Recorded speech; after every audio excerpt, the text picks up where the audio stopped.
people into their houses to give people to eat. It's hard to do, obviously, but people can really actually do that before and go and donate a food basket and make sure that people who depend on us have what to eat. The holiday is so expensive. I'm sure you realize food prices have been soaring for years, but Passover always sees an increase in those food prices, and people can help if they just want to. They can go out and they can scan the code there, and they can actually give a food basket to a needy family in Israel, a poor, needy family. These are the vulnerable people who are really feeling the effects of the war. But the audience, your audience, can go out there and make a difference. Absolutely. I think the need is perhaps greater than it has been for quite some time. The last 2 years in general has been difficult, but definitely right now a challenging time. Thank you so much for all the work that you're doing and for joining us today, Danny. Thank you very much.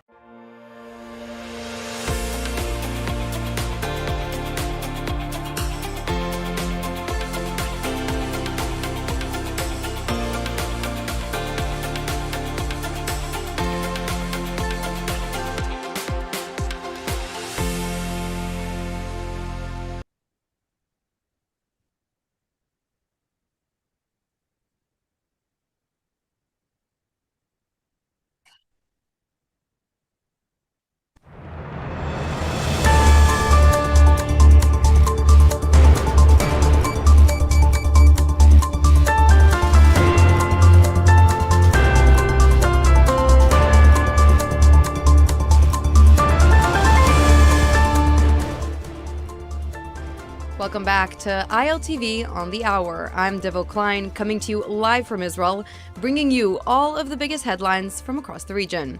It's currently 7 a.m. in New York and 2 p.m. here in Israel, where we enter day 37 of the war with Iran. Let's quickly break down all of the latest developments.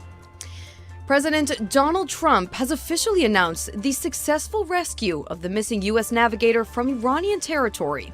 In a tweet released to Truth Social earlier this morning, Trump says, quote, "We got him," adding the crew member was now safe and sound. New details emerging from the operation reveal an intricately planned and flawlessly executed mission, the likes of which the United States has none on record so far.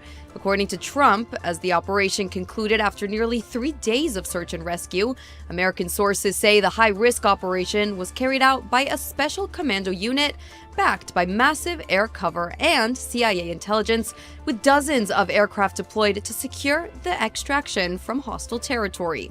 Now, new reports are suggesting that Israel also assisted in the location of the navigator, who Trump says is also a highly respectable colonel. Fox News reported that Israeli officials shared intelligence with the U.S. during the rescue operation. Ynet also reported that the IDF helped stop Iranian attacks in the area during the 36 hours the pilot was missing. And now, new reports are indicating that Israeli commandos could have also been on the ground during this operation. The units in question are Israel's Shaldag and Sayeret Matkal unit, elite commando units. Video footage from the operation shows massive explosions upon the extraction of the navigator. Reports now suggest that the United States military struck its own military aircraft after a malfunction that prevented the jets from taking off properly. Before potentially falling into the hands of Iran's Revolutionary Guard, the military struck the planes, leaving behind only a pile of rubble. Now Trump is hailing the operation as one of the only in U.S. military history where 2 extraction operations behind enemy lines left no casualties to personnel and, more crucially, demonstrated pure, unbothered aerial dominance over the skies of Iran. Finally, he added, quote, "We will never leave an American warfighter behind." And meanwhile, the countdown is on for Trump's ultimatum to the Islamic regime in Iran. The terms are, as such, agree to U.S. demands or face what Trump called the gates of hell opening on the nation's infrastructure. Trump has threatened devastating attacks on Iran to pressure the regime to reopen the Strait of Hormuz, the crucial waterway in through which around a fifth of the world's oil supplies normally passes through. As of the past hour, diplomatic efforts have been stalled, and the regime continues sending messages of unwillingness, rejecting U.S.-backed proposals, refusing to commit to the reopening of the strait or entering direct talks with Washington, and even refusing guidance and mediation by allies such as Turkey, Qatar, Egypt, and Pakistan. Now, as energy prices continue to soar in consequence around the world. Trump's threat of all hell breaking loose is nearly at an end, with tomorrow, April 6th, being the ultimate deadline. And meanwhile, Israeli forces are pounding regime infrastructure across Iran. Over the weekend, the IDF confirmed striking a petrochemical complex in southwestern Iran, saying the site was used to produce materials for weapons. Take a listen to Netanyahu's recent comments. הבטחתי לכם שאנחנו נמשיך לכתוש את משטר הטרור בטהרן, וזה בדיוק מה שאנחנו עושים. אחרי שהשמדנו להם 70% ביכולת ייצור הפלדה, שמשמש להם חומר גלם לכלי הנשק נגדנו, אנחנו היום תקפנו את המפעלים הפטרוכימיים שלנו. אנחנו נמשיך לכתוש אותם, כפי שהבטחתי, מועדים לשמחה.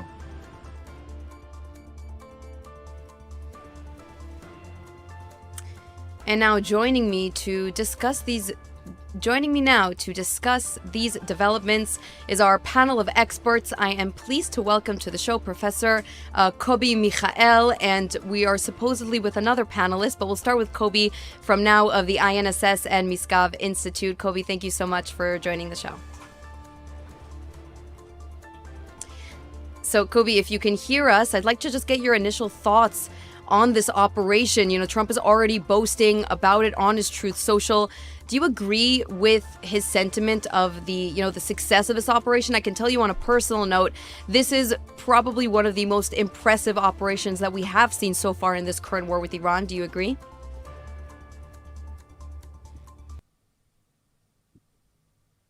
Kobi, if you can hear us.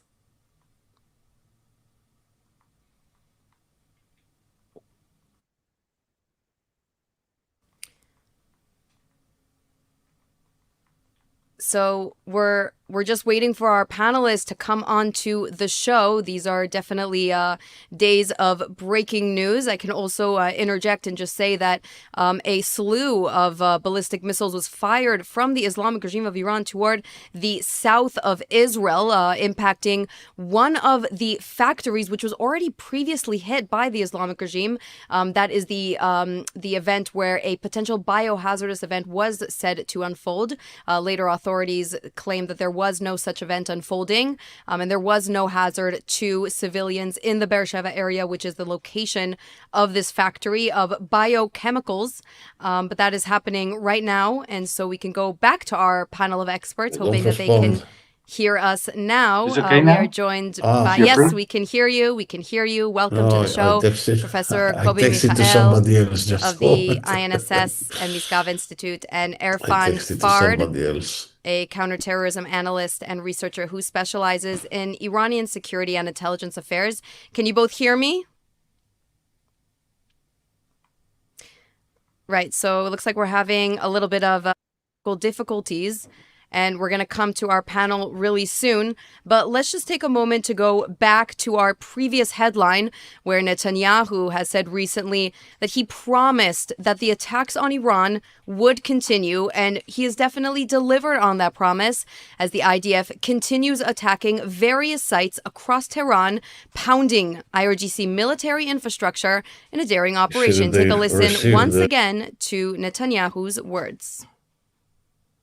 הבטחתי לכם שאנחנו נמשיך לכתוש את משטר הטרור בטהרן, וזה בדיוק מה שאנחנו עושים.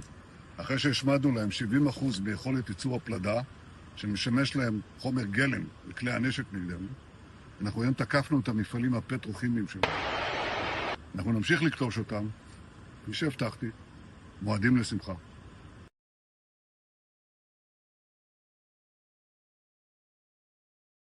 הבטחתי לכם שאנחנו נמשיך לכתוש את משטר הטרור בטהרן, וזה בדיוק מה שאנחנו עושים.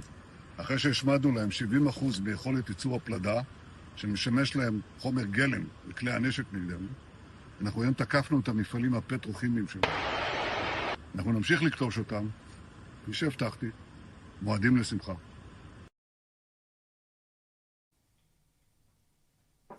And unfortunately, ladies and gentlemen, we're dealing with some technical difficulties, but don't go anywhere. We hope to be back on your screens for more updates live from Israel.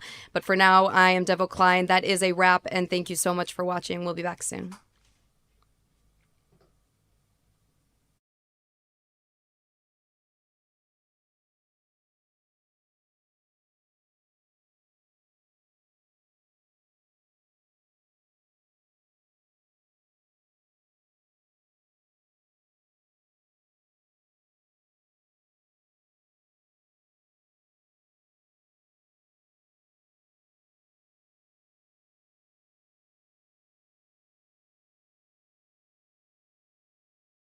Washington, the media, and social media are now saying that this war is out of control. The United States and Israel are already somehow losing this war. So let's talk about it. What we're watching unfold this week isn't just a war, it's a coordinated effort to redefine that war in real time. And if you're only following Western headlines or commentary, you'd think that everything is spiraling, that the United States and Israel have lost control and the campaign is already veering off course. But that's simply not what the facts show.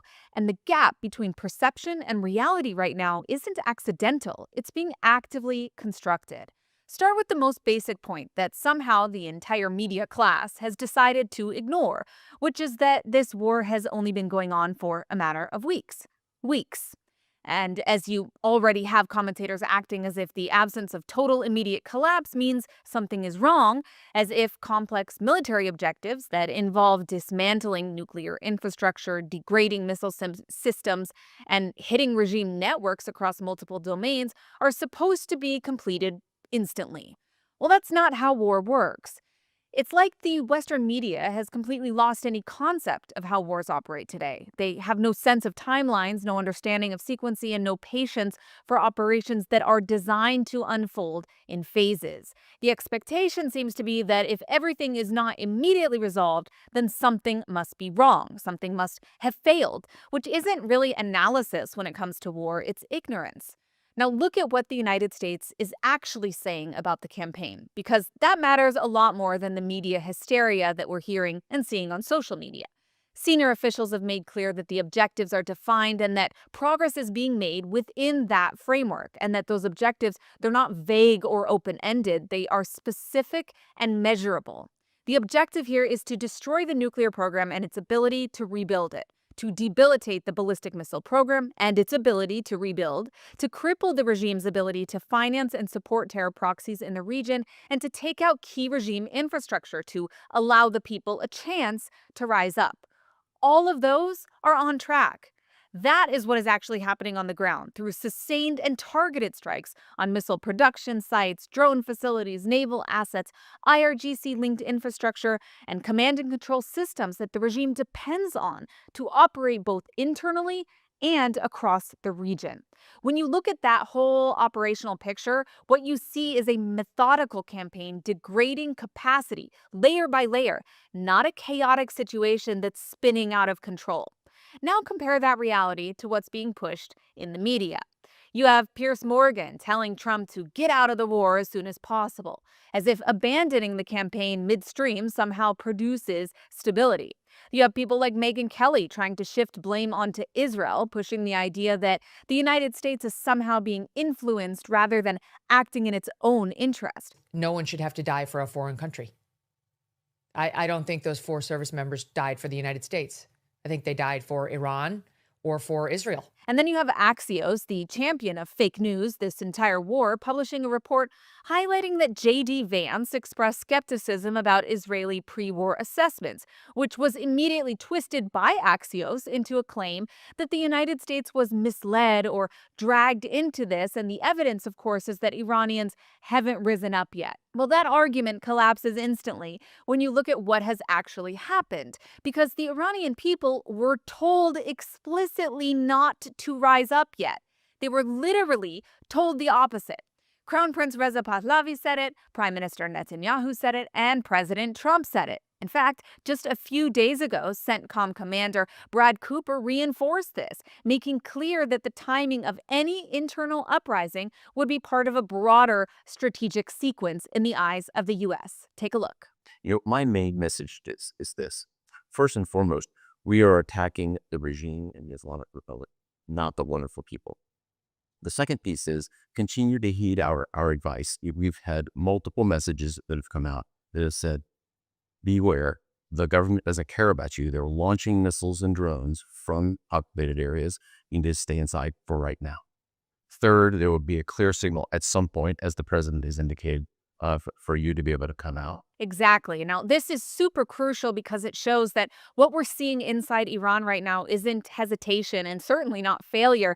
It's discipline within a coordinated approach where pressure is applied externally first, the regime is weakened structurally, and only then does space open up for internal action. Will it be enough? We don't know yet, but that is the plan for what's moving forward. It also exposes an ongoing psyop to manipulate the American public that's being led by people like Joe Kent, about whom I ask again, like I did last week, who is paying him?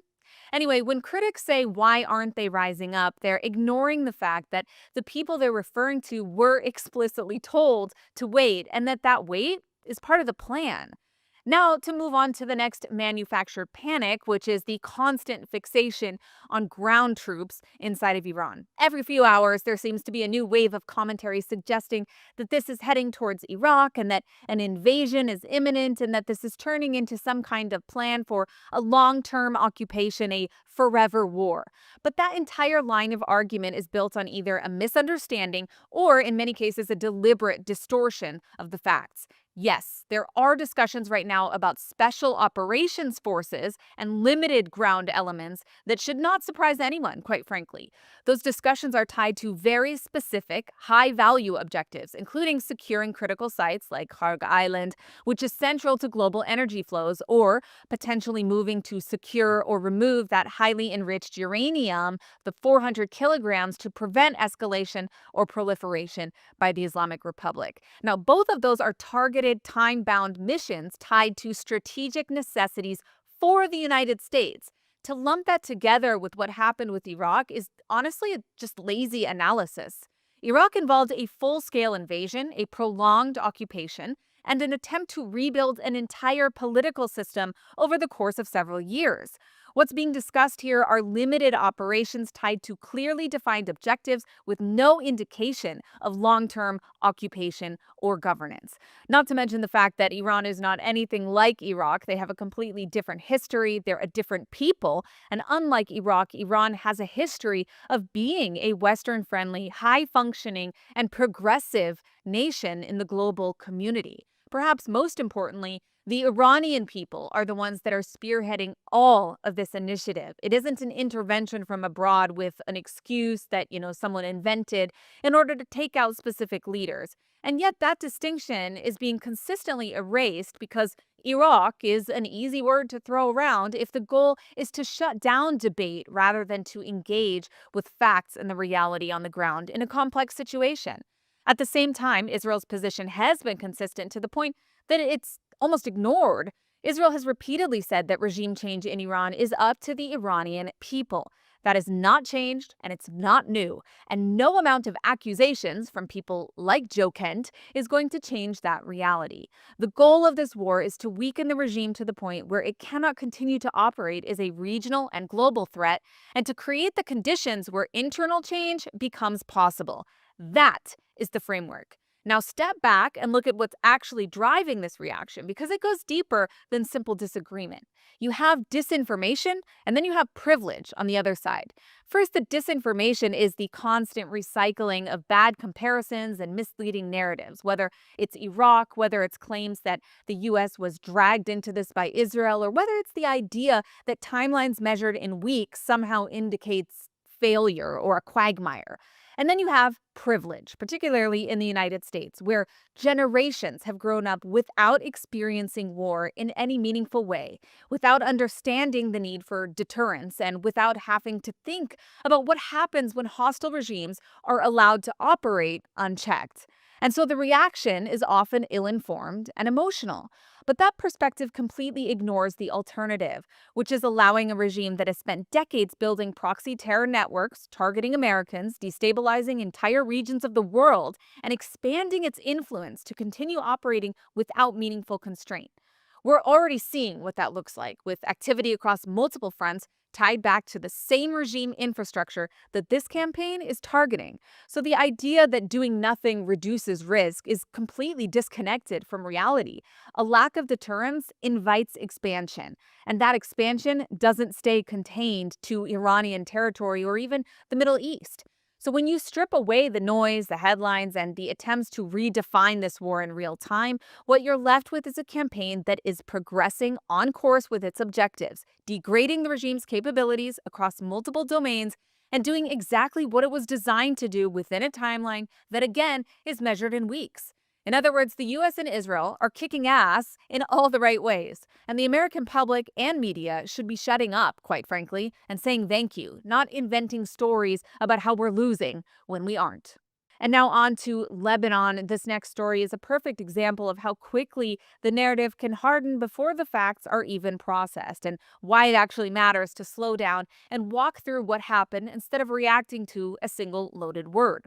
Now, this past week, we saw an Israeli airstrike in southern Lebanon that killed two individuals, Ali Shuaib and Fatima Fatouni.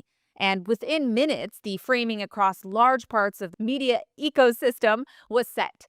Israel has targeted journalists. Now, that framing spread fast because it's emotionally powerful and it's also legally loaded. And once that takes hold, it becomes very difficult to dislodge even when the additional facts come out. So let's start with what is actually known.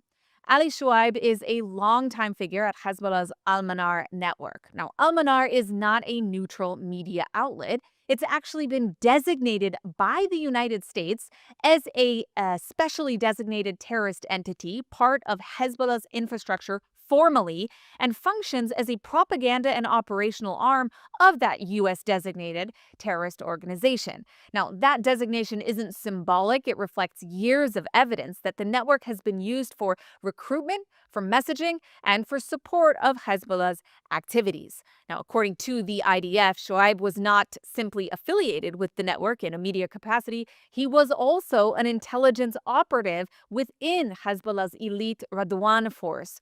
He was operating under the guise of a journalist with Al-Manar. Now, the Radwan force isn't a political wing or a media entity. It's a specialized unit within Hezbollah that's tasked with offensive operations, including cross-border activity and high-risk missions. Now, it matters because under international humanitarian law, the protection afforded to civilians, including journalists, isn't determined by job title. It's determined by status and conduct. Members of organized armed groups are considered combatants or continuous combat function participants, the exact terminology, which means they don't benefit from civilian immunity, regardless of whether they also perform media roles. Now, legal analysts who have looked at this kind of case consistently point to that standard that once an individual is integrated into an armed group and contributes to it in its military capacity, the presumption of civilian protection no longer applies under international law. Now, even beyond formal membership, the law is also clear that direct participation in hostilities removes civilian protection for the duration of that participation. That includes intelligence gathering, surveillance, transmitting information that has military value, or coordinating with fighters. And they're not abstract concepts. These are specifically addressed in the International Committee of the Red Cross guidance and the widely accepted interpretations of the laws of armed conflict. So when the IDF states that Shuaib was functioning as an intelligence operative under journalistic cover, the legal analysis must necessarily shift immediately because the relevant question, is no longer whether he held the title of journalist or where he happened to work. It's whether he was part of an armed group or contributing to its military operations. And if that threshold is indeed met, he's not a protected civilian. And this is exactly the point that many legal commentators and analysts who support the strike have emphasized, that the law does not protect individuals who are actively embedded within armed groups carrying out operations simply because they also engage in media activity. So failing to recognize that distinction creates a loophole that armed organizations can actually exploit. And they do, as we've seen with multiple terror groups. Now, the second individual, Fatima Fatoumi, was affiliated with Al-Mayadeen, which is also widely known as a pro-Hezbollah, pro-Islamic regime outlet that consistently amplifies the narratives of those actors. The legal case around her is less clear in terms of direct operational involvement, and that distinction should be acknowledged because, of course, not every person working within a politically aligned or even propagandistic media environment automatically loses civilian protection. But what is striking is how quickly the entire story was flattened into a single category, as if both individuals must be treated the same, and as if the label of journalist resolves the legal question without any further inquiry into the role, affiliation, or the activity. And that's just not how the law works. And it also, anything that we've seen hasn't proven that Israel targeted Fatima specifically because she was a journalist, contrary to what many people have accused Israel of. So when it comes to analyzing events like this, it's not serious what we're seeing in the mainstream media. And what many of the legal experts have pointed out in similar cases is that the abuse of these protected categories is a known tactic by multiple arms groups precisely because it complicates targeting decisions. It creates reputational consequences when strikes occur, especially in the event of Israel. And of course, we see that embedding operatives within civilian or quasi-civilian roles, including media, isn't incidental. It is strategic for groups like Hezbollah because it leverages those protections while simultaneously undermining them. And that's why I want to be very clear also on a personal level, because as a journalist, it's especially infuriating because this deliberate blurring of these lines, it doesn't just distort the story, it actively endangers people like me who are doing their job in good faith. I mean, real journalists who go into war zones without weapons, without protection beyond the law itself, relying on the understanding that they are civilians and that their role here is to document, not to participate. But when we see armed groups that are using journalism as cover, when operatives like Ali Shuaib present themselves as media while engaging in intelligence or military activity, they erode that distinction, and it actually makes every legitimate journalist more vulnerable in those areas. Because the next time someone's holding a camera, then we have to ask the question, are they documenting or are they operating? And that ambiguity risks lives in war zones. It also is made worse when media organizations refuse to acknowledge the difference and instead reinforce the idea that anybody who happens to have a press affiliation is automatically a protected civilian, regardless of what they're actually doing. Now, to look at the reaction to this strike. I mean, you saw immediate outrage framed around press freedom, around the supposed targeting of journalists, as I mentioned, and around the idea that this represents a violation of international norms. But much of that outrage is built on an incomplete or deliberately simplified understanding of who those individuals were and how the law applies to them. Because if one of the individuals was, as reported, a Hezbollah Radwan force operative operating under journalistic cover, then the legal framework doesn't treat him as a civilian, and the strike can't be assessed on the basis of journalistic protections alone. And by the way, here he is in a Radwan uniform. Now, of course, that doesn't mean that every strike is automatically justified on the flip side. It doesn't remove the need for proportionality or verification under the laws of armed conflict, but it does fundamentally change the category of the target, and that part is not being told in the media. So what you're seeing here isn't just disagreement about a single incident, it's a broader failure or refusal in some cases to engage with the actual legal standards that govern armed conflict. And that, combined with a media environment that prioritizes framing over accuracy and precision. In a war where information is contested as territory, that distinction really can make the difference in the public's understanding, because when you lose the ability to accurately describe who's a civilian and who's a combatant, you lose the ability to have a meaningful conversation about anything that follows, which is exactly what we see happening in the media right now, as well as, of course, the social media. And with that, let's finish things strong with the good, the bad, and the ugly. Kicking things off with the ugly, and this is where the mask really comes off, because after everything that we just discussed, the media manipulation and the blurring of those lines, deliberate misuse of language, this week you saw something that cuts through all of that and exposes what this system actually is. There are credible reports and footage showing that Islamic Republic-backed militias are moving from Iraq into Iran itself to support the regime. And that isn't a small detail or a side development. It's a fundamental shift that tells you exactly where things stand right now. We're not talking about influence or funding or coordination from a distance. We're talking about foreign fighters physically crossing into Iran to reinforce the regime at a moment of pressure. And that only happens when a government no longer has confidence in its own ability to maintain control on its own. What it reveals is a regime that's increasingly reliant on external force to sustain itself internally. And that completely shatters one of the core narratives that it's pushing now and has been trying to push for decades, which is that it stands against foreign interference and defends Iranian sovereignty. For over 40 years, the regime has done the exact opposite across the region, building Hezbollah in Lebanon, embedding militias in Iraq, propping up Assad in Syria before, backing the Houthis in Yemen, creating an entire transnational network designed to interfere in other countries and project power beyond, or rather terror, beyond its borders. That was always the reality, but now it's turning inward in a way that should be impossible to ignore.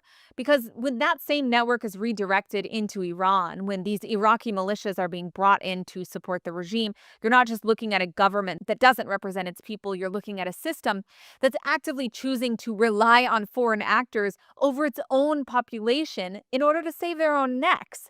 From the perspective of an Iranian citizen, it's a total betrayal because it means your government doesn't trust you, doesn't rely on you, and is prepared to bring in outside terrorists to maintain control by force. And we already know what these militias are capable of because they've spent years operating across the region with brutality, targeting civilians, attacking U.S. forces, destabilizing government, and enforcing the regime's interests wherever they're deployed, including, by the way, also in the past, within Iran. These same proxy forces have been brought in to murder Iranian protesters in the past. So the idea that these same forces could now be used again inside Iran against Iranian civilians should be deeply alarming, and the entire world should be aware of it. At the same time, it tells you exactly how far, once again, this regime is willing to go to hold on to power. This also totally undermines any claim to the regime's legitimacy because a government that's importing foreign terrorists to sustain itself during a crisis isn't functioning as a national authority. It's functioning as a survival mechanism, prioritizing its own continuation over the people that it claims to represent. So all this rhetoric about sovereignty, independence, and resistance totally collapses under the reality because you can't claim to defend your nation while simultaneously bringing in external militias to control it and kill your own citizens. So when people ask what ugly looks like in war, this is it.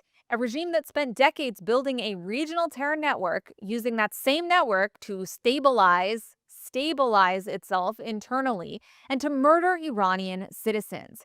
A regime that's always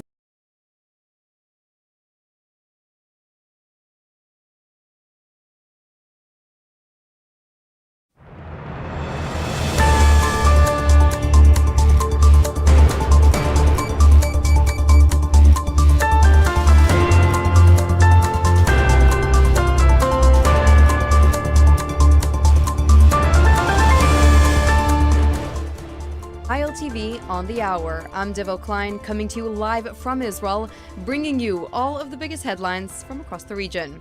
It's currently 7 a.m. in New York and 2 p.m. here in Israel, where we enter day 37 of the war with Iran. Let's quickly break down all of the latest developments. President Donald Trump has officially announced the successful rescue of the missing U.S. navigator from Iranian territory. In a tweet released to Truth Social earlier this morning, Trump says, quote, "We got him," adding that the crew member was now safe and sound.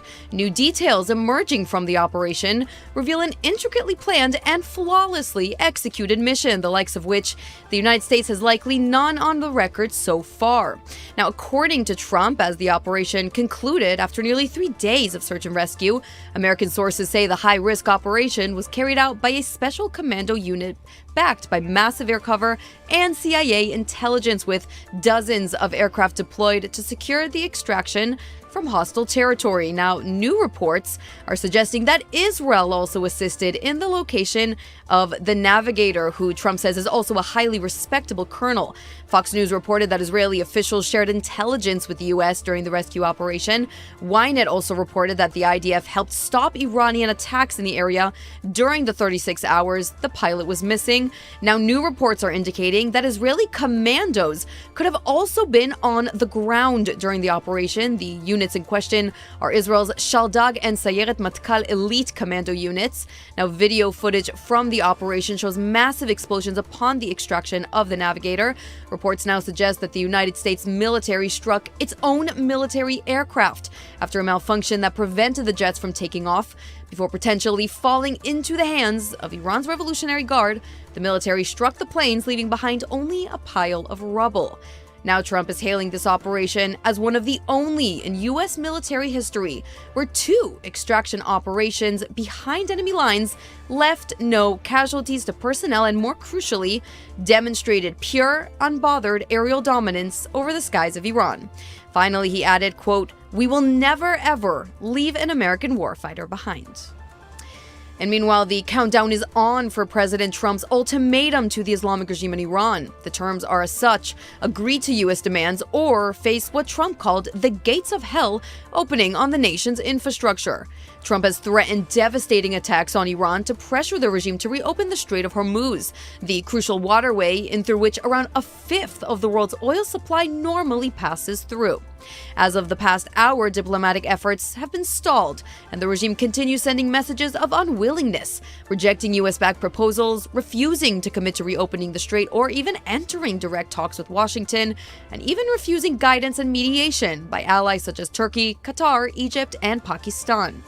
As energy prices continue to soar in consequence around the world, Trump's threat of all hell breaking loose is nearly at an end, with tomorrow, April 6th, the ultimate deadline. Meanwhile, Israeli forces are pounding regime infrastructure across Iran. Over the weekend, the IDF confirmed striking a regime petrochemical complex in southwestern Iran, saying the site was used to produce materials for weapons. Take a listen to Netanyahu's recent comments. הבטחתי לכם שאנחנו נמשיך לקטוש את משטר הטרור בטהרן, וזה בדיוק מה שאנחנו עושים. אחרי שהשמדנו להם 70% ביכולת ייצור הפלדה, שמשמש להם חומר גלם לכלי הנשק נגדנו, אנחנו היום תקפנו את המפעלים הפטרוכימיים שלנו. אנחנו נמשיך לקטוש אותם, כפי שהבטחתי, מועדים לשמחה. And so joining me now to discuss these latest developments is our panel of experts. I am pleased to welcome to the show Professor Kobi Michael of the INSS and Misgav Institutes and Erfan Fard, a counterterrorism analyst and researcher who specializes in Iranian security and intelligence affairs. Thank you both so much for coming on the show. Thank you for having us. So I'd like to get both of your initial thoughts on this operation that we just reported about. Trump is already boasting on Truth Social about the success. Do you agree with his sentiment? Professor Kobi Michael, if you can start us off with your thoughts. You're talking about the rescue of the navigator? Yes, absolutely. Yes, I think that, first of all, it is a very impressive and important success of the Americans. I believe that, as you say, that the Israelis contributed their contribution in that regard. And I'm not sure that it was only intelligence contribution. I believe that it was a bit more than that.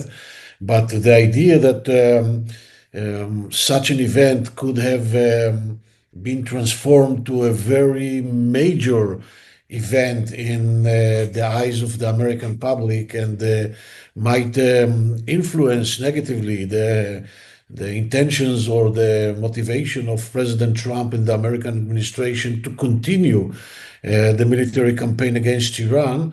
I think that in this regard, it is very important that that the story is ended, and the idea that the story is ended in such a way.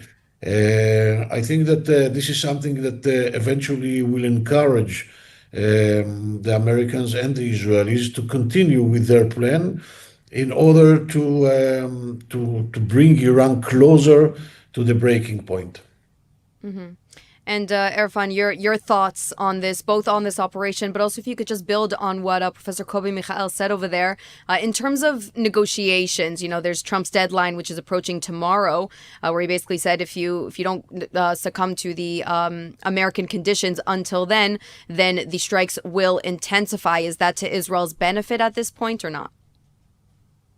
First of all, I agree with Professor Kobi, because this is the humiliating of the mullahs regime, because they rescue the top intelligence officers in the field, that they provide this kind of information, and for the reason they rescue the American soldier, which is very great operation at first. Secondly, I agree that right now the regime, under the cover of the junta military regime, and with the help of the mullahs' ideological engine, they like to survive only. And they don't care about diplomacy. They don't care about the benefits of the Iranian people. So personally, I believe they don't want to have a negotiation with Donald Trump. And they don't want to give benefits to Donald Trump, because they believe right now, in this moment, any negotiation with Trump will be in benefit of the Trump. So they like to play the game, to buy the time, and to reshape the new regime inside Iran with more repression and more radical approach, an aggressive approach. So personally, I believe negotiation between the President Trump and the Iranian military juntas goes nowhere in this moment. You actually raise an interesting point that I want to ask you both about, which is who is running, the program with the regime right now? Who's deciding whether they want to negotiate or not, to rebuild regime capabilities? Let's just even say the firing ballistic missiles at Israel. Who's commanding these sorts of operations? What do we know that remains of the IRGC command, Professor Kobi? I think that what we actually are witnessing is a very impressive redundancy of the Iranian regime and the Iranian security apparatuses, mainly the Iranian Revolutionary Guard, because they are capable to continue the campaign and continue launching missiles and continue damaging the close and the more distant environments, even after very severe damages that were caused by Israel and by the United States. Even after targeting their senior officials and commanders. It means that they prepare themselves for decades for such a campaign. And they still have the capacities. And I think that at the end of the day, there is still, maybe if not even too effective, but there is still a leadership in Iran that guides the campaign in this way or another. And they will continue because they believe that at the end of the day, the West is much weaker than Iran, and the West will not be able to tolerate the energy crisis, and the West will not be able to tackle losses. And eventually the pressures in the United States, and they see the behavior of the European countries, which is something that history will not forgive, okay? And they understand that this is another leverage that they can use, and they believe that they are able to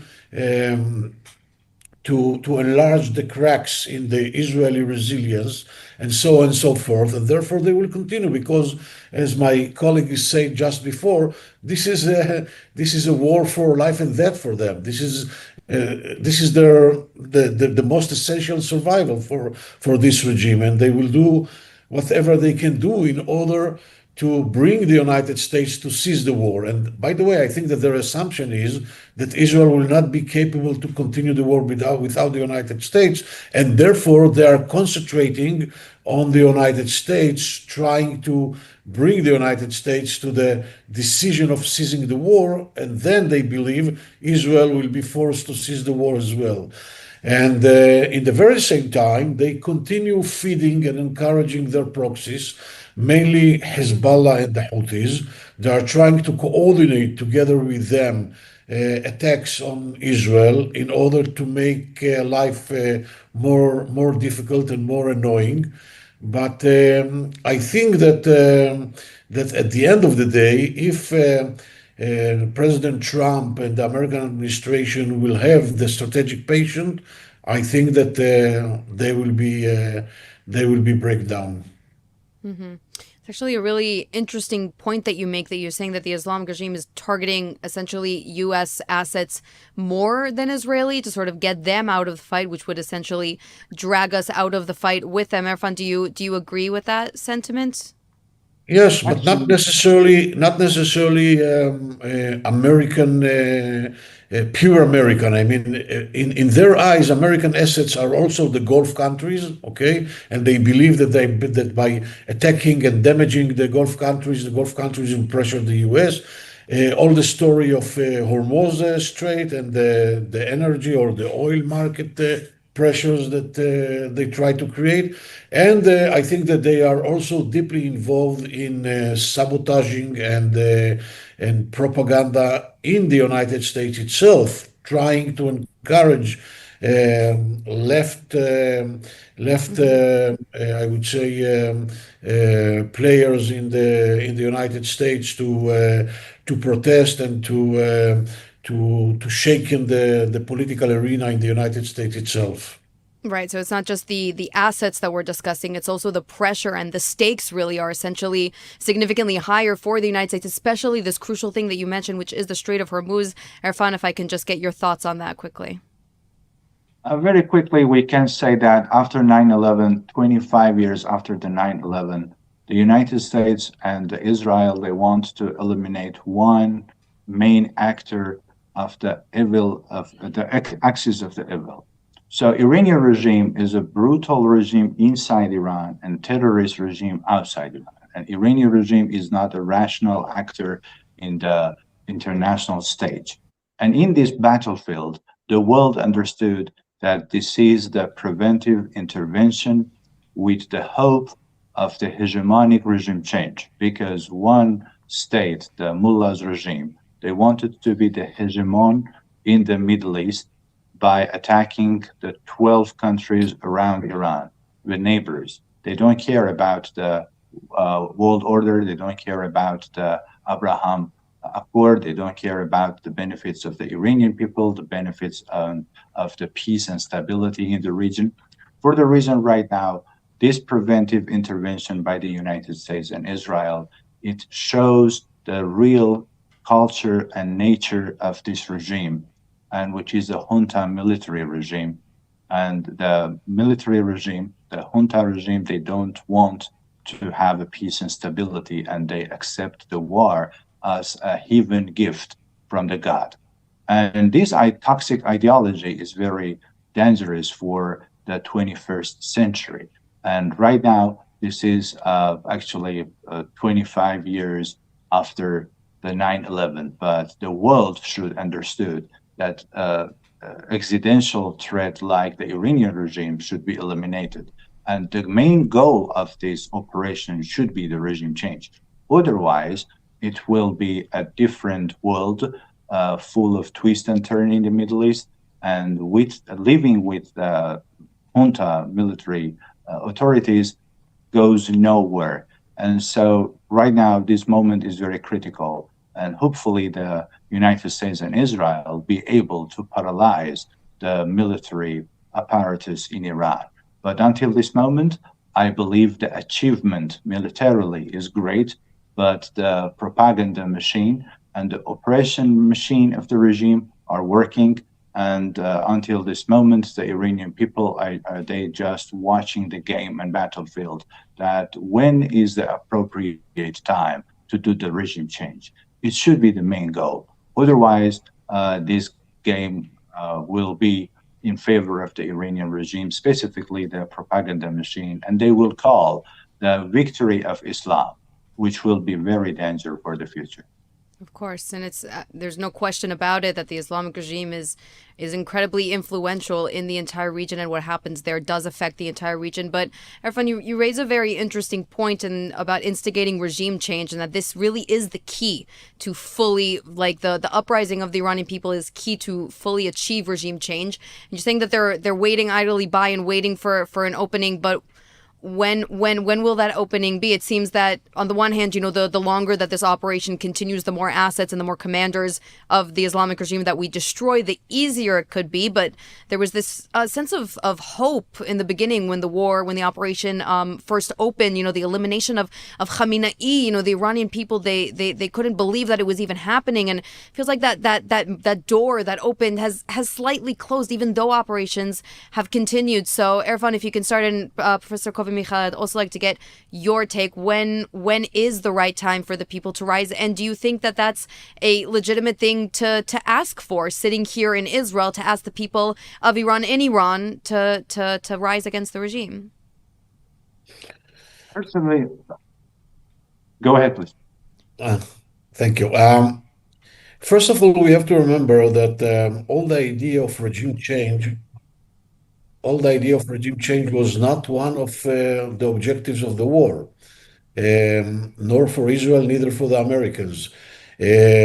Although both leaders, Prime Minister Netanyahu and President Trump, said during the war that they believe that the war will create or will facilitate the conditions for regime change, but both leaders emphasized that at the end of the day, the regime change is the business of the Iranian people and the responsibility of the Iranian people.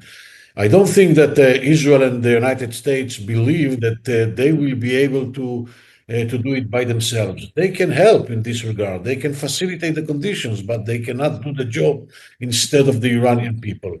Now, I believe that what we are witnessing now, and mainly if the ultimatum will be realized in less than 2 days from today, is a shift in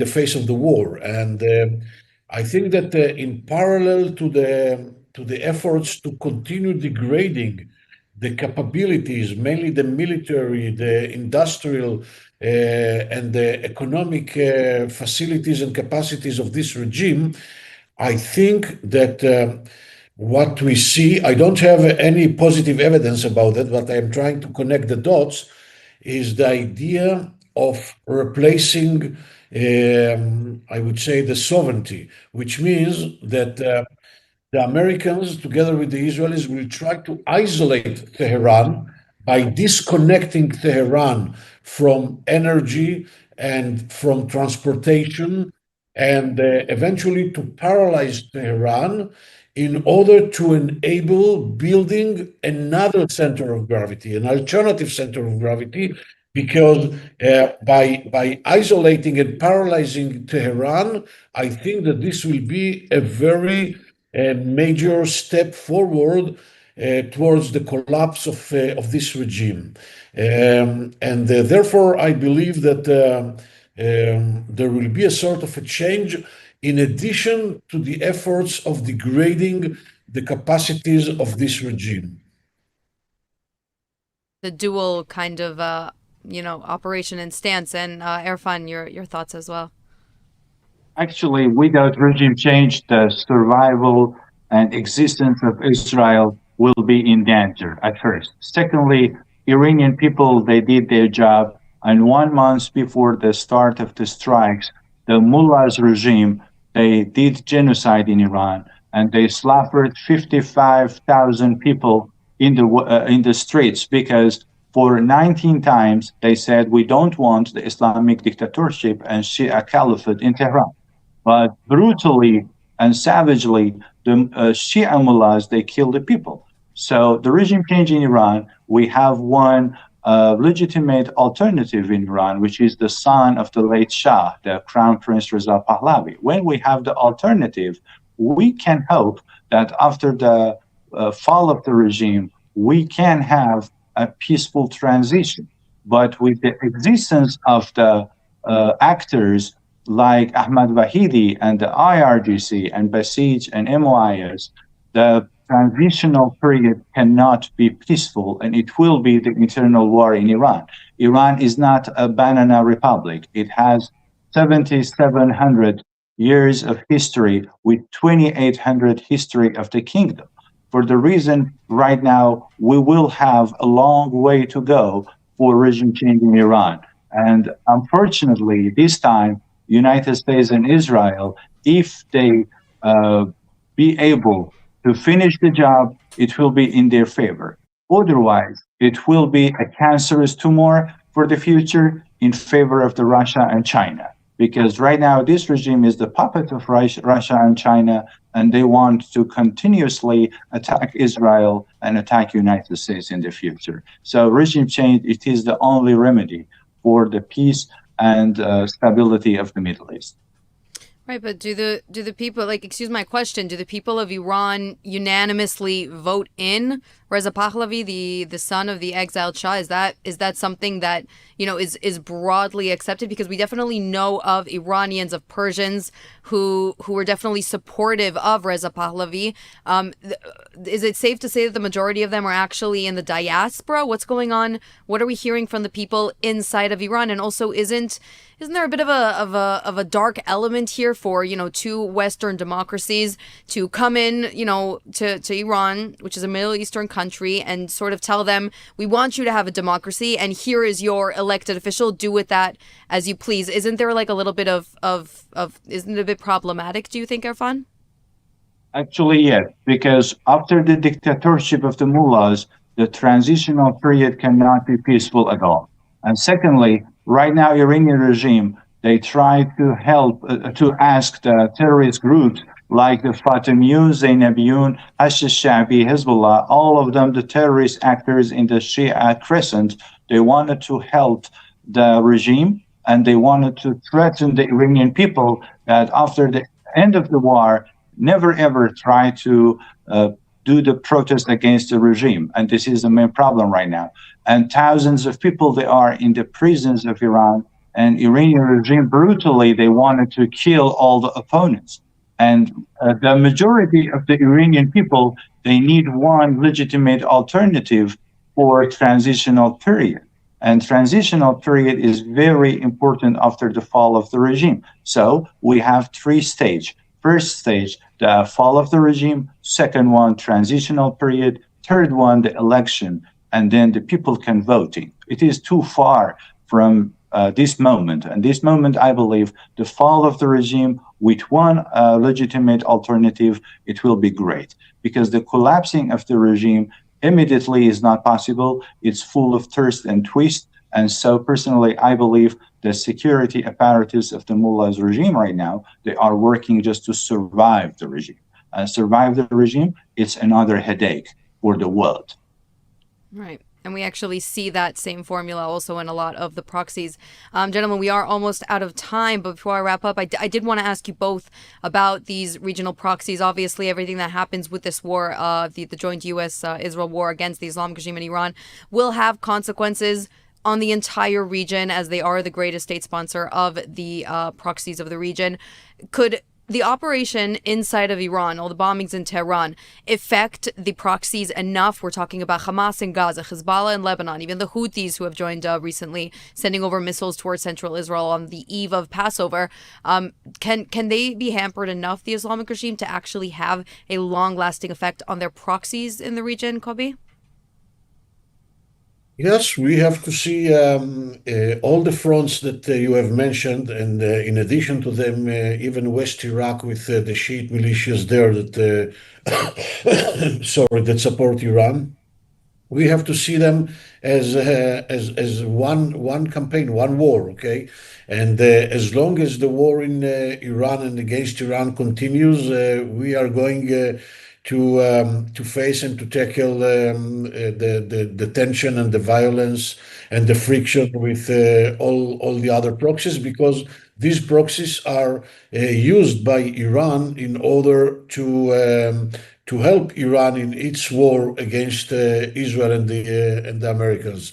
But there is no doubt that once the Iranian regime will be weakened to a very severe degree, or in the best case scenario, a regime change, it will impact dramatically and immediately all of these proxies, because there will be no Iran that will be able to support them, to continue supporting them. And I think that in this regard, it will be a very dramatic game changer in the entire region. It will impact the entire regional architecture and the entire regional order. We have to remember that at the end of the day, Iran used the situation in many failed states like Lebanon, Syria, Iraq, Yemen, in order to build its proxies. And by building its proxies and by operating its proxies, they perpetuated the state failure in these places. And unfortunately, talking about these countries, we are talking about countries in a very severe degree of state failure that impact the entire region and even beyond. Wow, that's a great take, and I 100% agree with that. Erfan, if we can get your closing remarks also on this topic and the region and its consequences. Actually, instead of the genocidal mullahs regime, we will have in the future, near future, a cooperative, friendly ally of Israel and United States in Iran. So with the new regime in Iran, not with this regime, it will be a great new Middle East. Otherwise, the existential place like this regime in the Middle East, it will be chaos for future. So personally, I believe after the regime change, it will be a new reshaped Middle East in the future. Hopefully, and God bless, we'll hope to see that day come. Professor Kobi Michael and Erfan Fard, thank you both so much for coming on the show today and giving us your insights. Thank you for having us. Bye-bye. And Chag Sameach. And really quickly turning now to the Lebanese front before we wrap up, where the IDF is stepping up our operations against Hezbollah in southern Lebanon, combining targeted ground raids with airstrikes against the group's infrastructure and operatives. Now, a broader campaign to hamper Hezbollah capabilities has reportedly included multiple special units, with the Northern Front Command leading a coordinated ground offensive aimed at pushing Hezbollah forces away from the border and degrading their capabilities. Israeli officials are now estimating that Hezbollah capabilities are far different than what was initially assessed. Military sources were quoted saying there is, quote, a gap between the assessed damage to the capabilities from the IDF's previous operations in southern Lebanon against Hezbollah in 2024. Now the estimate is this. Should Hezbollah fire 200 rockets per day at northern Israel, they could continue to do so for a consecutive 5 months. Now, since the start of the fighting, the military says approximately 1,000 operatives have been killed, including senior commanders, while more than 3,500 targets have been struck across Lebanon. And overnight, the IDF released the name of another fallen soldier from the battle. He has been identified as Sergeant First Class Guy Ludal, 21 of the Commander Brigade's Maglan unit from Yuvalim. May he rest in peace. And that is a wrap for this edition of ILTV on the Hour, broadcasting live from Israel and the heart of the Middle East. I'm Devo Klein, and I want to thank you so much for joining and for watching.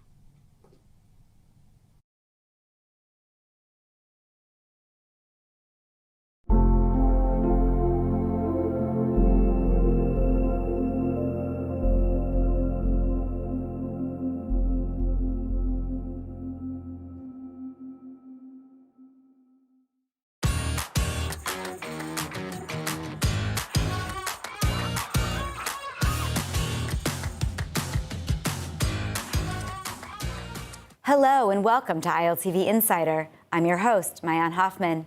Tonight on Insider, as we prepare to welcome the Jewish holiday of Passover tomorrow night, here in Israel we are asking, will this holiday be marked by family and freedom, or by sirens and shelters? The war with Iran shows no clear end. President Donald Trump is promising a response to Iran's attack on Haifa, even as he says negotiations continue behind the scenes. No one is offering a timeline. So are we nearing a turning point or heading deeper into an escalation? Tonight, I'm joined by Dan Diker, president of the Jerusalem Center for Security and Foreign Affairs, and former AP chief Dan Perry, to unpack what it all means. Let's go ahead and get started. I want to start with a question about the most recent post by U.S. President Donald Trump on his Truth Social platform. He is condemning France for not allowing U.S. planes to land and refuel while they were carrying military equipment over to Israel. And following that, Secretary of State Rubio responded by saying that potentially after this war, the United States will re-examine the NATO partnerships. Dan Diker, what do you think about this? What kind of chaos could this war ultimately lead to in terms of the relationship between the United States and its European partners? Hi, Mayan. Thanks for having us on the show. This is just another example of what you call Trump maximal pressure on his European allies, for which he really has a lot of frustration, because particularly when it comes to the crisis in the Straits of Hormuz, and that the whole area from the Bab el-Mandeb Pass all the way north to Karg Island in the Straits, because Europe has as much invested interest in making sure that the Straits stay free. And he's very frustrated at the behavior, of the United Kingdom, as an example, not to mention France, whose sovereign bases in the island of Diego Garcia in the Indian Ocean, as well as in Cyprus, were attacked.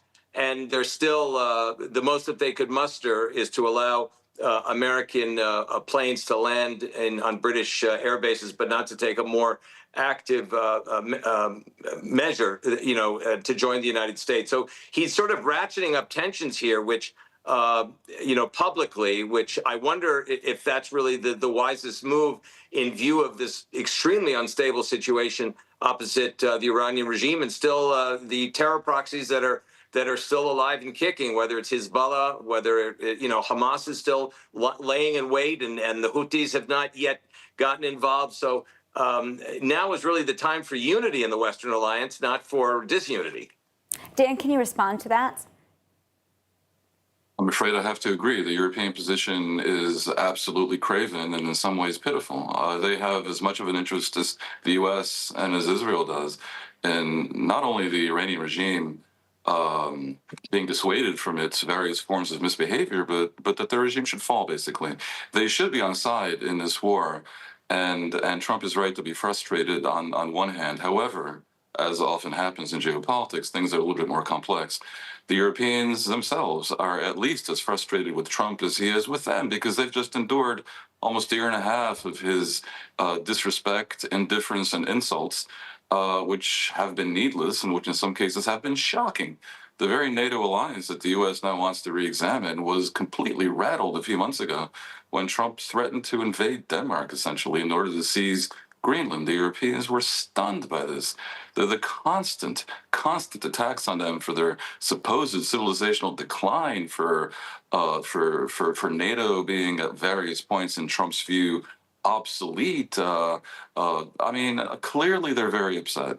And the December national security strategy walked away from parts of the alliance, disassociated the U.S. from democracy promotion, and was an absolute shock to the system. So from the European perspective, it's a little bit rich that Trump now comes to them hat in hand and will draw conclusions from their lack of cooperation. But since it really is complex, at the same time, I would have hoped the Europeans would get over it just in this one instance. But I do understand that they're frustrated not just by Trump's overall attitude towards them, but the fact that they weren't consulted when Trump launched the war. That said, the bottom line is, of course, they should help because they have at least as big an interest as the U.S. does. But we see here the price of Trump's purposeful rattling of this alliance, and I think all sides should take a deep breath and reconsider. Well, and certainly Trump has a record for having quite a strong rhetoric right now. Trump is also, if we want to talk about Iran's attack on our energy infrastructure, for example, Trump is saying that there will be a response by the United States, that there will be some kind of attack for Iran's attack on Haifa coming very soon. And yet at the same time, Dan Diker, maybe you can respond to this. The president is also talking about these negotiations. If there is an attack on some kind of energy infrastructure in Iran, what do you envision that attack will look like?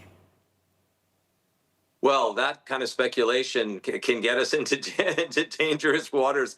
But Mayan, it's a very fair question. I think that we need to look at what we do know, as opposed to what we might think might happen.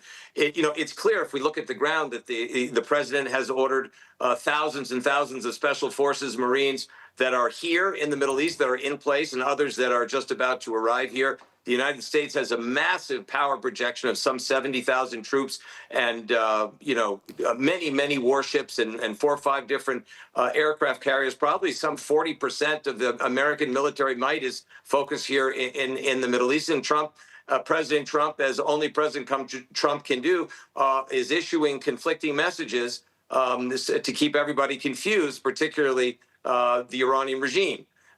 So it's unclear what is going to happen. If I were a betting man, I'd have to put my money on that what I call the agreement of unconditional surrender, which is on which there's a moratorium right now until April 6th, that if American conditions are left unmet by the Iranian regime, that there will be some sort of targeted, limited ground action on one of 2 areas, either in the several islands in the Straits, not just Karj, which is, as we know, as we've heard reported over the last days, is responsible for 90% of Iran's energy export. But there are other very strategically located islands like Abu Musa, Larak, the Greater and Lesser Toon. These islands are basically a lock on the Straits, and it seems very reasonable to assess that Trump might send special forces to grab those, grab those islands, secure those islands, and then free up. There are hundreds of ships waiting to pass through the Straits that can't get through right now, and they have to sort of pay this huge toll, which is illegal under international law. Everything that Iran has done is illegal under international law because these are international waters, and it is unclear what Trump is going to do. But I would put my money on some American military action if the Straits are open. The second thing, of course, is the uranium enrichment problem. Under 62% enriched uranium, 480 kilograms under 3 major sites. And that is an issue of equal concern to Israel as is the United States. So those are the 2 areas I think there will be action taken if there is not a comprehensive agreement by April 6th. Now, Dan Diker, why is Israel not responsible for taking that action himself when it comes to the energy infrastructure? I mean, the attack was on Haifa, and we speak specifically about that. What role will Israel play then in the response? You mean to the Iranian attack on Haifa just now? Exactly. Well, you're right. I mean, it was an attack on Israel's sovereignty, and obviously Israel has the full right to respond with full force. I was actually it was quite remarkable that the United States, that Trump made a very sort of a principled position that they would take some sort of action following the attack on Haifa. I think it's one of the first times we've heard the president say that he would respond, or the United States would respond on a direct attack on Israel. For sure. And now, Dan Perry, I just want to turn back to you for a moment because, while Trump is making these threats, as I mentioned before, we're also talking about ongoing negotiations taking place. Now, the question that I have for you is, can the U.S. really negotiate while also preparing to strike such a serious way at the same time? Doesn't that look kind of awkward to the global community and certainly to Iran? It not only can, these are interrelated processes. Obviously, the threats to take action are meant to achieve leverage in the negotiations. And I find it very difficult to believe that the Iranians, who in public at least deny that they're even negotiating, are going to capitulate on any of these points anytime soon, because unfortunately, the dynamic that has been allowed to emerge is that they feel like they're winning, and they think it's reasonable for them to assume they can outlast the patience of the West. And therefore, even though my inclination is not to recommend escalation and to seek an off-ramp somehow that is helpful, I think in this case I have to suspect very strongly that that Trump is looking for a way to deliver a more clear message to the Iranians that they are wrong in their assessment that they have all this leverage. And that could take the form of actual troops on Kharg Island or the other islands, or maybe even, if they want to really deliver a symbolic message, and this is more dangerous, seizing Iranian mainland territory across from Oman at the narrowest point of the Strait of Hormuz. Obviously, if you're on the mainland, you become more vulnerable to insurgencies, to terrestrial attacks, and so forth. But I have to think that some version of American escalation is coming, and the threat needs to be credible, which is why he's making it in public. I also would not be hugely surprised to see Trump and the U.S. declare a complete oil embargo on Iran. The crazy thing is that even though the world right now, and this mainly affects directly Asia, is not getting oil out of the Persian Gulf, Iran's oil exports have risen.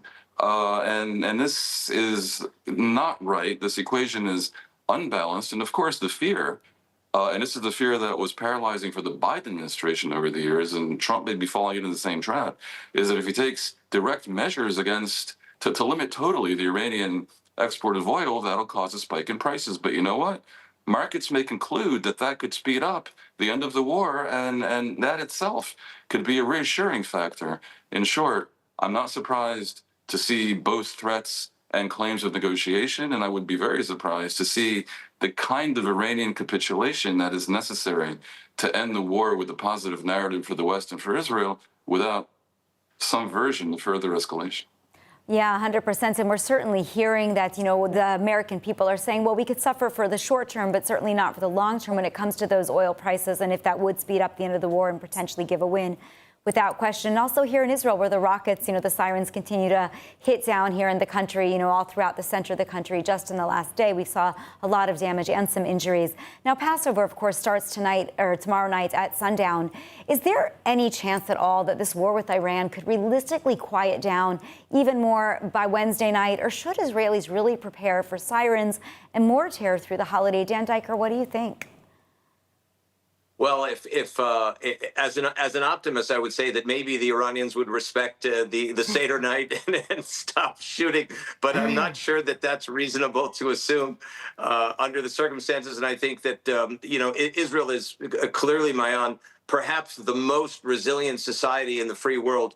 And the most, I think, disciplined society under fire in the free world. I don't think any country in the West has ever faced this type of all-out, not only strategic, but almost existential threat on 7 different fronts around a country the size of Maryland or New Jersey. So I do think Israel has to be on guard completely the way it has in the days leading up to Pesach, to the holiday of Passover. And let's also be aware for our friends in the Christian world that we're approaching Easter and Easter Sunday as well. So these are very troubling. These are very, very troubling times, and I do think we're near a breaking point in terms of the Iranian regime. I think we could, in the coming days, see some if there is no agreement, some real, I think, surprises and changes on the ground. Just one particular comment based on what Dan said, which is a very insightful comment about the Iranian regime's inability to admit that it's all of its capabilities, its naval capabilities, its air force capabilities, its missile capabilities are all being destroyed, and yet they think they're winning. And the reason is, well, why is that? And the answer is, when you are a messianic Islamist jihadist regime, you are blind to objective reality, and you are completely given to ideological commitment, which is first and foremost never to give up. There is no white flag coming out of the Iranian regime. They either will die as shahidim, as martyrs, or they believe they'll win as victors. It's a religiously fueled commitment, and that is one of the reasons they're unable to see what even the Nazis saw at the end in 1945, and what Imperial Japan saw when there was unconditional surrender in World War II. No such thing happening with the Iranian regime. Well, unfortunately, the difference is, and I've thought a lot about this, you have certain kind of dictatorships that are really dependent on one person who's sui generis, and if you eliminate that one person, then the regime understands that the game is up, and that was obviously the case with the Nazi regime, and it's occurred throughout history at various times. Sadly, for the rest of the world and for the region, for the people of Iran, that is not the case with the Iranian regime, where you have at least 1 million people and probably more who are totally committed, and as you say, Dan Diker, fanatical.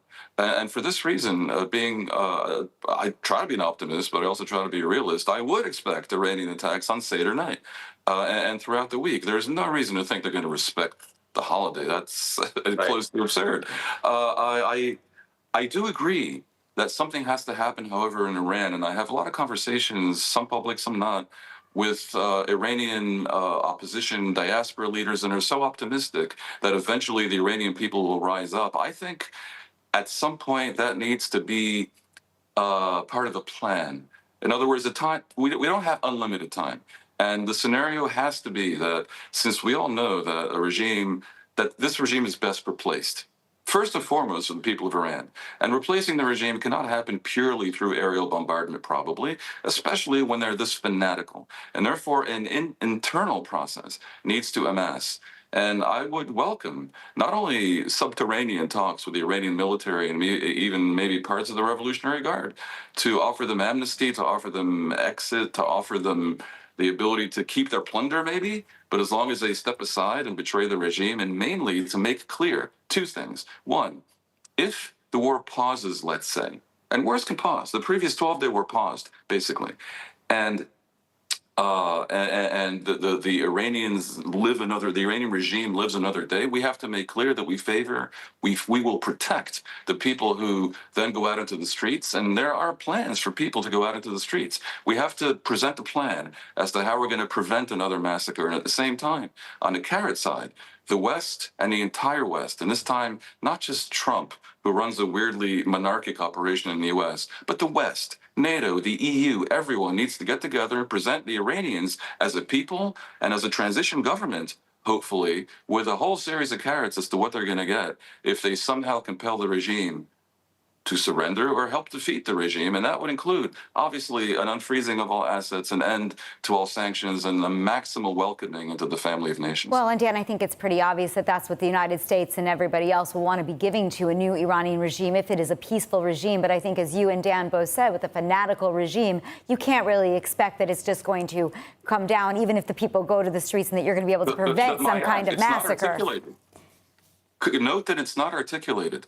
Trump is really good at making threats, but an eloquent articulation of the unbelievable upside that the Iranian people and the region and the world stand to receive if only everyone can unite against the regime. And I would loop back to the beginning, including the Europeans, presenting a positive narrative and not just a negative one can create momentum and can influence geopolitics.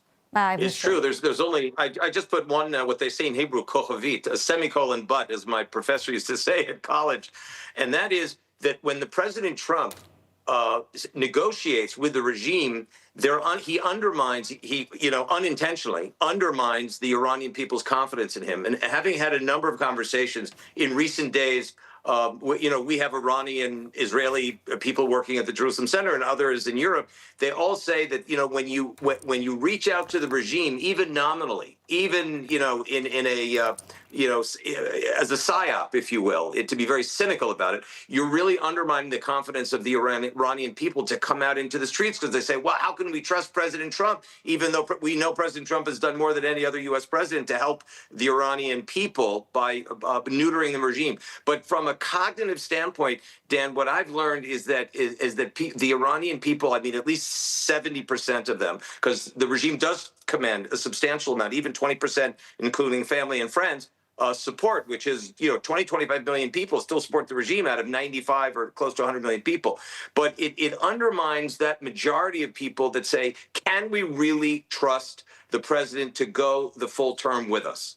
I agree. It's a delicate calibration. I am basically calling for speaking to the Iranian people over the heads of the regime, but also, in so doing, delivering a message to potential rogue elements within the regime. Right. Now, I want to jump back to where we started at the beginning, because we are going to have to wrap up in just a couple of minutes. Dan Diker, we started speaking about the Straits of Hormuz, and Netanyahu, of course, just recently raised the idea of rerouting pipelines through Saudi Arabia to bypass the Strait of Hormuz. Speaking of truths or falsehoods, how realistic is that, and how long would something like that even take? Is that relevant today?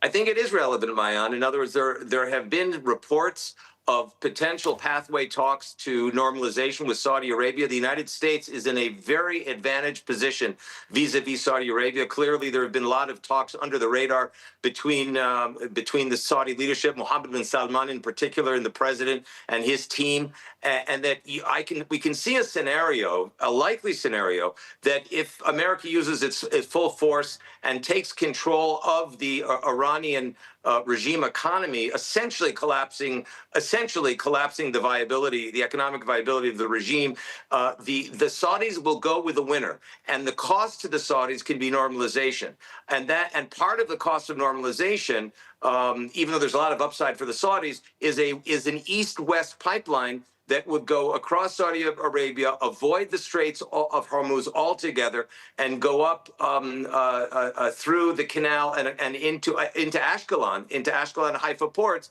making Israel a main global energy stop on the way to the West.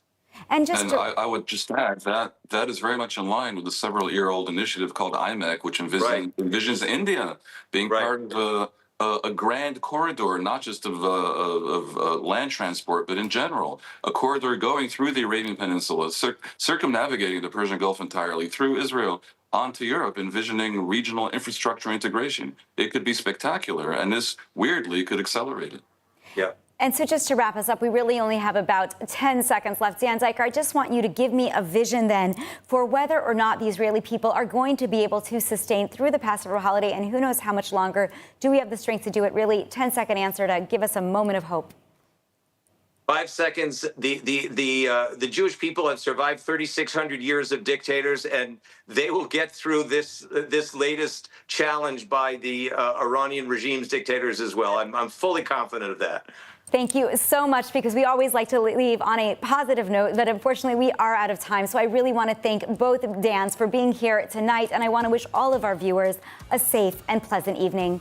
If you found this discussion valuable, please check out the ILTV podcast for a further series of in-depth interviews on YouTube, Spotify, or wherever you get your podcasts. I'm Maayan Hoffman.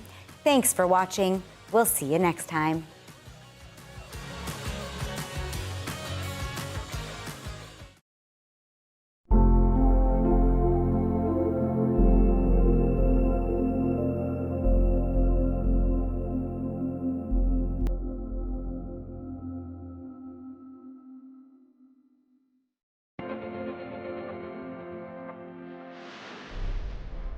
At U Haifa International, academic excellence isn't just a standard, it's a way of life. With 21 English-taught master's programs, world-class faculty, and Israel's top national score in the Times Higher Education Impact Rankings, students grow in every direction. If you really want to challenge yourself academically, grow in a very diverse community, and be immersed in such an important and significant environment, University of Haifa is the place for you.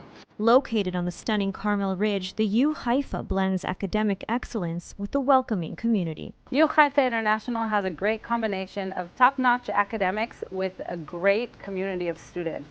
Whether you're pursuing a one-year master's or diving into research, U Haifa gives you the tools, mentorship, and real-life insight to make your mark on the world.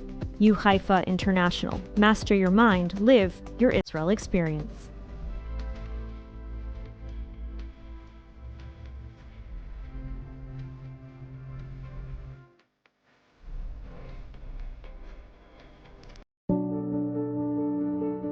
For more than 200 years, when Israel's most vulnerable needed help, Kol El Chabad was there.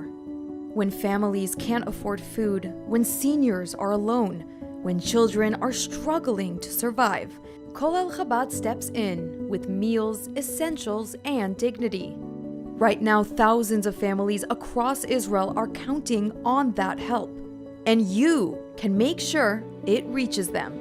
Your donation doesn't just give charity, it gives hope, it gives strength, it saves lives. Kol El Chabad, helping Israel one life at a time. Scan the QR code on your screen and give now.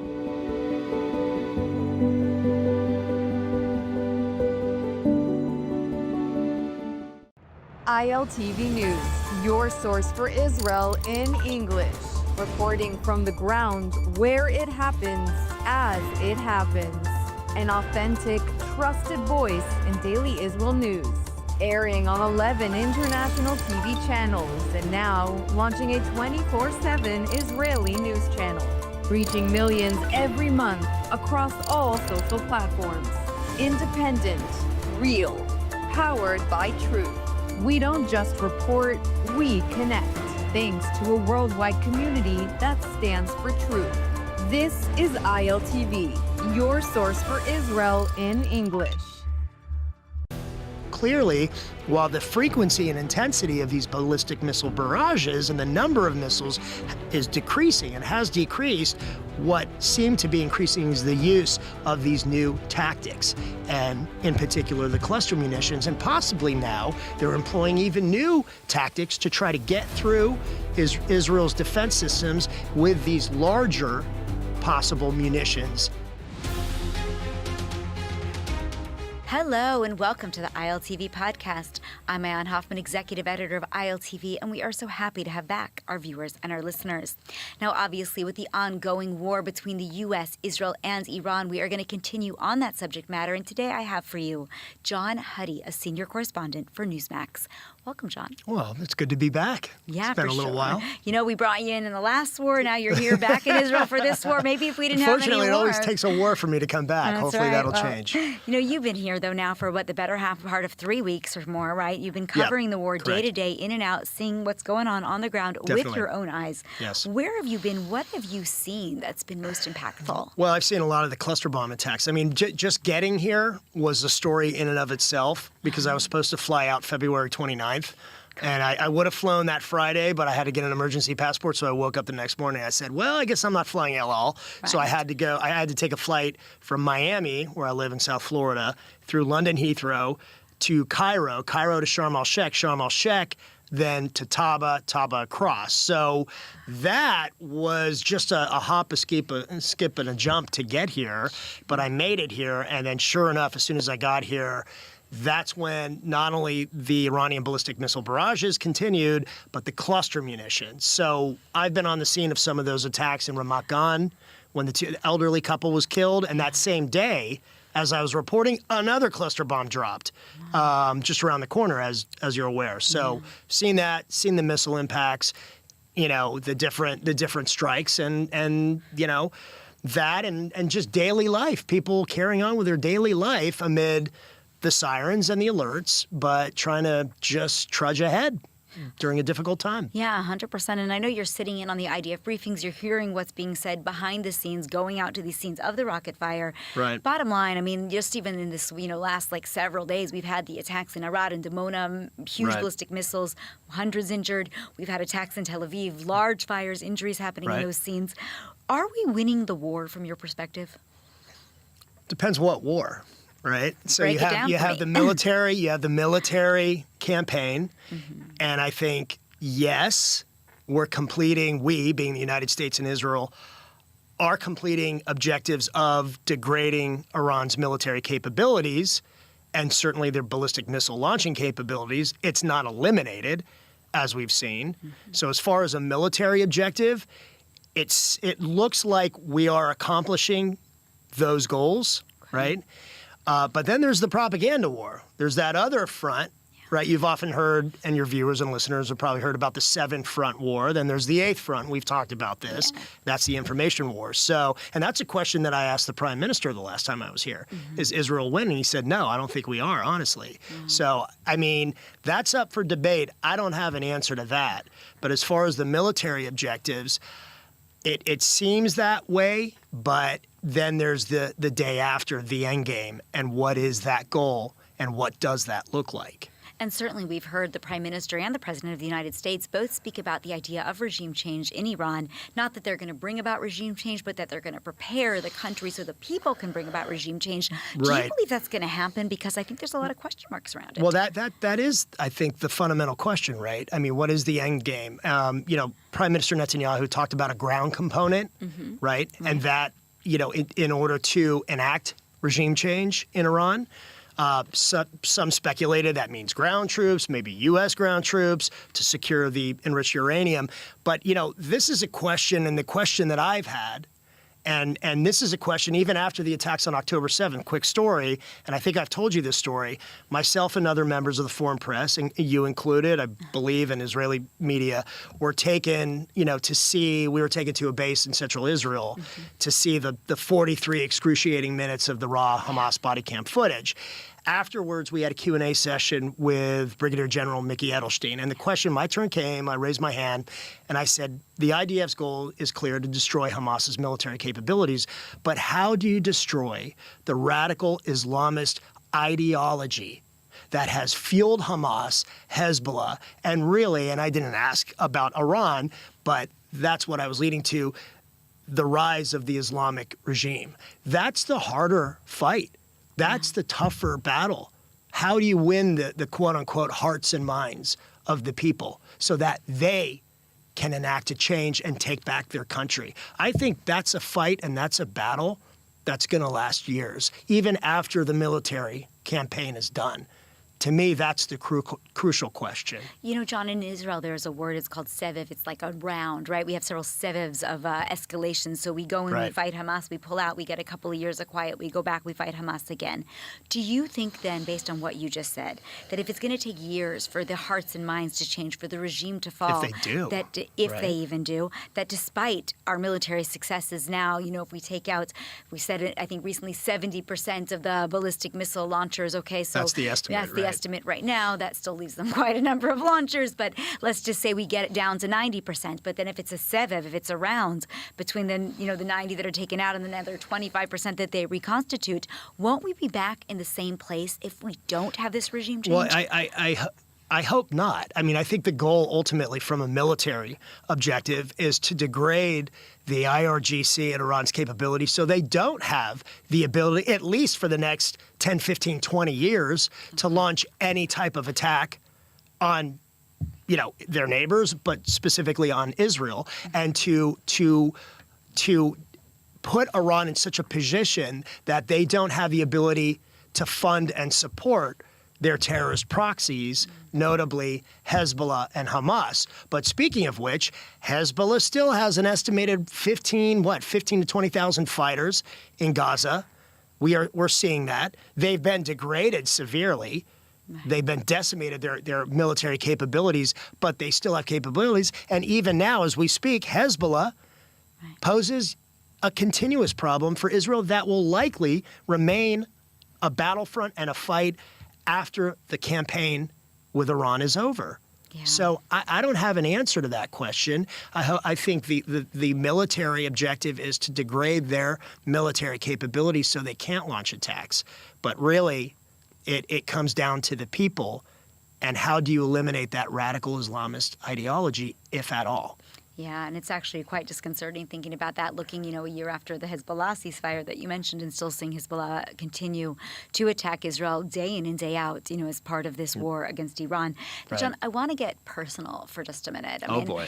You've mentioned how you've been to all of these different scenes. I know you are, you work with Newsmax.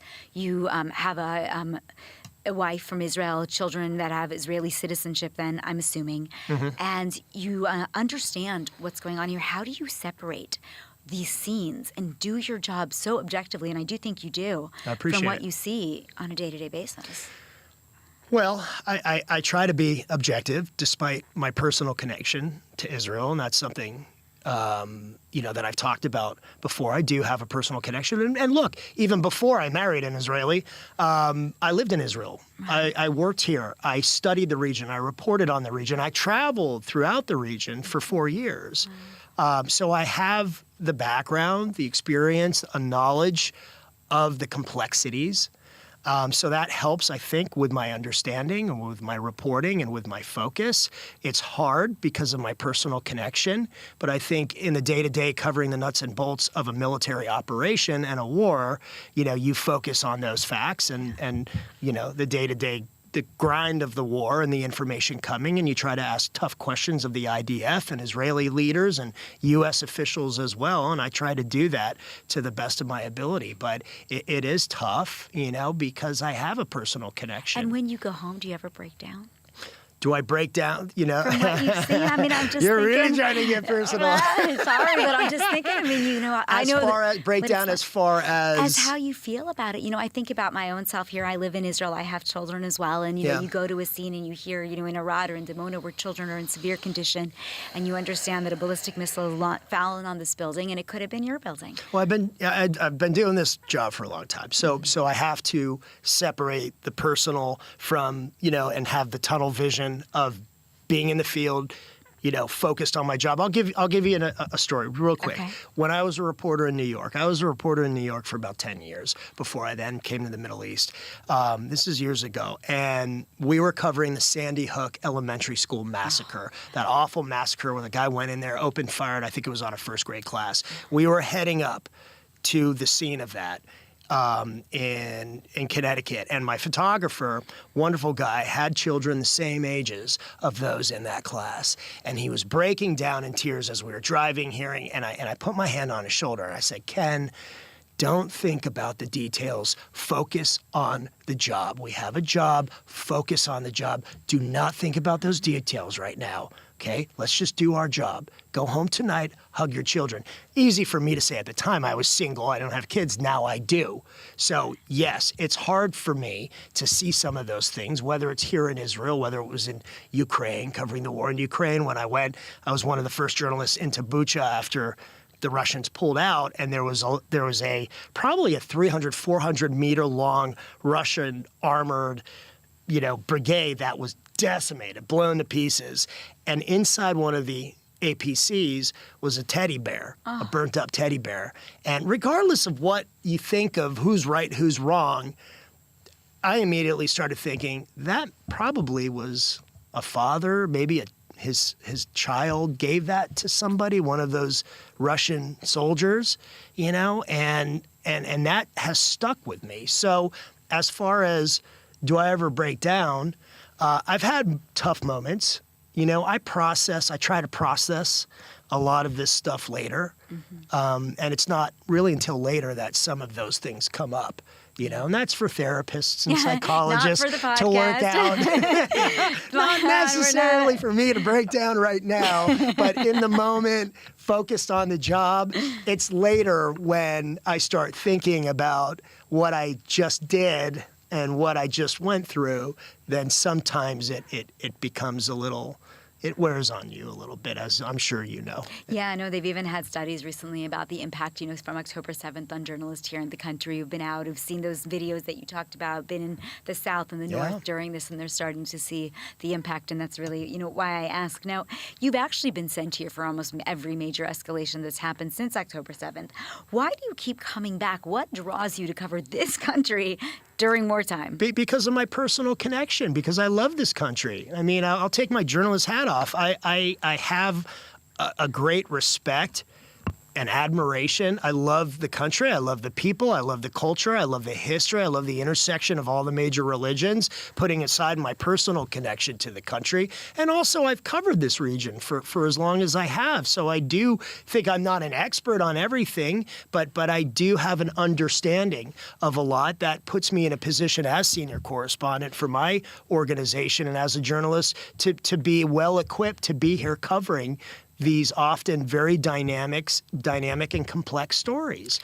So that's what brings me back. Now, John, we started talking about, your expertise and also the kinds of munitions and the kinds of missiles that we're seeing being sent from Iran on Israel. Now, in the beginning, we saw what we saw in June. In June, we had these large ballistic missile heads that were total destruction falling down. We had lost 28 people in that 12-day war here in the country from these direct strikes that even could get into our safe rooms, if they had a direct hit. Yeah. Now we're seeing something a little bit different. We're still seeing some of those size of two-decker buses, let's say, but we've also been seeing these cluster munitions, which are warheads that break apart in the sky and kind of send out these bomblets that have up to a 10-kilometer radius. And most recently, we started to see what looks like it might be a new kind of cluster munition with the same bomblets, but larger. Yeah. So talk to me about what's going on here and how dangerous this is. Well, I think what we're seeing is that the Iranians are trying to employ new tactics, right?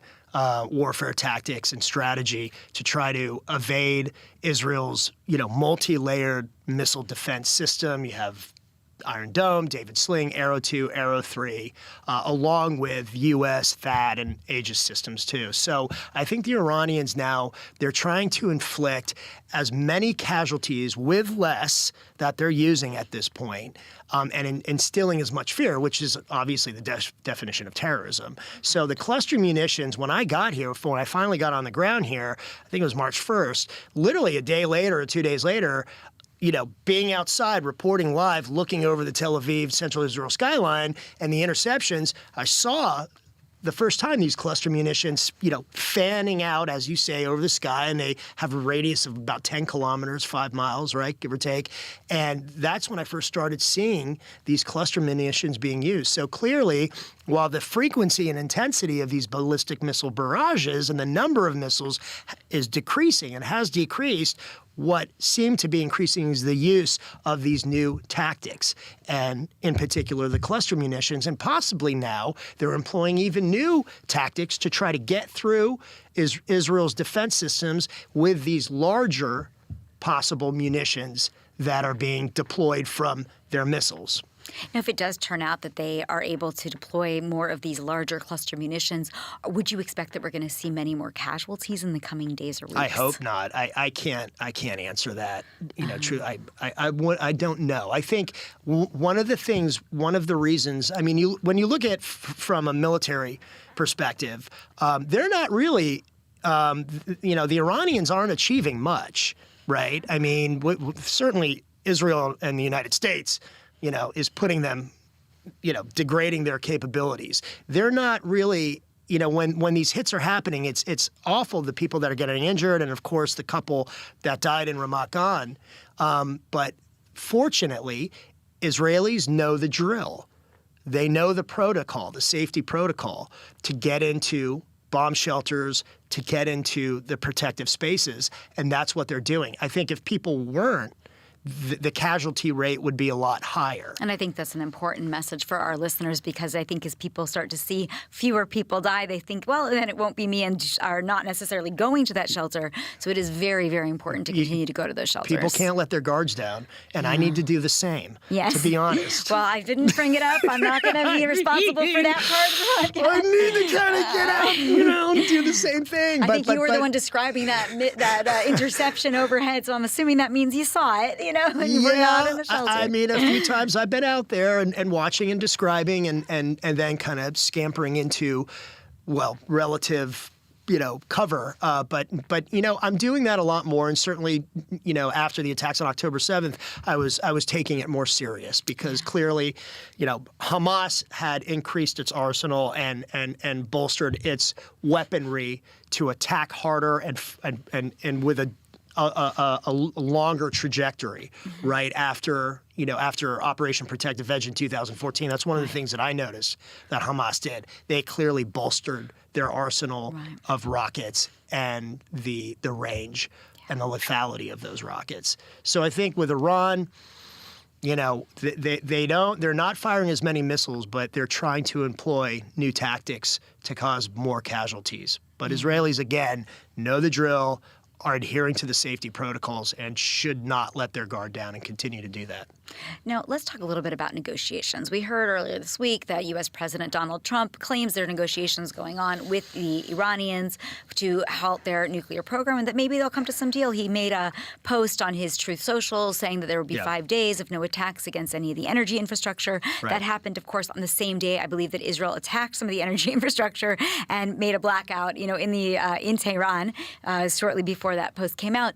Now we're in a period of back and forth. What's really happening? Are there negotiations? Do you believe what we're hearing? Do you think that that America might actually stop this war earlier than later? Well, I think it's healthy to be skeptical. I think that there's a level of skepticism here and possibly cautious optimism about that. I think probably there are talks going on. The Iranians are denying that, calling it fake news. The Iranian parliament speaker, who is said to be leading the delegation for Iran, called it fake news and is kind of putting out that rhetoric, the fiery rhetoric that we often hear from the Iranians, more than likely because they don't want to get killed, possibly by the regime. But so I think, we'll see. I hope that that it's going in a course that will ultimately result in some kind of long-term deal that accomplishes the goals of the military objectives, which is to basically degrade and to eliminate the IRGC's military capability so they don't attack Israel, their nuclear capabilities, that they turn over the estimated 400 kilograms of 60% enriched uranium, that's handed over, that the United States comes in, and either we take it out or they turn it over. But I'm skeptical, and I think it's okay to be skeptical. I hope it does result in a deal. But again, it gets to the main question, right, that we just tackled, and that is, what ultimately is the end game? Right. What do we want to accomplish? Well, and I think that's what I was going to be my follow-up question to you, because I think the last thing you said was that the end game has to be that this regime won't be in place anymore. And if the regime is in place, if that takes a little bit longer to accomplish, as you said, they can come back and they can attack. So if we're making a deal with the current regime, then his regime change no longer a goal. And who is leading that current regime? If it's the people that, the reports out of Iran and these people that are being, taking control, because most of that senior leadership has been killed, right, and wiped out. Yes.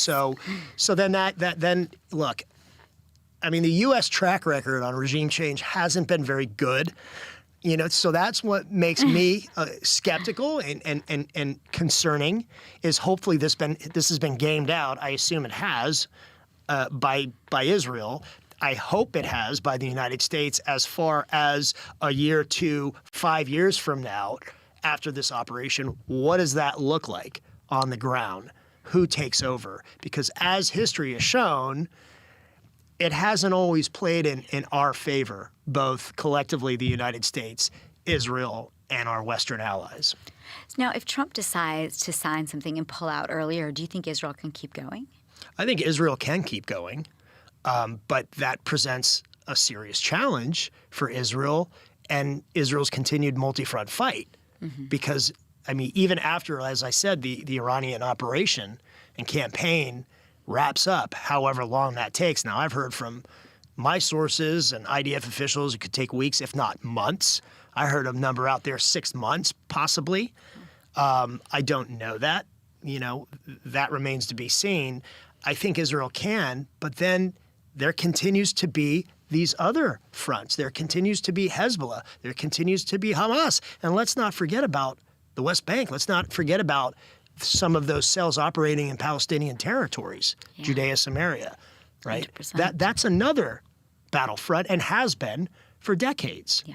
Right. And we've got the Houthis we didn't even mention. And the Houthis. Of course, let's not forget the Houthis. We can keep going. Staying squeaking along in Yemen, but they still have ballistic missile capabilities as well.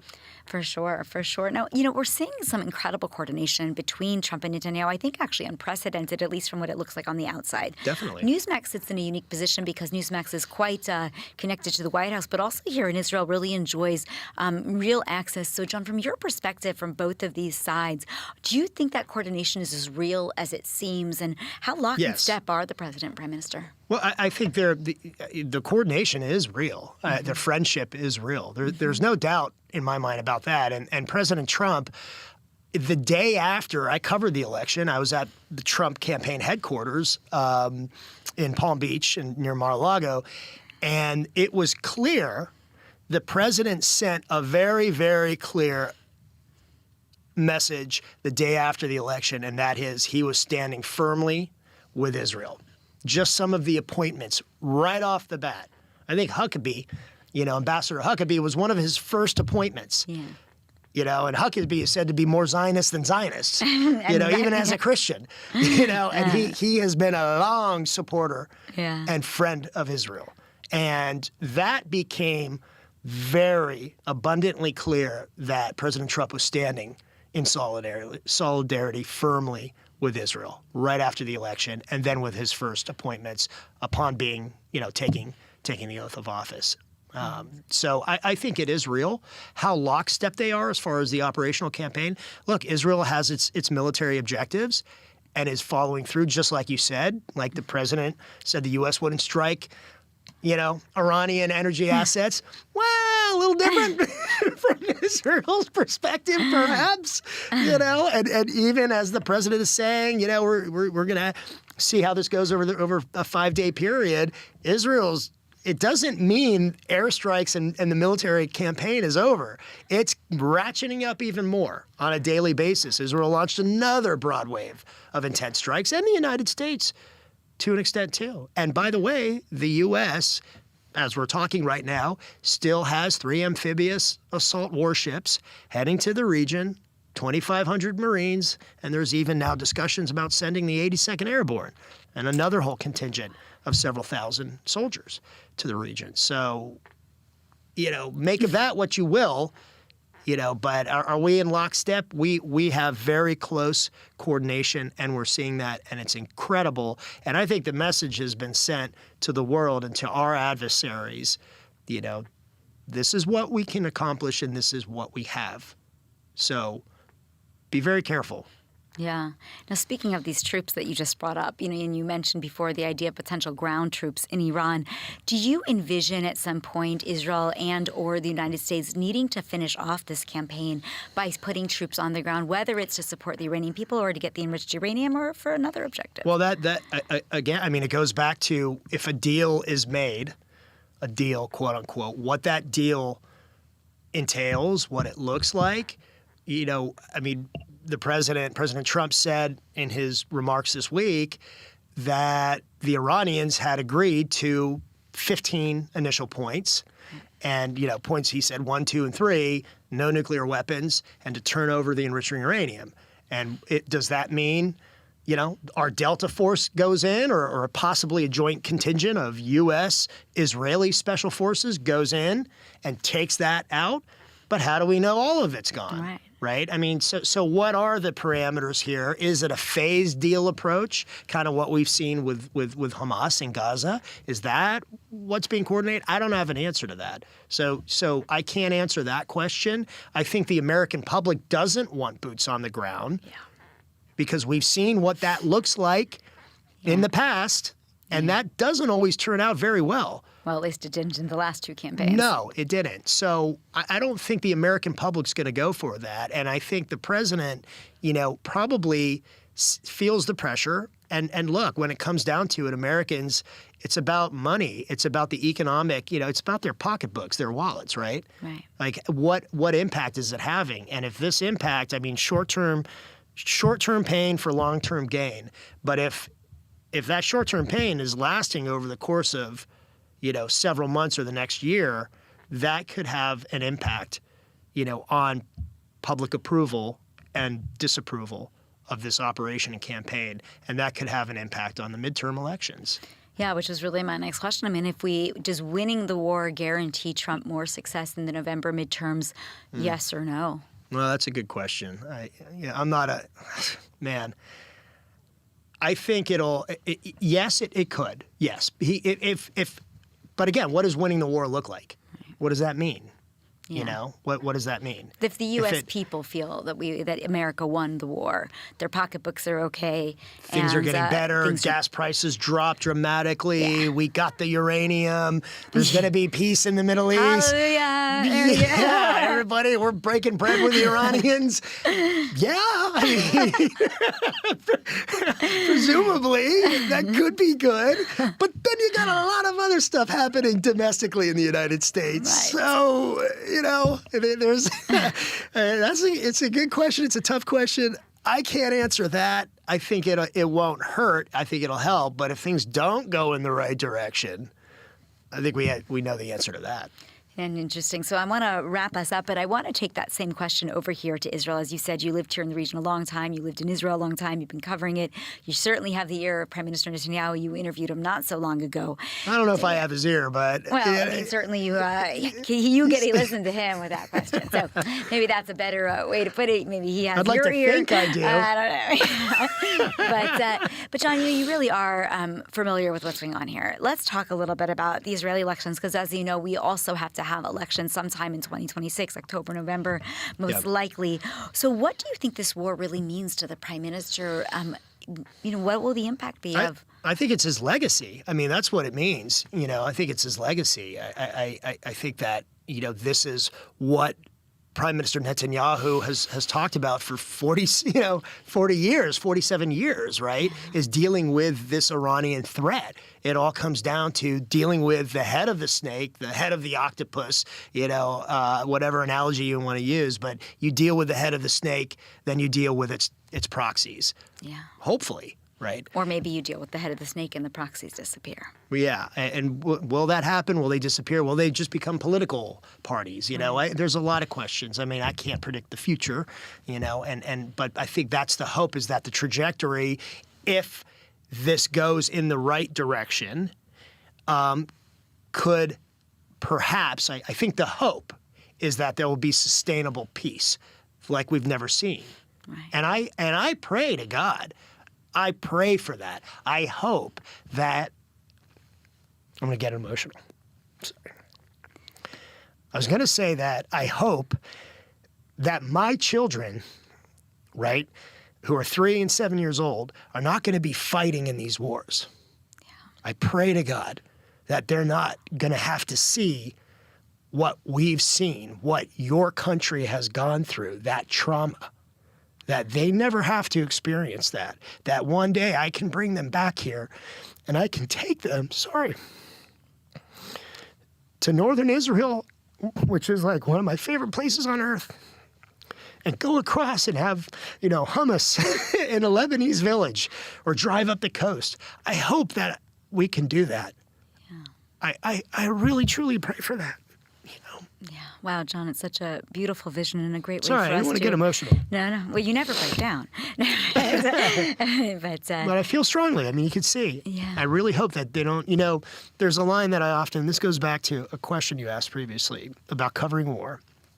William Tecumseh Sherman, who was the great Union general, led the Union forces during our Civil War, U.S. Civil War to victory, said, he's often quoted as saying war is hell. He didn't say that. He said, war is cruelty, you cannot refine it.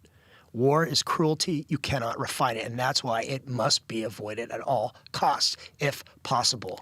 I think this is a just war. I think this was inevitable, that the United States and Israel had to take action in order to set the trajectory in a direction that there is sustainable, survivable peace. I pray to God that is where this is leading. I hope, and I believe that's the hope of President Trump and Prime Minister Netanyahu. And regardless of the political ideologies and the differences on the ground here in Israel, and I mean, the United States is a whole other thing, whole other animal. But I think that's ultimately what everybody wants. Yeah.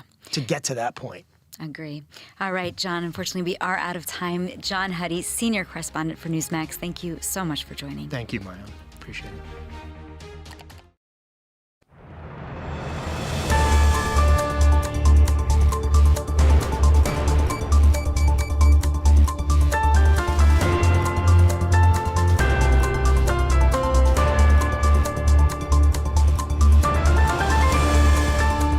Welcome back to ILTV on the Hour. I'm Devo Klein, coming to you live from Israel, bringing you all of the biggest headlines from across the region. It's currently day 37 of the war with Iran. Let's take a look at all of the latest developments.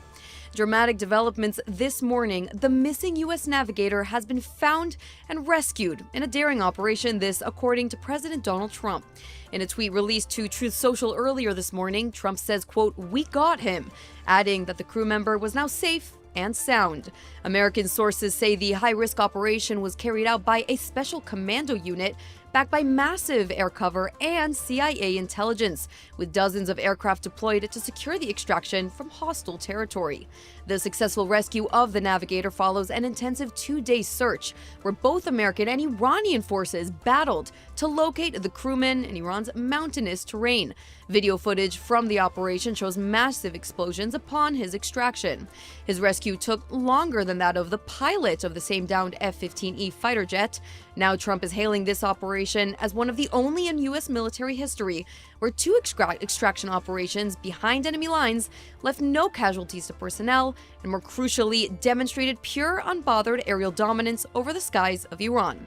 Finally, he added and concluded, quote, "We will never leave an American warfighter behind." Meanwhile, the countdown is on for Trump's ultimatum to the Islamic regime in Iran. The terms are as such: agree to U.S. demands or face what Trump called the gates of hell opening on the nation's infrastructure. Trump has threatened devastating attacks on Iran to pressure the regime to reopen the Strait of Hormuz, the crucial waterway through which around a fifth of the world's oil supply normally passes through. As of the past hour, diplomatic efforts have been stalled, and the regime continues sending messages of unwillingness, rejecting U.S.-backed proposals, refusing to commit to reopening the strait, or entering direct talks with Washington, and even refusing guidance and mediation by allies such as Turkey, Qatar, Egypt, and Pakistan. As energy prices continue to soar in consequence around the world, Trump's threat of all hell breaking loose is nearly at an end, with tomorrow, April 6, being the ultimate deadline. Meanwhile, Israeli forces are pounding regime infrastructure across Iran. Over the weekend, the IDF confirmed striking a regime petrochemical complex in southwestern Iran, saying the site was used to produce materials for weapons. Take a listen to Netanyahu's recent comments. הבטחתי לכם שאנחנו נמשיך לכתוש את משטר הטרור בטהרן, וזה בדיוק מה שאנחנו עושים. אחרי שהשמדנו להם 70% ביכולת ייצור הפלדה, שמשמש להם חומר גלם לכלי הנשק נגדנו, אנחנו היום תקפנו את המפעלים הפטרוכימיים שלנו. אנחנו נמשיך לכתוש אותם, כפי שהבטחתי, מועדים לשמחה. Turning now to the Lebanese front, where the IDF is stepping up operations against Hezbollah in southern Lebanon, combining targeted ground raids with airstrikes against the group's infrastructure and operatives.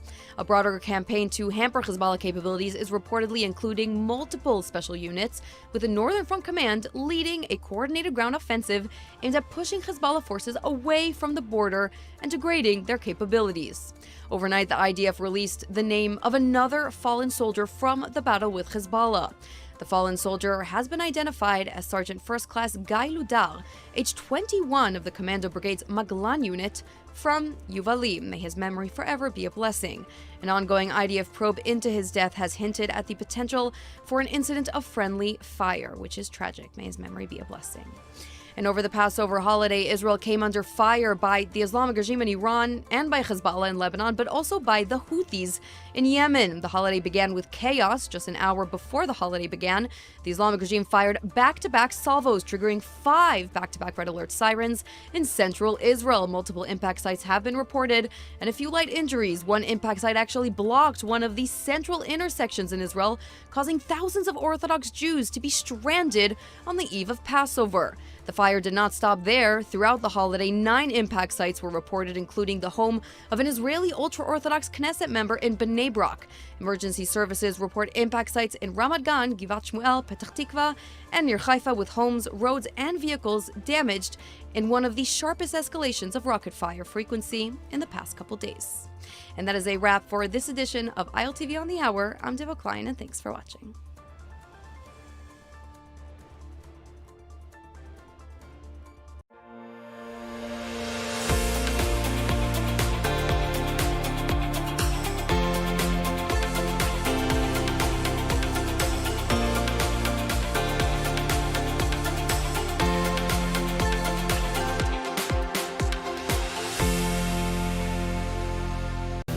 We know that the Iranian embassies in Europe are employing criminal agents trying to convince them or pay them to attack Jewish institutions. Right now, every European is targeted by radical Islam.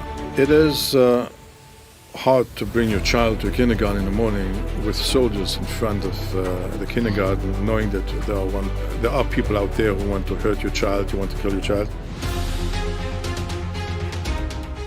Hello and welcome to the ILTV podcast. I'm Ayan Hoffman, executive editor of ILTV, and we are so happy to have back our viewers and our listeners. Now I have with me today Rabbi Pinchas Goldschmidt, the president of the Conference of European Rabbis.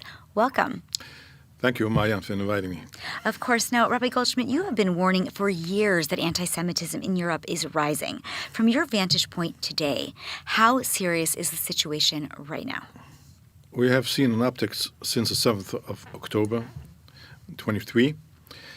But besides the numbers of attacks in the streets, of terror groups trying to do real damage to Jewish institutions. The real difference is that anti-Semitism today has become political correct in Europe and also many other parts of the world. And what do you mean by politically correct? If in the past mainstream parties, political parties, didn't use it, or people who wanted to be part of the mainstream political scene did not use anti-Semitism, today anyone in working in the media, in politics, can and will say anything, and it's not going to be taken against him. Mm-hmm. So in other words, you can get into office even if you are somebody who is anti-Semitic. Yeah, look at the far left in France, and look what just in Germany, the Linke, which is the left party, officially put in its program that they don't believe that the Jews have the right to have their own state, and they're against Zionism. That's something totally new. Right. And I guess it's very similar to what we saw in New York with the election of Mayor Mamdani, who used anti-Israel tactics, anti-Zionist tactics, and still managed to get to be the mayor of one of the largest, or the largest city in the United States. And the city outside of Israel with the largest Jewish population. Correct. Very scary thing. Now, we've seen several disturbing attacks recently, including the bombing of a Jewish school in Amsterdam, attacks on synagogues in Belgium and in the Netherlands. Do these attacks reflect a permanent and deeper trend then across Europe? Are we thinking we're going to see more and more violence against Jewish institutions? These attacks you mentioned are specifically tied to Iran. Okay.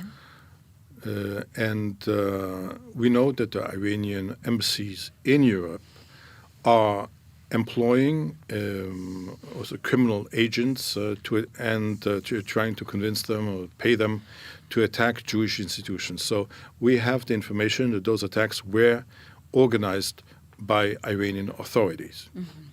So is that like what we saw in Australia, I guess, about a year or so ago when we saw that there were some violent attacks? They hired locals in order to carry out the attacks for them. It's a very similar phenomenon? Right. The Iranians always loved proxies. Mm-hmm. Yes, we've seen that in Israel. We have seen that around Israel. And that's exactly how they deal we didn't do anything. Oh, these are criminal elements. Uh-huh. And it's the same pattern all over the world. So, I mean, are the governments in Europe going to do anything about it? I know that in Australia, when they discovered that they actually sent back or they expelled the Iranian ambassador, I haven't seen that happen in Europe. We have demanded for years and years to put the IRGC on the list of terror organizations sanctioned and forbidden by the EU. And only recently, I think I think it was in February, did Europe actually put the IRGC on the terror list. I think what should be done now is that since the Iranian embassies are doubling as hubs for terror, they should be shut down. Yeah. And we are calling officially on the European institutions, on the European countries, to shut down the Iranian embassies in order to prevent terror attacks against the Jewish community, but not only against the Jewish community. Is that call getting any traction? Are you hearing that this might be something that will take place? Yes. I think it will take place. The problem with Europe is the decision-making process in Brussels, which is not fast. It's slow. It's one of the major problems, structural problems of the European Union. But I hope that eventually they're going to get it right and they're going to do everything to stop Iranian terror on European soil. So what are you telling the Jewish communities that are living in these areas? Are you able to talk to them about their safety? What are you asking them to do to be vigilant? Yes, and I don't think we have to ask them to be vigilant for years and years. We're talking still in the 1970s when there was a whole wave of terror attacks against the synagogue in Vienna and the synagogue in Rome. People were killed. And since then, there is a whole protocol of security to enter synagogues, to enter community centers. You cannot just enter synagogue or community center in Europe. They have to know who you are. There are guards outside from inside the community as well as from the local police. Sometimes after Charlie Hebdo, you had soldiers, French soldiers, in front of every Jewish kindergarten, school, synagogue, and community center. And the French government spent more than €1 million per day to protect Jewish institutions in France. But afterwards, when those terrorists started to attack also non-Jewish institutions, like the terrible terror attack which happened in Nice, and afterwards in Paris again, and in Reims, the Europeans at that moment understood that even though the Jews were the first targets, but right now every European is targeted by radical Islam. Is that a way to live? It is hard to bring your child to a kindergarten in the morning with soldiers in front of the kindergarten, knowing that there are people out there who want to hurt your child, you want to kill your child. However, European governments have done a lot, really a lot, to protect the Jewish communities in Europe. And if we look back since the 7th of October, in 2023, I think more than 3 years passed, 2 years and a half passed. And how many Jews were killed by anti-Semitic terrorist attacks? Right. In Europe, is that none, right? It was England. It was England, right. England, Manchester, and Yom Kippur. Yes, correct. So there were many more attempts. And it is thanks to the vigilance of the Jewish community as well as what the government did to prevent terror attacks, which actually protected and is protecting the Jewish community. So you mentioned, Manchester, the United Kingdom, and we've seen on university campuses all over, but especially in the UK, such a strong rise in anti-Semitism, maybe even more than what we're seeing in other parts in the streets. What does that mean for the future of Jews in Europe, given that this younger generation seems to be rising up that is very anti-Semitic and anti-Israel? It is concerning. I'm sure that every Jewish student on any campus today, including the United States, is concerned. However, we just got reports that Jewish enrollment in Harvard fell from 14% to 7%. Wow. It's a major change. Yes, huge. So, however, when Jews today in Europe are asking themselves, okay, where do we go? Mm-hmm. Where is it safer? New York? You have Mamdani. How many terror attacks did you have against Jews in the United States? More people were killed in the United States for being Jewish or being tied to Israel than in Europe. That's true. Wow, so I guess that they have no choice. It's almost like maybe everyone should come to Israel. or to Israel, right. Of course, we got rockets coming down. So. Israel is very interesting because if you're looking into statistics, the probability of being attacked here by a terrorist is higher than in Europe. But people still want to go to Israel. The question is why? It's not security. It's something else. What is it? It is the possibility to fight back. Interesting, the possibility to fight back. Now, many Jewish leaders are saying that the hostility that we are seeing in these other countries, the anti-Semitism, is very different than what we saw, let's say, in the pre- or even the Holocaust era. How would you describe the anti-Semitism? What is the same? What is different? The anti-Semitism comes from a few different quarters. There's not one source for anti-Semitism. Mm-hmm. What is happening is that the political center in Europe is getting weaker and weaker. Politics is getting polarized. You see this in the United States as well, with Trump on one side and Mamdani on the other side. And in Europe, it is happening as well. In France, with the far left and far right gaining power, and more support in Germany, in Austria, in Holland and other countries as well. And the more polarized you are, the more anti-Semites you have in those quarters.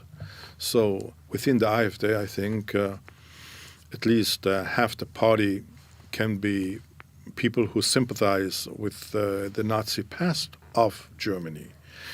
The other half might be just people who want to change and against immigrants.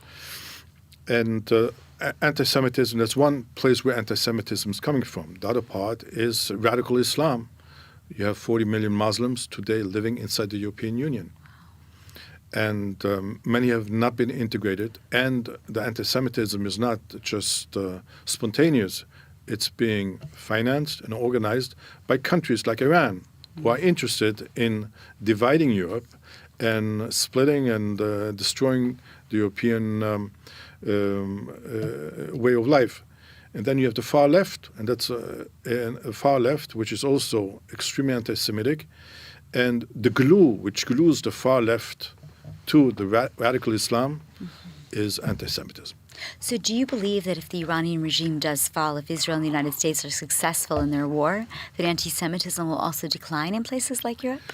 If we're going to see a regime change in Iran, I believe that not only will the Middle East become a much nicer place and quieter place, I think Europe is going to change as well. And we're going to see much less, call it organized anti-Semitism on the campuses, in the streets. How is the Israel-Iran war affecting Europeans today? I know that, obviously in the United States, it's one thing because the United States is engaged in the war. How is that playing itself out locally? Are people for or against feeling tension? We have to understand this not only in the European-Israeli context. We have to understand here there's a much wider context of Europe and the United States. The West used to be united. And what has happened since the presidency of Donald Trump is that there's been more and more differences between Europe and the United States on many, many different issues. On the issue of Ukraine, remember that Trump wanted to annex Greenland. And Iran is also one of the issues, NATO. And Israel is almost on all the issues on the side of the United States. Right. And this also affects the position of Israel in Europe. Interesting. Because Israel is being seen as being not the little Satan, but the junior partner of the United States in everything. So this can be changed, and I believe that the political reality today, where whoever says we have to support Ukraine, does not support Israel, like the Democrats in the United States or the Europeans, or the Republicans in the United States say we don't have to support Ukraine, we have to support Israel. If Zelensky and Netanyahu, even though they're both from different political spectrums, from the right and from the left, they would get together and again reunite the West and saying we are fighting a totalitarian system. Right. We're fighting for democracy. We just want to defend our own countries. We want to remain free. I think this can do a lot to reunite the West. Go ahead, no, continue. And help the West to focus on its real challenges. And it's interesting because every time that there is a situation like this, though, like going back to the Iran-Israel war, we do see a rise in anti-Semitism all over the world and certainly in Europe. Is that something that you think will ever change, or is that just sort of par for the core, that anti-Semitism will always be sitting there, and when there's a challenge, be it COVID, the Gaza war, the Iran war, that it will rise up? I mean, is there a way to ever actually eradicate anti-Semitism? For 2,000 years, the world got used to look at the Jews as victims. And whoever killed Jews, attacked Jews, did not have to pay for it. Right. And in our new world, where since 80 years, Jewish blood is being accounted for, and people who attack Jews know that there is a price they're going to have to pay for it. I think a large part of the world has not gotten used to this message yet. Now, you spent many, many years as the chief rabbi of Moscow. Obviously, with the start of the Russia-Ukraine war, you were forced to leave. How has life been for you in Germany as sort of someone who spent this time in Russia? And what are the Jews in Russia and in Ukraine experiencing from your perspective? When the war started 4 years ago, Russia against Ukraine, I said that this war is a catastrophe, not only for both countries, but also for the Jewish communities of both countries.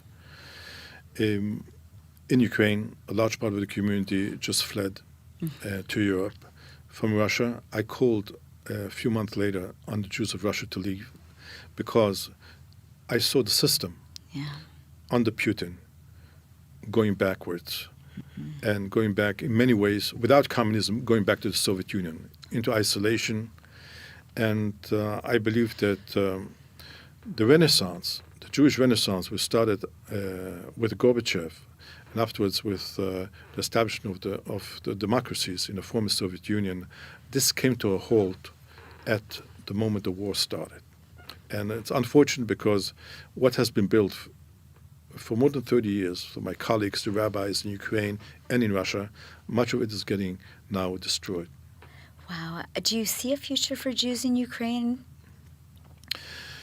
I think that if the war is going to finish, Ukraine is going to stay independent and Ukraine is going to be rebuilt. I see a big role there also for the Jewish community of Ukraine. And what about the instability? It's been, as you mentioned, 4 years since the start of the Russian-Ukraine war. How much instability is there in the region as a result of this war? And how long will it take to repair it? Russia changed totally with the beginning of the war. Russia is not going to change unless there's also going to be a change in the leadership there. In Eastern Europe, the Jewish communities continue to exist, to thrive, and those countries which are part of the European Union are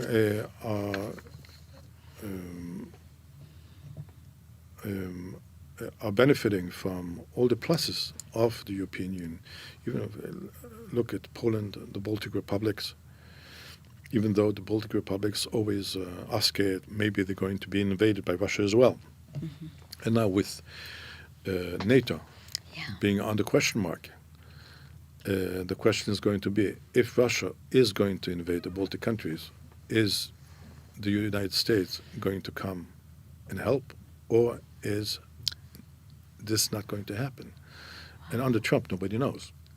Yeah, it's very scary, actually. You know, in some European leaders, when we think about these different communities, that some leaders in general, critics have argued that the European leaders are saying one thing and acting in another way. Do you feel that Europe has been strong enough against what's going on with the Russia-Ukraine war to support, the countries in the region? And I guess I would ask you simultaneously, do you think that the leaders of the European countries have said all the right things, but maybe not done enough also when it comes to fighting the anti-Semitism that's taking place in their own countries? Regarding the first question, the European leaders have really come together to support Ukraine, not because they love Ukraine, because they know that if Ukraine is going to be conquered, and next comes Poland and other countries. They're doing this in order to protect themselves. It's not only protect, number one. Regarding the threat of anti-Semitism, up until the 7th of October, Europe, and especially Germany, was tuned into the threat coming from the far right. But the threat coming from radical Islam was not recognized as a prime threat. And this is slowly changing. And because we believe that the threat to the Jewish community and to Europe comes from both sides, and you cannot minimize the threat coming from the side of radical Islam. And, I've also was reading about the revival of Jewish life in these European countries despite this rise in anti-Semitism. Can you tell me a little bit more about that? Is that true that there is a really vibrant Jewish life in the streets, in the schools, in the synagogues, even as anti-Semitism rises? Yes, I spend much of my time also in Switzerland. Switzerland is a community, not a big community of 20,000 Jews, but they just created an Eruv. Oh, wow, that's amazing. In Zurich, which is major, and they built new community centers in Paris. In the big Jewish communities like Vienna, Paris, Zurich, London, Jewish life is thriving. Jewish life is thriving, and the school system is thriving, and we can speak about the Jewish future over there. In the smaller communities, in the smaller cities, the situation is different. Interesting. And when you talk about that vibrant Jewish life, does that mean that you're not expecting to see some kind of big thrust for Aliyah? Or is that also talked about in Europe? Do you see any vision for European Jews coming here the way they're starting to talk about Jews from the UK or Jews from Australia? Aliyah is a part of Jewish life in Europe. I think that at least 20 to 30% of members of Jewish communities in Europe have an Israeli passport. Oh, wow. Okay. I think that most of the Jews in Europe have visited Israel, which is not the case in the United States. Correct. I think in the United States, less than 20% of the U.S. Jews have visited Israel. So because of geographical proximity. Makes sense. But also, I think every Jew in Europe has some kind of relative in Israel, parents, sister, brother. So there is a lot of European Jews feel themselves very close to Israel. And finally, Rabbi Goldschmidt, I'm thinking that we need to send some kind of message to both the Israeli community about what we see coming out of Europe, a final message, and also the other way around to the European Jewish community, some vision for how they can protect and keep growing their Jewish life in these very difficult times. I think that not long ago, Peter Beinart wrote a post on X writing that if Jewish communities would disassociate themselves from Israel, maybe there would be less terror attacks against Jewish communities. And I responded saying, I don't think this is going to stop even one terrorist attack. Yeah. Because for the anti-Semite, for the terrorist, it doesn't make... let's go back to the 7th of October. The kibbutzim, which were attacked by Hamas, these were all left-wing kibbutzim who believed in peace and who supported financially their friends in Gaza. So hiding or disassociating yourself from Israel is not going to help anybody. Be strong, be proud, Jewish, don't hide your Jewishness, be also supportive of Israel. That's my message to the European Jews. On the other side, my message to the political class here in Israel is that Europe, which was, Kissinger used to say when they told you have to speak to Europe, he says, who do I call? Which number do I call? Today, Europe, also thanks to both Putin and Trump, is getting its act together. It's getting more and more of a coherent foreign policy, more and more of a defense industry, talking about an European army. Yeah. Europe is going to become much more... Europe is the biggest trading partner of Israel today, much bigger than the United States. So I think that Europe is becoming more powerful, not because it wants to, because it has to, and therefore also much more important for Israel, and Israel shouldn't forget that. Great message. Well, on that note, I want to thank you, Rabbi Pinchas Goldschmidt, for joining me today on the ILTV podcast. My pleasure. Thank you for inviting me. Thank you.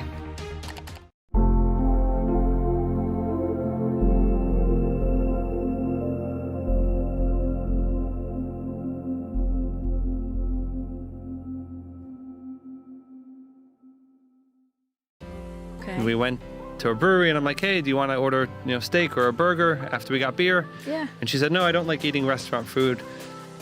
But there's a supermarket right next door if you want to get steak. And we can make a barbecue by my brother. So we started making the food. We put the steak on the grill and the missiles started coming from Lebanon. And we heard the sirens, we ran into the bomb shelter, and I met her whole family, her sister-in-law and the That's kind of fast. nieces and nephew. This is the first date. First date. First real date after a 1-2-hour phone call. Yeah. You are meeting the whole mishpacha, the whole family, in the bomb shelter. In the bomb shelter. Hi, and welcome to the Jewish Matchmaker podcast. I'm Eliza Ben Shalom, your host. We are here on ILTV. And before we get started, I'm making a l'chaim. Here's my blessing. Baruch atah Adonai Eloheinu melech haolam borei pri hagafen. Amen. Now, you have to know why I'm making a l'chaim. I am making a l'chaim because I'm here with Yaakov and Tehila Zimmerman. Welcome. Thank you. We're so happy to have you. I am so happy to have you. And they are a couple that I did not know I was connected to until they showed up at my Shabbat table. So I'm going to tell you what I know and a little bit of what unfolded, and then you're going to weave your story in. And the reason we're drinking wine today, not just that, it's good and tasty, is that you have a winery. Zimmerman Estates in Shiloh, which is where the tabernacle was. We go back in the Bible, it's a very holy place, and you have a winery, you live in the area, and you guys are doing just exciting things as far as I'm concerned. So, okay, so let's dig in. Let me just tell you at first. So, Tehila, I didn't know that we met before you showed up at my Shabbat table. You showed up at my Shabbat table and you told me this story, which I want you to tell now to our listeners so that they understand the background of how we actually met. So I came to one of your events at the OU Center. In Jerusalem. Okay. And it was called Marriage Timeline or Chuppah Timeline. Yeah. Your Chuppah Timeline. Chuppah Timeline. Right. And it was an event that I didn't want to go to. My friends dragged me out the door and they said, let's just go, have fun, hang out. We'll go to Lisa Ben Shalom. She's cool. She's fun. And I was like, okay, I'll go. No problem. So I ended up at your event and I was sitting. I remember you sitting in the audience kind of like this with your arms crossed. Rolling my eyes. Yeah, rolling your eyes and kind of like whatever. Ugh, I had to come with my friends. They dragged me here, but fine, whatever. And there was this lady there that was giving out pamphlet, this little. A pamphlet with information about. A pamphlet of information about this Jewish dating website. And I thought to myself, okay. And she got up and spoke, and she said she introduced herself, and she Ayelet from Shagrin Belev. Yeah, and she said that this is a very unique website because you don't have to be a matchmaker to set up your friends. You can get on this site and as a matchmaker and put up your friends and look for them. Like anybody can make a match. You don't have to worry about making your own match. Just set your friends up and try to make something happen. Yeah. Okay. And by that point, because I know, I remember you in the audience, and I just remember thinking, oh, I don't know if I said something wrong. I don't know if I did something. You never know how people are affected. But you came in not really being in a place necessarily to receive, but it sounds like after that you listened to this whole thing and you're like, fine, not for me, but I'll set up my friends. Exactly. And I said, if I'm a lost cause, then maybe my friends are not a lost cause, and let me do something for my friends, and let me take action and do something for them because no one's looking out for them. And I was like, you know what? God sent me to this place at this time for this reason, and I guess I'm here. I guess that's what I'll do. Yeah, and I said this is a God-given gift from, and how long ago was that? Do you remember? This was probably 2 years ago. Okay. 2.5 years. So approximately 2.5 years ago. Now I'm going to pause your story for a minute because Yaakov, you and I are on a Zoom call. We're at a meeting talking about inspiring, 20s and 30s singles, Jewish singles to meet, to tell them about relationships. And you're helping out a Jewish organization called Rage. And they have this concept of what they want to do. And I don't know who you are, by the way. You're on this call. They're like, he's great. He's on this call and he helps us do stuff. Right? Yeah. We meet and I'm like, okay, cool. And then you throw in there at the end, I have a winery. And I'm like, you have a winery? I have a dream. I want to have a chuppah wine. I want to have a Jewish, Eliza Bracha, joy and blessings wine, either as a segula, as a special merit that you should get married, or you have it at your chuppah, that it is for your marriage, that you have a wine. You're like, oh, we can do that. And we get off this call and I'm like, I'm all excited because I met the wine guy. and then we have an event in Pardes Chana where I live. Hey, maybe you'll come to an event. And you're like, great, cool. I'll bring my wife. I'll bring my wine, and we'll come to the event. Is that yeah, accurate-ish? You came for a wine tasting. We're we'll do a Shabbat wine tasting. Only Shabbat. Yeah, right. Yeah. So we meet, and then you tell me this whole story. Tell me your army story, because this, I was like, I really didn't know who you were. I didn't know what your story was. And I was only randomly connected to you through this organization and through wine because of my own curiosity. But take us back a little bit. What's your story since October 7th? So I grew up in Passaic, New Jersey, and I was there for first days of Sukkot. And for second days of Sukkot, I went to Mexico to Puerto Escondido, like southwest Mexico, just for Sukkot. Okay. And I heard about the war, and I flew back October 7th. I flew on October 7th and I got to Israel October 8th. Wow. And I've been in the reserve since. I have like 740 days or something in reserves. And you're still in the reserves. I'm still in the reserves. I'm in a Special Force Commando unit, 98. And so then I was dating. You can date through the war. Like, how are you able to do this? You're in reserves. You're not around much. You don't have your phone, I assume, all the time. How are you connecting? So when I came off, every day I was off, I would go on dates. When I was home, I would go on dates. And I had a neighbor who bugged me for like a year. He's like, I'm a shagrir. I want to set you up. Go on this site. I'm an ambassador. I'm an ambassador for Shagrin Belev. I want to help you. Go put yourself on this site. Yeah. So I told him no for a year. He bugged me for a full year. And thank God for good friends. Can we just say thank God for good friends? Thank God for good friends. And yeah, like a month after I went on the site, I met Tehila. Okay, now wait, pause. So you went on the site to help your friends. You didn't put yourself on the site. How did you end up on the site? No, so I went on the site to help my friends, and I took it as a second job. I would go to work, and then I would come home, and I would sit for 2, 3, 4 hours on the site and search for my friends, and I took it very seriously because I really saw a lot of potential in the site, and there are a lot of great people on the site as well, and I really tried, and I at the beginning I was very annoying. I would like call the people like 7 p.m. like some of them are mothers or they're at work. You're nudging the ambassadors who are the matchmakers, trying to set people up. Hey, I have an idea for my friend. How's this guy? And what's the story? And I'll be like, why? I called you yesterday. You didn't answer me. And then I send them a text message. And you were really I was nudging. very on it. I was very much on it, and I would spend many hours on it, and I would bug people, and I felt like they're getting annoyed at me, but I was like, this is my mission right now, and this is what I got to do.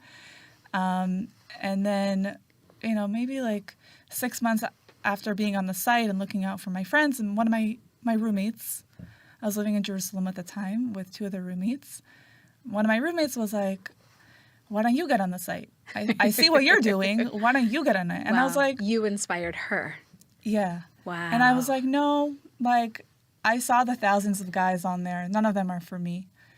Lomatim. It's not suitable for me. Like, I know what I'm looking for. I have... Right. I kept an eye out for you. I didn't see what's there. I tried to make a match for you, and I also see there's nothing for me, so I don't need to be on the site. Correct. Okay. And so I said no, and then she kept bugging me, and like she would kind of poke at me, and she'd be like, you should try it.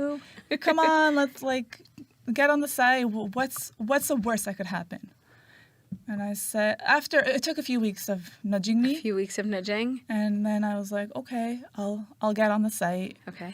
Fill out that annoying form that you gotta fill out. Always there's a form to get into a database. All these questions that I probably filled out a million times before, and I just did copy and paste. Maybe I changed a few things. Yeah. And she starts searching for you. She starts searching for me, and from every other day, she's like, oh, I saw this guy. How about this guy? How about that guy? And I would say, no, not for me. And then one Friday, I was rushing to go to my brother because he was called up to reserve services in northern Lebanon. So I went to help my sister-in-law and be there for Shabbat. And like I was running out the door, and she's like, wait, you got to see this profile. And I was like, whatever. You're rolling your eyes. Is the typical about dating, like, ugh, another one. Yeah, I was like, okay, show me. Like, open up your laptop. Let me see. I'll take a look. She's like, look at his pictures. I was like, I don't even care to read the profile. I was like, okay, he looks cute. I was like, that's it. You based it on a photo. Yeah. Usually, by the way, guys usually get blamed, like, oh, you only look at a photo. You don't read anything. Meantime, she just looked at your photo, and it was cute enough that she was like, okay, fine, whatever. Actually, I looked at her photo and I said, she's not for me.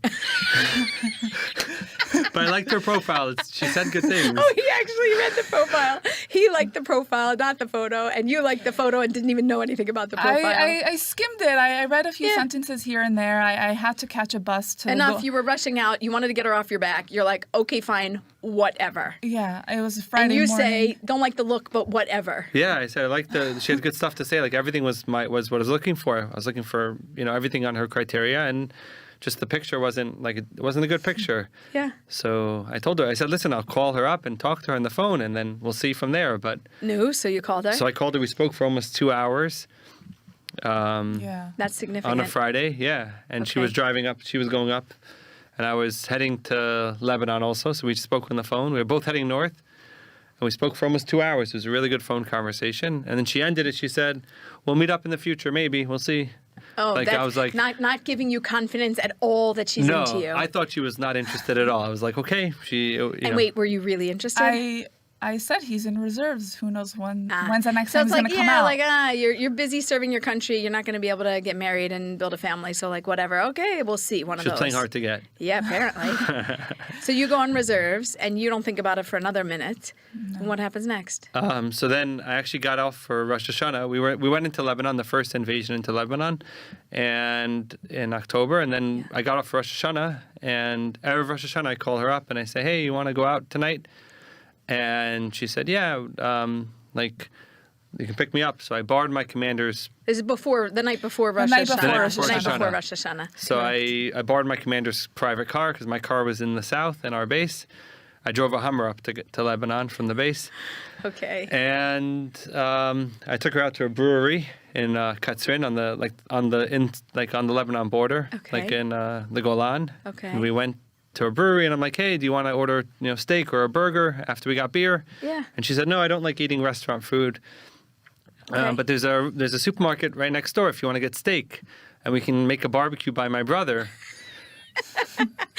She goes from not wanting to have a date with you to like, oh, let me just invite him back to my brother's house. Yeah. So but he's not home because he's serving. Not home. He's in reserves. So I stopped by my base and I picked up a bottle of wine that I had on base. Okay. One of your bottles. One of my bottles. Okay. And she calls her sister-in-law, and her sister-in-law is like, yeah, come after bedtime.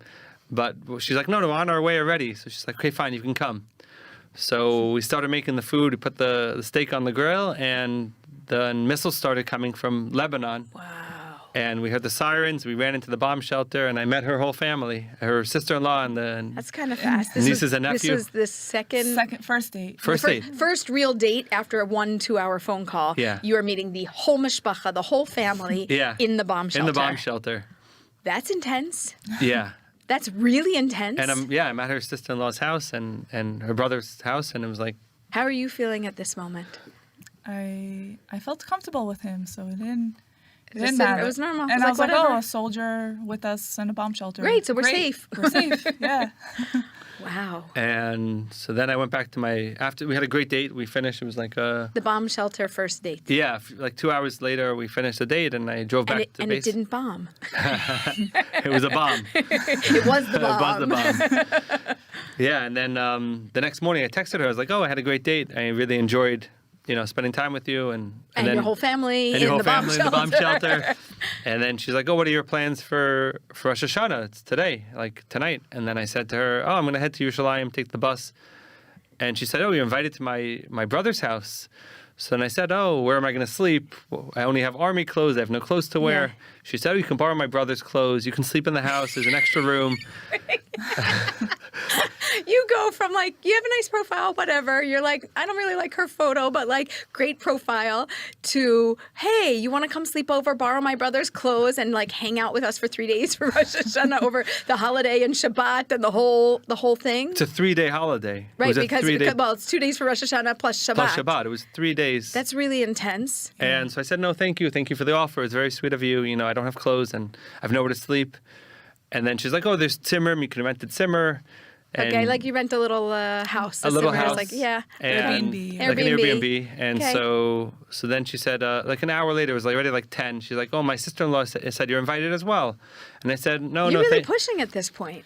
Did you know you were more interested, or was it just like, listen, he's a soldier, like, what does he have to schlep to Jerusalem? So just come here, it's closer. Yeah, in my head, I was like, the poor guy, what if he misses the last bus to Jerusalem? No, right, then you're really stuck. You're on the road before a holiday. Right. If you miss the last bus, the whole country really shuts down, and you really can't get anywhere. Right, and he has no family here, and he came to Israel with no family. And he's been serving all this time. And the poor guy will be left on an army base for 3-day Yom Tov, for a 3-day holiday. And I was like, okay. So come.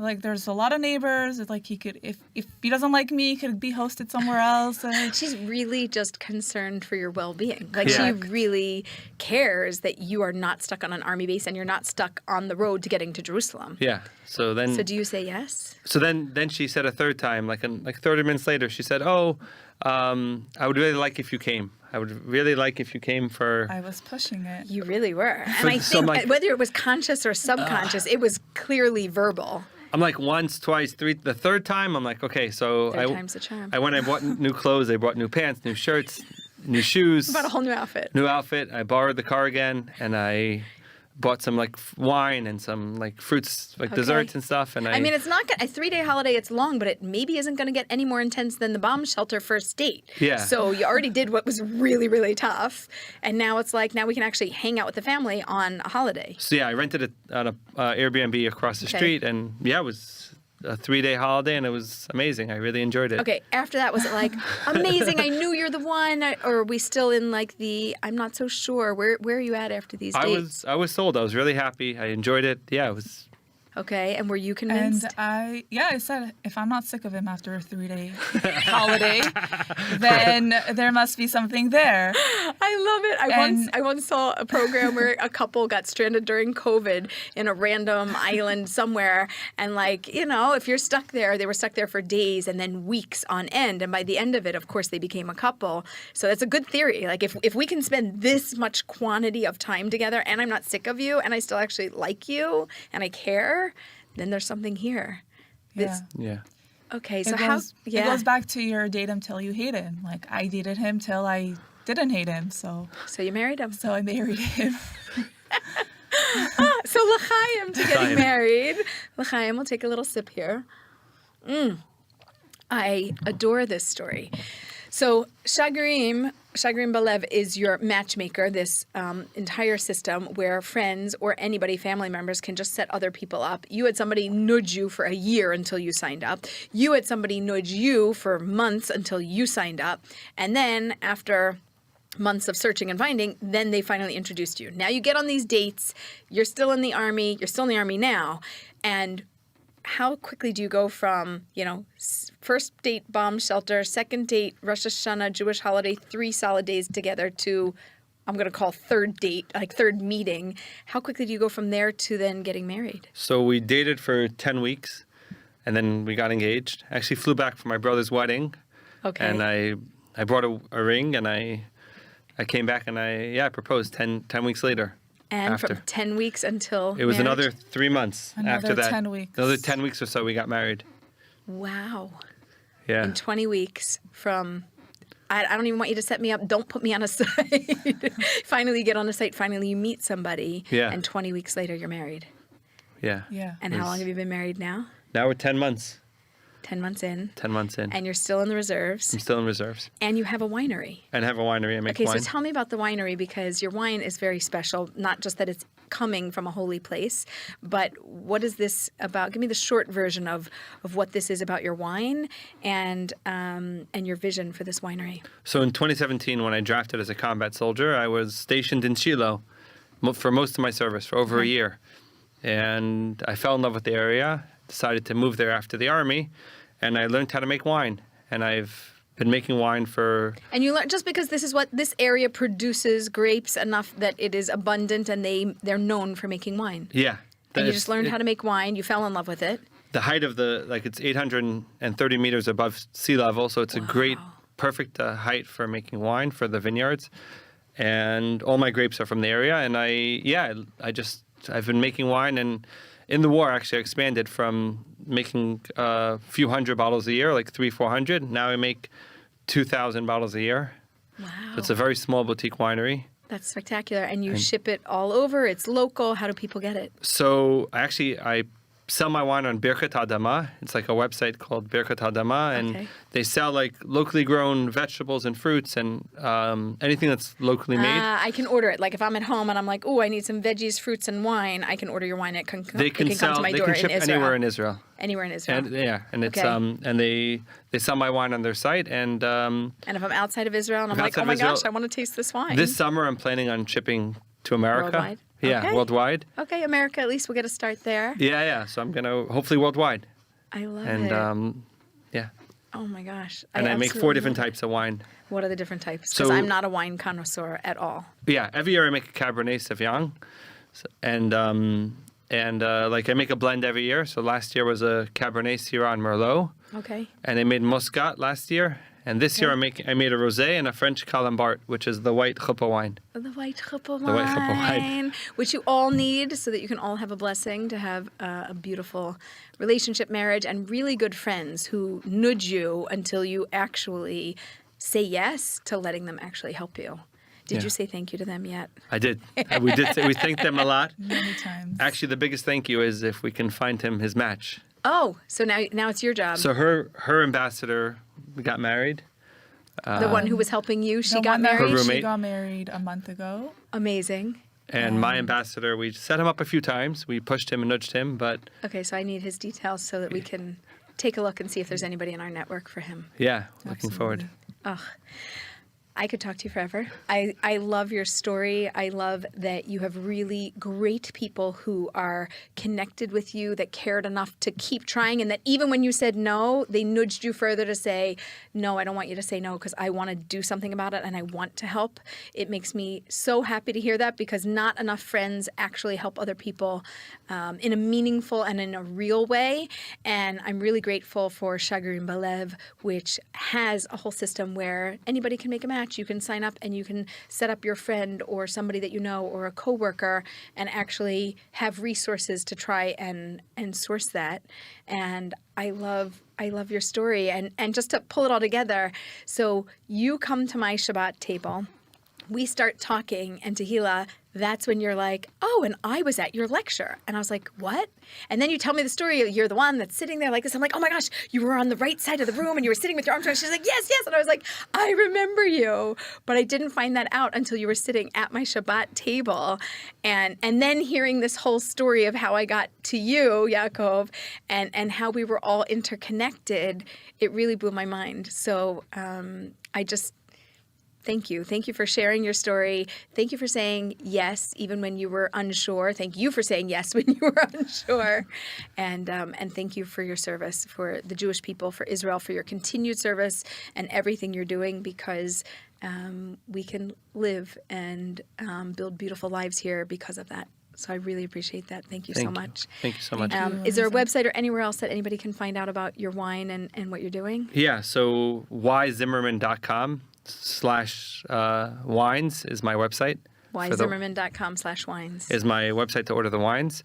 Okay, and I just want to say, like, if you have sometimes you have to go out of your comfort zone and you have to push yourself and you have to have people push you to do something that's uncomfortable, like going on a site that you're not comfortable with going on, and then you can find your match. And it's like going out of. I think it's very important that both of us went out of our comfort zone, and I am very blessed and happy that I found Tehillah and found you, and we're growing and we're.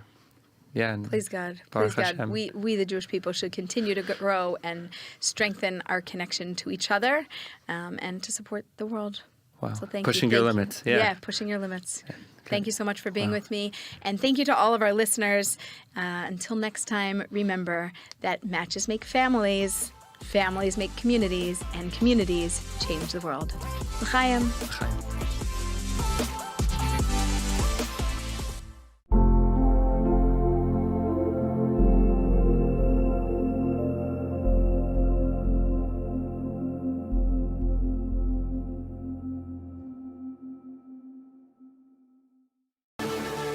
Israelis woke this morning to alarms triggered by Iranian missile fire and to tragic news from the Lebanon war front. The IDF announced the names of 4 soldiers killed in action. 4 of the slain were identified as Captain Noam Madmani, 22 years old, from Sderot, Staff Sergeant Ben Cohen, 21 years old, from Lechavim, Staff Sergeant Maxim Entis, 21, from Bat Yam, and Staff Sergeant Gilad Harel, 21, from Modi'in. All served with the Nachal Brigade's reconnaissance unit.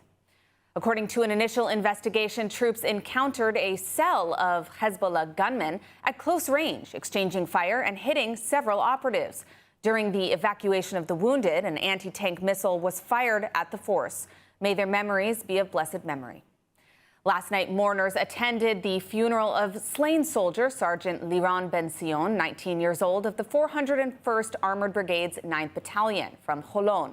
According to an IDF probe, Ben-Sion was killed this week when an anti-tank missile struck his armored vehicle, killing Ben-Sion and seriously injuring his officer. The IDF continues advancing in southern Lebanon and is pounding Hezbollah targets in Beirut. Israel is now signaling that it will maintain what defensive sources describe as effective control over southern Lebanon, even after the current war. ILTV's Devil Klein has the latest. The army says that over the past 24 hours, during continued operations in South Lebanon, the 36th Division forces killed dozens of Hezbollah operatives who attempted to carry out ambushes against Israeli troops and also discovered multiple weapon stockpiles across southern Lebanon. In one incident, soldiers identified an RPG-armed operative and opened fire, eliminating him before he was able to discharge his weapon. Soldiers captured a Hezbollah operative who was conducting surveillance on forces when he was detained by troops and transferred into Israel for interrogation. The latest wave of IDF airstrikes in Beirut targeted and killed senior Hezbollah commanders responsible for coordination with Palestinian terror groups.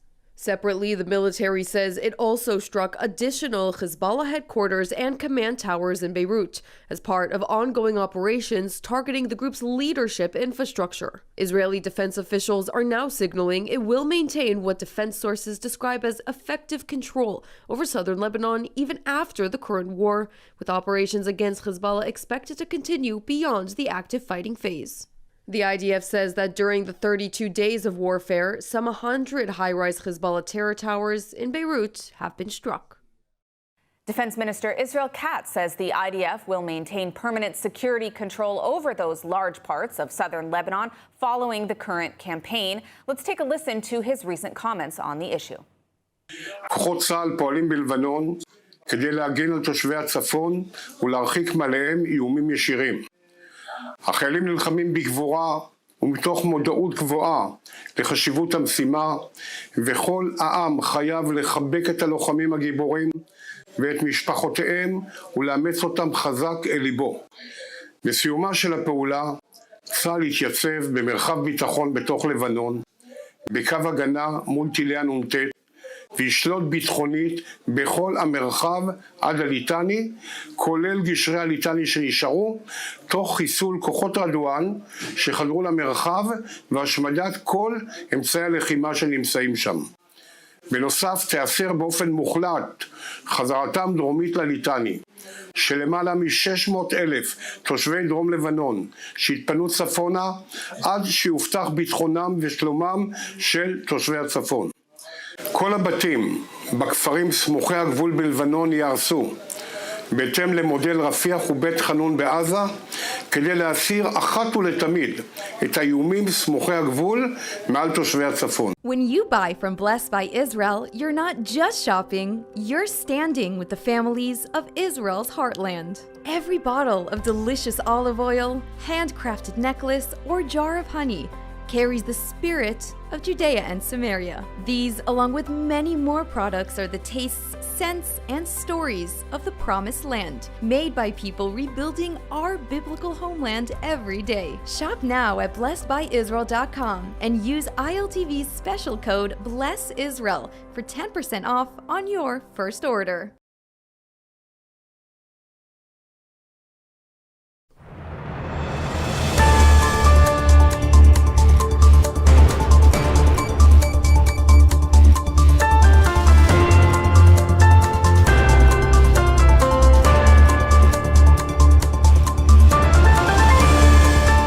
Welcome back to ILTV on the Hour. I'm Devil Klein, coming to you live from Israel, bringing you all of the biggest headlines from across the region.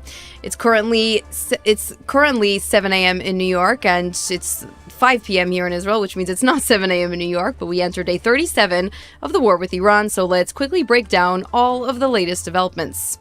President Donald Trump has officially announced the successful rescue of the missing U.S. navigator from Iranian territory. In a tweet released to Truth Social earlier this morning, Trump says, quote, "We got him," adding that the crew member was now safe and sound. New details emerging from the operation reveal an intricately planned and flawlessly executed mission, the likes of which the United States has likely none on record so far, this according to Trump. As the operation concluded after nearly 2 days of search and rescue, American sources say the high-risk operation was carried out by a special commando unit, backed by massive air cover and CIA intelligence, with dozens of aircraft deployed to secure the extraction from hostile territory. Now, new reports are suggesting that Israel also assisted in the location of the navigator, who Trump says is also a highly respectable colonel. Fox News reported that Israeli officials shared intelligence with the U.S. during the rescue operation. Ynet also reported that the IDF helped to stop Iranian attacks in the area. During the 36 hours, the pilot was missing. Now, new reports are indicating that Israeli commandos could have also been on the ground during the operation. The units in question are Israel's Shaldag and Sayeret Matkal elite commando units. Now, video footage on your screens now from the operation shows massive explosions upon the extraction of the pilot. Reports now suggest that the United States military struck its own military aircraft after a malfunction that prevented the jets from taking off. Before potentially falling into the hands of Iran's Revolutionary Guard, the military struck the planes, leaving behind only a pile of rubble. Now Trump is hailing the operation as one of the only in U.S. military history where 2 extraction operations behind enemy lines left no casualties to personnel and, more crucially, demonstrated pure, unbothered aerial dominance over the skies of Iran. Take a listen to Netanyahu's recent comments on the success of the operation. Congratulations, President Trump. All Israelis rejoice in the incredible rescue of a brave American pilot by America's dauntless warriors. This proves that when free societies muster their courage and their resolve, they can confront seemingly insurmountable odds and overcome the forces of darkness and terror. This rescue operation reinforces a sacred principle. No one is left behind. This is a shared value demonstrated time and time again in the history of both our countries. As a nation that repeatedly carried out daring rescue operations, and as someone who was wounded in such a mission and lost a brother in the Entebbe rescue, Israelis and I, we know what a bold decision you took. President Trump, Donald, my dear friend, once again, your decisive leadership brought another great victory to America. I salute you. We all do. And meanwhile, the countdown is on for Trump's ultimatum to the Islamic regime in Iran. The terms are, as such, agree to U.S. demands or face what Trump called the gates of hell opening on the nation's infrastructure. Trump has threatened devastating attacks on Iran to pressure the regime to reopen the Strait of Hormuz, the crucial waterway in through which around a fifth of the world's oil supply normally passes through. Now, in the last hour, Trump's threats have intensified. In his latest tweet to Truth Social, Trump said, quote, "Open the effing strait, you crazy bastards." He also finished his address by saying, quote, "Praise be to Allah," poking some fun at the Islamic regime. As of the past hour, diplomatic efforts have been stalled, and the regime continues sending messages of unwillingness, rejecting U.S.-backed proposals, refusing to commit to the reopening of the strait or entering direct talks with Washington, and even refusing guidance and mediation by allies such as Turkey, Qatar, Egypt, and Pakistan. As energy prices continue to soar in consequence around the world, Trump's threat of all hell breaking loose is nearly at an end, with tomorrow's April 6th, the ultimate deadline, approaching. And joining me now to discuss these developments is our panel of experts. I'm pleased to welcome to the show Arash Azizi, an Iranian historian and lecturer at Yale, and Shiri Fein-Grossman, CEO of Israel-Africa Relations Institute and former head of regional affairs at the NSC. Thank you both so much for joining. Thank you for having us. So, Arash, I want to start with you. Trump's deadline is approaching. He's clearly losing his cool, as we've seen in that recent tweet to Truth Social. He really wants that Strait opened. What's your assessment of this deadline, and what, in your opinion, could we be seeing tomorrow? Well, President Trump's, method of deal making and war making are based on, he sort of has one main tool. He's high risk, high reward. He goes in, he makes his big threats, and he hopes that faced with the might of American military and them knowing that he will go places where many others won't, they'll fold up. And that sometimes works. So he has been able to get many things from his allies and foes by these methods. But it doesn't always work. And I'm seriously doubtful, unfortunately, that it could work here, because he's basically making a big bluff that if Iran doesn't open up the Strait of Hormuz, and I put it in quotations because, what is Strait being open and closed, it's kind of is not always clear, because it is open to some ships. But anyways, for Iran to seize control of it, the bluff is that if Iran doesn't do that, he will effectively turn the entire region on fire, because if he attacks Iranian infrastructure, Iran can then attack significant energy infrastructure in Israel and in Saudi Arabia, in other places. And it's a bit of a bluff.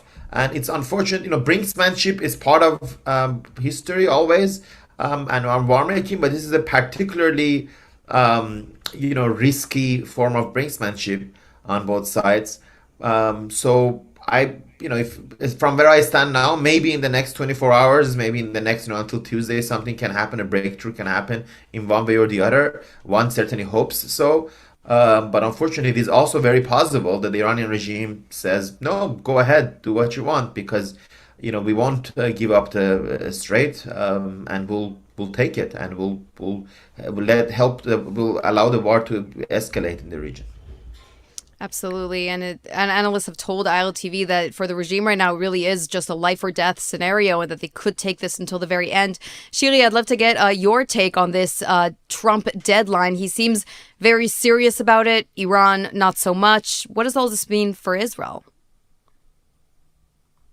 Well, I think something is much bigger is happening here. It's news stories for democracies fighting wars that we were accustomed to not winning anymore. Nothing comes to a clear-cut loser and winner, and I think Trump is trying to change that by all means possible.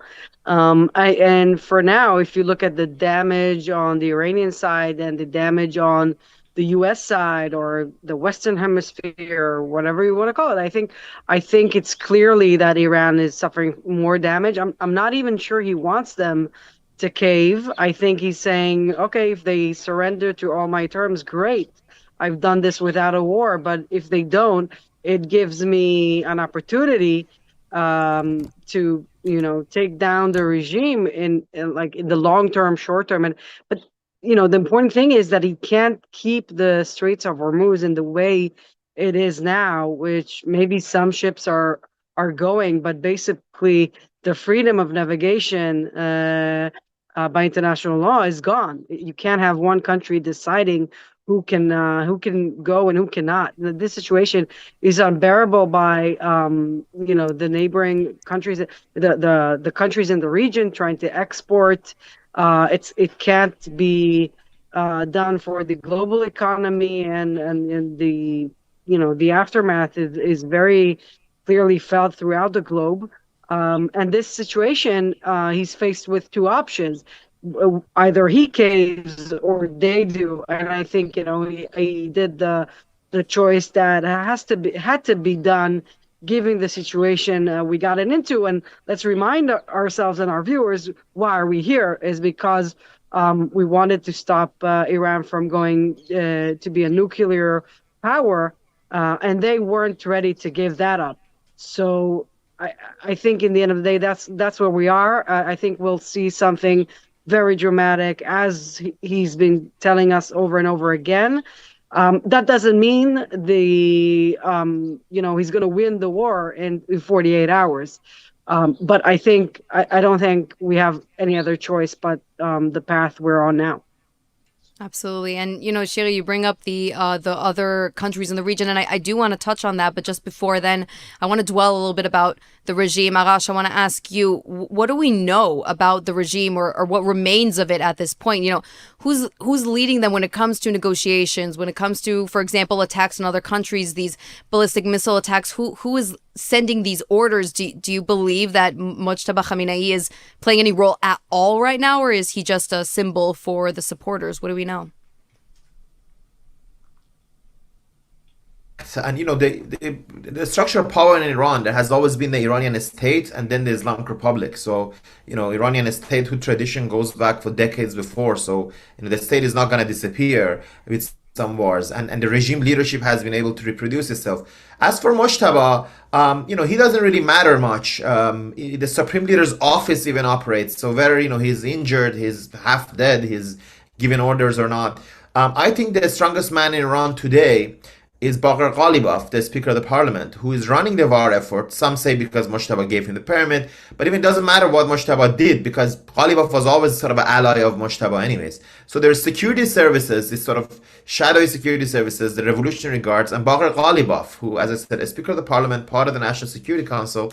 So they're running things, and they're running the war effort. And if I just say a couple more things to Cherry's points. First of all, I don't think the goal of this war was nuclear weapons. Certainly, that's not neither Israel nor United States consistently said that the goal of the war was the nuclear program of Iran, which I think, by my assessment, and I think most people's assessment, the Iranian regime was, if they're ready to give up on one thing, actually is on the nuclear front. So they were ready to give up on a lot of it before the war. Now, whether to satisfaction or not is always the question. But this is one of the things they're most willing to give up on. And if there is something that if there's negotiations that follow, they can do that. And also, it's a very strange theory of war and peace. If you believe the winner is the side that has less damage. Because then what's the war goal? The war goal is to cause the maximum damage.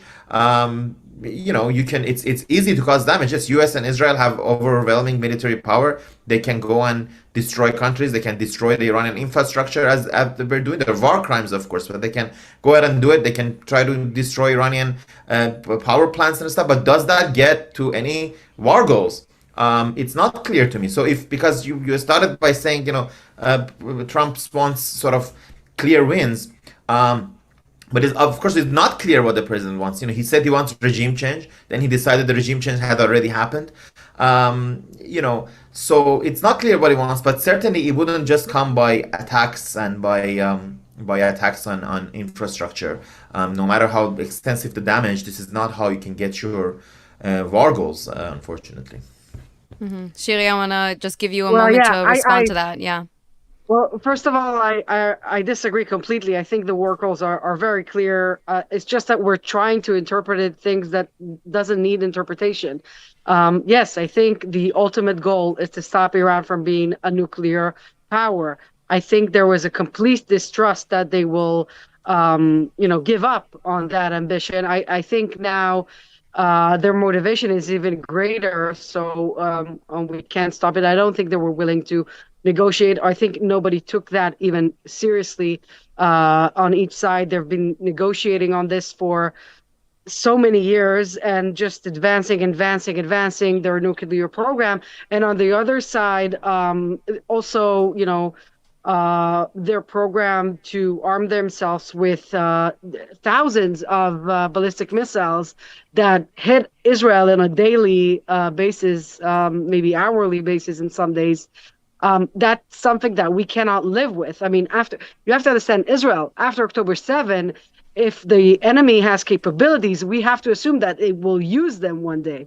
And we can't allow that situation to continue. And the fact that we're assuming, let's give all of our enemies to encircle us with all kind of powers. We, before October 7, were at, I think, the most dangerous point of Israel's security ever. We had Hamas, we had Houthis, we had Hezbollah, we have the Iraqi militias, we have the Syrian army. All of that encircles Israel and Iran. If they were to decide on a coordinated manner, not what Hamas did, to all strike at once, we were in a very, very difficult situation. Now, it's very easy to say, because Israel's so strong and we're doing such a great job, hey, why did you want to go into this war in the first place? But we need to remember where we came from, and we need to remember also that Iran gave a lot of money to Hamas to sponsor their capabilities and their strategy and their training. So we can't look away from that and just continue things as usual. And I think so. The going after their missile program and their nuclear program is definitely part of the war goals for sure. Maybe there are unintended consequences or intended consequences, so to speak, of the regime falling. I think on that issue, there is a slight daylight between Israel and the U.S. I think the U.S. can live with a different regime, one that listens more to the U.S. and cooperates.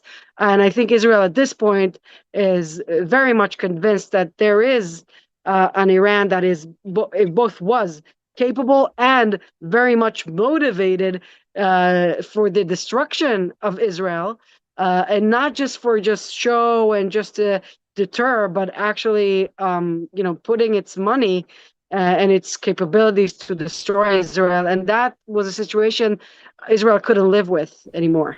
And it was the best timing to go to this war right now. So what are the war goals? I didn't get it. What is victory in your opinion? When are the war goals achieved? I think to prevent the nuclear program and to destroy the missile the ballistic missiles being produced, and of course take back the capabilities of the drones.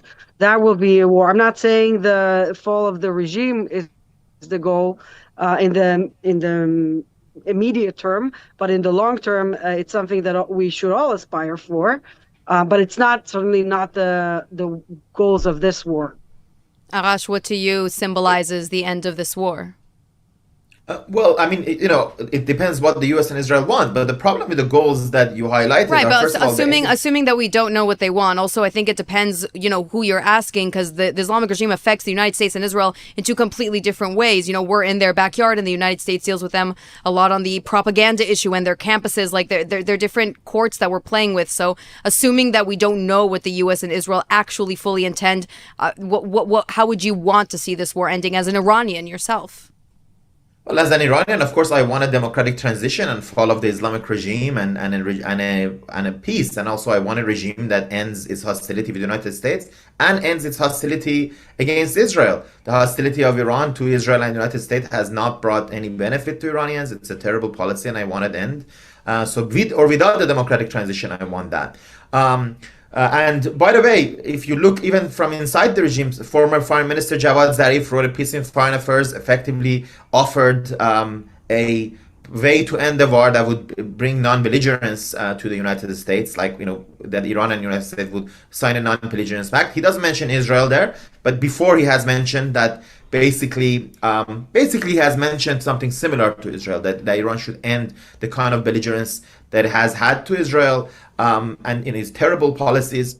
And look, so there's no doubt about that. But the question is, that's what I want. But how do you get what you want in the real world? That's where a strategy comes in. The war goals that you described, nuclear program. Well, how can it be entirely destroyed? So there is an enriched uranium. I guess a commando operation can take that out or not. I mean, but that's a very specific thing. And the missile program, you can destroy the missile program. But this is what Israel used to call mowing the lawn. Goes in every couple of years, destroy a lot of things, and then go in a couple more years after they rebuild them. And of course, October 7 happened, unfortunately, despite them mowing the lawn that had happened. So that was, in a way, not a successful strategy, because Hamas was able to rebuild itself, and Hamas was able to do the heinous war crimes of October 7, despite it being attacked very periodically by Israel. So what lacks in Israeli strategy is that Israel needs to have a way to win the peace. Israel's military victories against the axis of resistance has been impressive. Without it, perhaps the Syrian people would not have seen the end of the Syrian regime. The Lebanese would have been so emboldened to take on Hezbollah. But Israel is currently invading Lebanon. It's hitting Iranian infrastructure indiscriminately, and it doesn't really have a clear plan to end the war. And what you said confirms what I said, because you say, and the capability of making drones. You can make a drone out of a warehouse. You can never stop any country from making drones. That's not a serious war goal. How can your war goal be to end the production of something that can happen? Iranian drones are made, as I said, in small warehouses. So it needs a political end goal. Israel would need a political end goal in different places. It's going to be difficult, but it would need to. As I said, it knows war making and it has impressive kinetic abilities, but it would need to also have a diplomatic ability and an ability to end the wars on a political basis that could make the region safer. It could take the partnership of countries like Saudi Arabia and others. But unfortunately, Israel has not done this in the last couple of years. And it's as I said, it's done the warfare impressively, but without a political diplomatic ends in sight. It is definitely very nuanced, and I think that it goes back to what Shiri was originally saying, which is that we have been fighting on these other fronts, and we haven't exactly seen that, quote unquote, full victory. Even with Hamas in Gaza, they said that we would demilitarize and get rid of all the weapons of Hamas. That hasn't happened, and Israeli officials have actually come out recently and said that dismantling Hezbollah is not an achievable war goal, and that's rightfully so upsetted a lot of Israeli civilians in the north, because they're basically saying, so can security not be ensured? But I think that there's a lot of nuance to these things. I mean, it can be a little bit of both, to also hamper capabilities and to also maybe potentially instigate political change, although that is a little bit more complicated, because how does one country sort of enforce another country into another political system? But Shiri, I want to give you a chance to respond to that. I really don't know where to start. I would ask if Zarif is really in a place to really represent the regime that obviously is in control of Iran, of non-belligerence. If I sign everything with Zarif, will it say that the Revolutionary Guard will stop wanting to destroy Israel? I really, really doubt it. And if signing an agreement means really nothing in action while our enemies keep building the capability to destroy us, I mean, really, where will that lead us? I don't think specifically with Iran, a political diplomatic goal in this situation is something that is achievable. I think there are diplomatic things to de-escalate the situation, to have some, some quiet in the region for a while. But I'm sorry, but all these years of quiet in the north, we had nothing. We had de-escalation for many years in Lebanon, and what did we get? We get all the south of Lebanon full of tunnels ready to, really occupy the Galil area. So, and was that something that diplomatically we can achieve? And also, if you're going to analyze what happened in Gaza, so one has to take into account that Israel really didn't have the freedom to act both in Gaza and in Lebanon. It's, the Biden administration, European nations, all of them just, they threatened Israel again and again to do anything to, take away the enemy's capabilities because of the fear that there would be escalation. But now that the war was waged on us on October 7, on the first ballistic missiles attack back in, I think, April 2024, this was the situation that led us to today. We have to have context. I don't think that right now diplomacy will give security to the people of Israel. I don't think it will give security to the region. It will just give time for the Iranian regime to arm itself and to supply itself with nuclear weapon and becoming North Korea. And this is, where was the world with North Korea? It completely failed.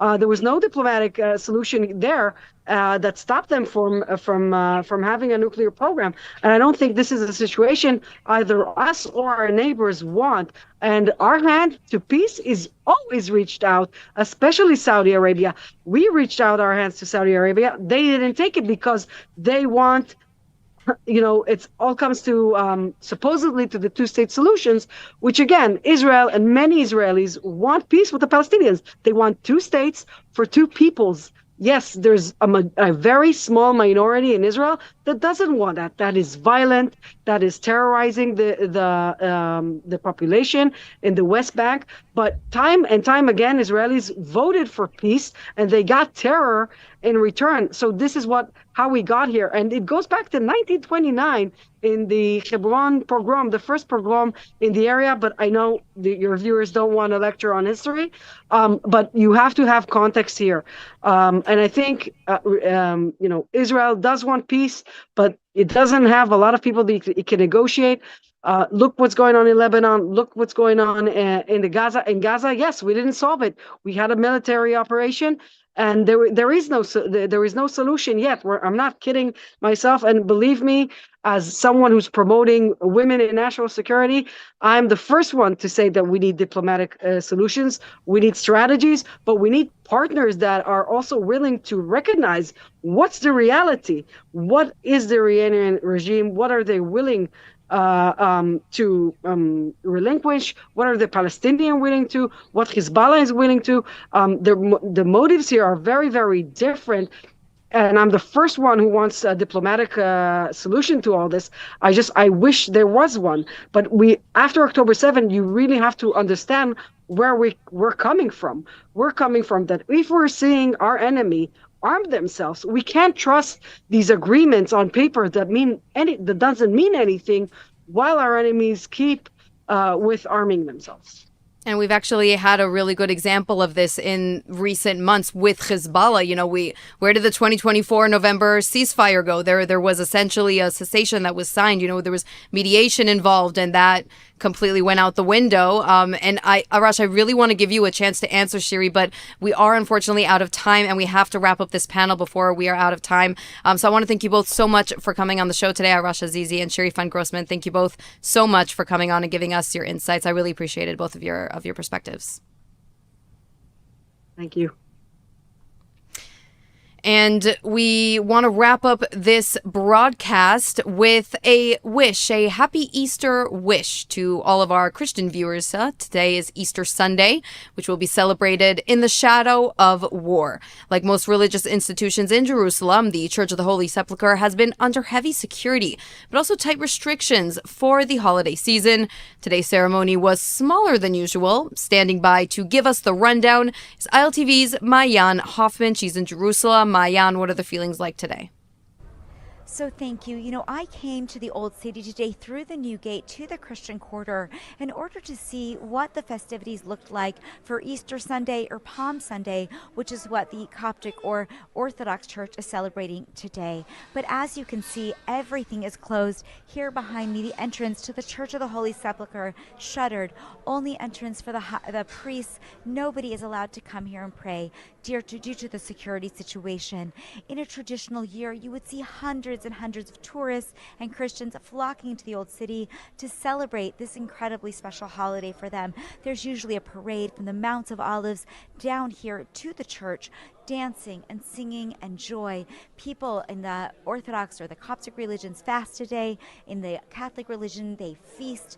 And these are traditions that are still being carried out today, but again, in private with their families and not in a public setting. It's a very somber Easter. I spoke to many members of the community here as I walked through the empty streets, people who live in the Old City, as well as the very small handful who managed to get here for Easter by entering through Jordan or through Egypt. And they all said the same thing. This is a sad year. They're praying for one thing: peace in Jerusalem this Easter and forever. Back to you. It's important to also highlight the incredible resilience, not just the Christian faith, but the Jewish faith, the Muslim faith, all of the Holy City of Jerusalem have had to experience this holiday season under restrictions. And that is a wrap for this edition of ILTV on the Hour, broadcasting live from Israel and the heart of the Middle East. We're here every hour on the hour with the latest breaking developments, in-depth reports, and exclusive insights into the stories shaping the region and the world. Stay with us throughout the day for our next edition of ILTV on the Hour and scan that QR code on your screen for a connection to our ILTV apps. I'm Devo Klein, and thank you so much for watching.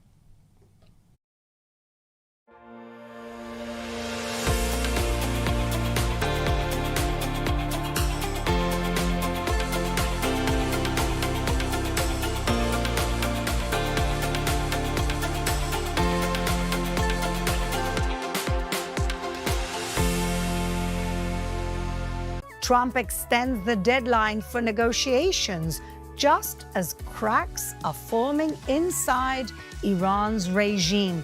So, are the Iranian regime and Trump looking for an off-ramp, or is this the art of the next Middle East deal? Welcome back, everybody, to the Quad. Are the Iranian Islamic leadership showing cracks? Well, look what the daughter of an ex-president had to say.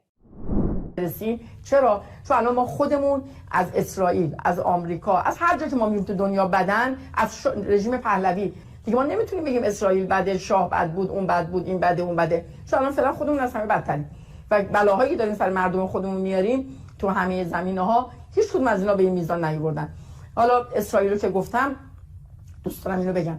ببینید شما آمار کشته‌های سوریه، فقط کشته‌هاش، حالا آواره‌هاش و تخریباش و مهاجرینش اینا رو کاری نداریم، 500,000 نفره که به حال ما تو این قضیه نقش داشتیم. یا یمن الان ببینیم 7 سال جنگ داخلیه که ما تو این قضیه نقش داشتیم و ما داریم مسلمان کشی را انداختیم. شما مجموع کشته‌های فلسطینی‌ها توسط اسرائیل رو اگر حساب کنید، من بعید می‌دونم به مثلا 100,000 یا 200,000 تا هم به تازه برسه. برای ما الان مسلمان کشیمون بیشتر از اسرائیل شده. Well, to unpack all this and much more, my wonderful panel today, Emily Schrader, human rights activist and journalist, Shoshana Keats-Jaskal, founder of Chokhmat Nashim, elevating Orthodox women's voices, and today, a very special co-host guest, Ambassador Mark Regev, who is the co-host of his own show with our very own Ruthie Bloom, Israel Undiplomatic. Okay, is hell freezing over, Emily, when the daughter of an ex-president, Rafsanjani, who herself was a member of the Iranian parliament, is actually saying and making more sense than Tucker Carlson? I mean, I hate to rain on the parade, but I don't think so. This is kind of what the reformist camp within Iran does when they're trying to gain legitimacy. I think her comments within the Iranian context are actually more about political maneuvering and political positioning inside of Iran than they are about the reality. However, even a broken clock is right twice a day, and she certainly is correct in that the Islamic Republic is responsible for more deaths of Muslims and Muslim Arabs in the region than any other single entity or even organization, both through the IRGC, but also through all of these proxy terror groups, as she actually mentioned herself. But I don't want anyone to be confused. This woman is actually evil, okay? She's a part of the regime. That's not changing. But she is right on this one. But if she is a part of the regime, Ambassador, wouldn't this be heresy? I mean, isn't this heresy? Shouldn't they be like out with the pitchforks because she's saying that they've killed more people, more Muslims than we have? So I think there are signs of cracks. Is it all falling apart just yet? I don't know. Right. I have no doubt that this regime, its days are numbered. How many days? Yeah. I can't tell you. I don't think anyone can tell you. Yeah. I would remind you that all authoritarian regimes rely on the fear they instill in their people. Yeah. And they have to be strong to be able to impose that fear. And because this regime has been exposed by Israel and the United States as being a weak regime, the cracks in the regime just become larger and stronger. Now, between June last year, when we exposed for the first time before the public of Iran how weak the regime was, it took 7 months, not until June till January, for the protests to come out. Sure. So maybe we won't see protests while the fighting is on, maybe not in the weeks immediately following the end of the fighting. But I have no doubt that the seeds for the destruction of this regime are beginning to sprout. Amen. And I think you're right. And, already we saw some differences of opinion between the current president and the IRGC when one of them said, Pezeshkian said, no, we're not attacking the Gulf. And the next thing they know is that they're sending rockets to the Gulf. I mean, can it not? I mean, how can it not be showing cracks? That's my question. After everything that we're doing and the Americans are doing to kind of tear them apart. And the people themselves who are going to hopefully be coming out. And the people themselves, nobody talks about this, but the people themselves are actually very much a part of the undermining of the authority at the moment. They are giving us intel. They are telling Israel and America where targets are. This is what I hear from my sources, that people are basically, tattling, what do you say? Tattletaling about the besieger here, knock them out. Right. So, I mean, I agree with you that it might take time, but I just don't understand what is going on in terms of their policy or their strategy at the moment, especially when you're talking to the Gulf countries, especially when you have now Saudi Arabia saying, oh, hang on, we might join in the offensive. I think that what you're witnessing is death throes, right? Meaning they are going to, when you have an animal backed in a corner, it is going to attack. It is going to do anything that it can to save itself. And I think that's what Iran is doing. It's bringing in, from what I understand, 12-year-olds, offering them guns, asking them to be child soldiers. You don't do that if you're in a good footing. Well, exactly. They're desperately, throwing missiles at everyone, trying to hit anyone it can, taking them down with the ship. And it is trying very hard to keep, what does it have? It has the Straits of Hormuz. So it's desperately trying to keep oil from flowing out, because that puts tremendous pressure on Trump, right? Yeah. It's all about the markets. It's all about the cost of oil. It's all about the markets. Even my father's flipping out about the markets, and what is my dad? The Americans, it's just about the market. Right. It's just what are you doing to my stock prices? And I feel like they are doing whatever cards they have, they're playing. Yeah, well, they don't have a lot of cards left, do they, Emily? No. That's why we see the activity that we see right now, and what you talked about with the energy and trying to manipulate the global market. This is one of the last things that they have the ability to do. So, of course, they're going to do it, and they don't care who it takes down with them. And that's actually been one of the arguments against some of the strikes on infrastructure that would also impact Iranian people, such as the power plants. Part of the reason it was controversial is precisely because of that. The regime, it actually helps them when the people are suffering, because people will be more upset about the fact the war is going on. And the longer that goes on, the more they will hopefully, in the eyes of the regime, turn towards the regime and view, the United States and Israel as the aggressor, when in fact, right now, I think the majority of the Iranian public is still very much in favor of what we see happening on the ground. I agree, even though, of course, we're getting the detractors, the haters saying, no, this is going to turn them against America. I don't see how that can happen after 47 years of a brutal regime making these people's lives a misery. And forget the political repression. They don't have water. They have mismanaged the country because their priority has always been to export terrorism. And so they have mismanaged their entire country. Look, that's entirely correct. But what's the problem? Let's say the support of the regime is at rock bottom. Let's say it's 10% of the public support the Islamic Republic. Yeah. Okay? It could be more, it could be less, but as a ballpark figure. If that's the 10% who've got the Kalashnikovs, who've got the guns, they can still do another massacre like they did in January. And that was a terrible massacre, over 30,000 people in 2 days. Yeah. And so to say that the people can rise up, it's a process. It's not necessarily going to happen overnight. We all want it to happen. The Iranian people want it to happen, but it's not easy. We destroyed the Iranian regime's radar and missiles and Navy and Air Force, but to do crowd control, you need none of that. You just need devoted thugs, ideological thugs with machine guns. True. And they can still do that. I would argue that maybe in the short term, you might see an Iranian Gorbachev, someone from the regime coming out and saying we're on the wrong path and we have to make changes. Maybe that is a more likely short-term scenario. Well, this is, I think, what Trump was dreaming about. He says, I'll pick the next guy. In other words, he thought there was going to be a Delcy, like in Venezuela, who was just going to, get rid of Maduro. This woman who he can control comes and he can live with that, right? And I just don't I don't see the Islamic Republic of Iran having some type of transformational figure unless, of course, and this is very likely, they can lie about it and they can say, oh, I'm the transformational figure. But people aren't stupid, are they? I mean, on the other hand, you know, we have these negotiations, and the Pakistanis are so happy to be relevant again. They're like, oh, we'll do it at ours. Yes, we all know who you are. Meanwhile, neither the US or Israel or Iran are showing up to any of these negotiations. Of course, Israel was never going to be there, but either the US or Iran are going to be in these negotiations. And Witkoff is saying, well, we've given them a 15-point plan. So my question is, and I think we've discussed this before, is this another one of Trump's make a deal tactics because he's very good at this?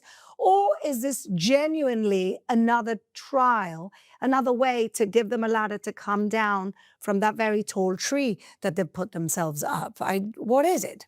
Well, I mean, I think it's both, but I still think it's misguided to make any deal. It may be that there is someone who agrees to something that even those, you know, all 15 points, okay, great. What legitimacy do they have to control the country even within Iran? There's too many unknowns right now, and I'm not sure that any deal, even if they agreed, would be feasible, and we're not even at that point. Yeah. How are they going to enforce any of those things? Now, perhaps Trump is more concerned about Hog Island and the oil and you know, these measures, and maybe those are the points he cares more about, kind of like we saw in Gaza with the fact that, you know, there were priority items, and there's some of them that still haven't been fulfilled, such as demilitarization of Hamas. Yeah. So it may be that we see something like that, but I totally agree with your assessment that even if we see a figurehead of some kind who is a short-term fix, this is definitely the beginning of the end. Yeah, and it has already, you know, I do think that somebody needs to supply arms to some of the people on the ground in order to push back.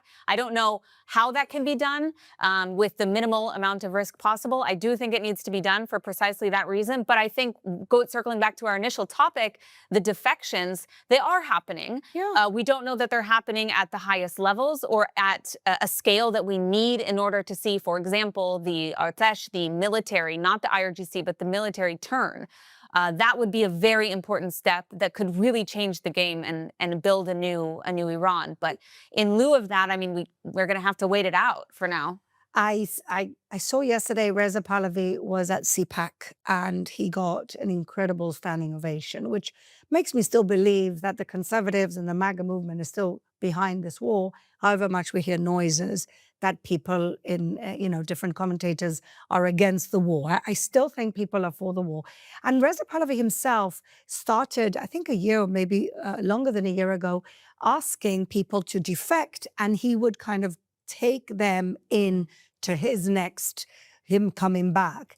And so he's been organizing. It's not like, you know, people don't give him enough credit. I don't know who the Iranian people want to choose, and it's up to them. But there is a leader in waiting. There is a leader that people are more or less in consensus. Transitional leader. A transitional leader. Yeah. He said it himself. And I'm pretty sure there's a plan. People want to portray this war as chaotic with no plan and no strategy. I don't believe it for a second. That is the propaganda of the regime that all these idiot shills in the West are repeating. There's no plan. It's chaos. It could be further from the truth. It's a month into it, and we've basically decimated their entire army. They're still throwing rockets. Yes, we're still living under fire. But I'm just wondering at what point are we going to do enough that then we can say to the people of Iran, and we haven't done that yet, neither the Americans or the Israelis, now is your time. And I think it's very unfair when people say, well, where are the Iranians? Why aren't they up? We haven't asked them, have we? Not yet. On the Told them contrary. the opposite. On the contrary, both Trump and Netanyahu have said, stay at home, stay safe, and we will tell you when is the right time. Exactly. So to say that the Iranian people aren't coming out on the streets at the moment is a lie. On the other hand, when this is over, once again, I expressed before my concern that there would be enough people loyalists to the regime to come out and just massacre people. Yeah. Once again, they did it in January, they can do it in April, right? That's the truth. Well, I think an even bigger concern is what we saw just yesterday and the day before, which is some of these proxy terror militias from Iraq who are making their way across the border into Iran. And Iranians know what this means. This means that those forces are going to be used to massacre Iranian civilians who are protesting, because that's what's happened multiple times before. And because maybe the Iranian army or the people in the IRGC don't want to slaughter their own people. Even besieged. They've had an increasing number of people just not showing up. That's exactly what Hezbollah did for the Assad regime. I'm sorry to take No. Hezbollah did that in Lebanon. From Lebanon, they came into Syria and they massacred Syrians for the Assad regime because they're not their relatives. They don't speak the same.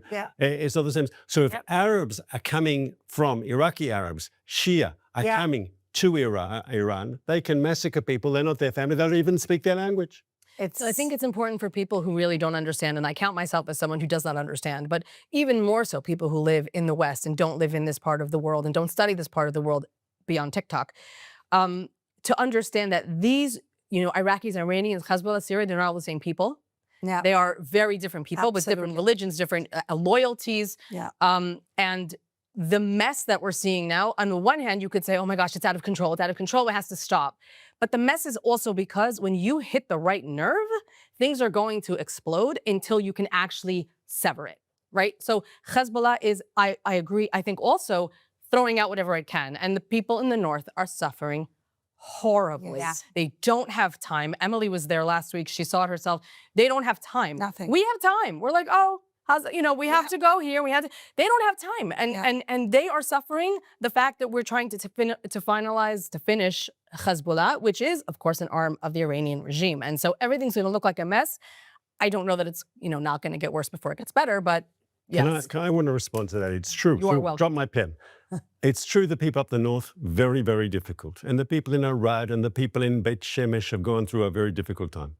But in the 12-day war last year, the June war, we had, I think it was 42, 43 casualties from Iranian missiles. Yeah, okay? we did. This war now has been going on for over a month, and we're at a fraction of that.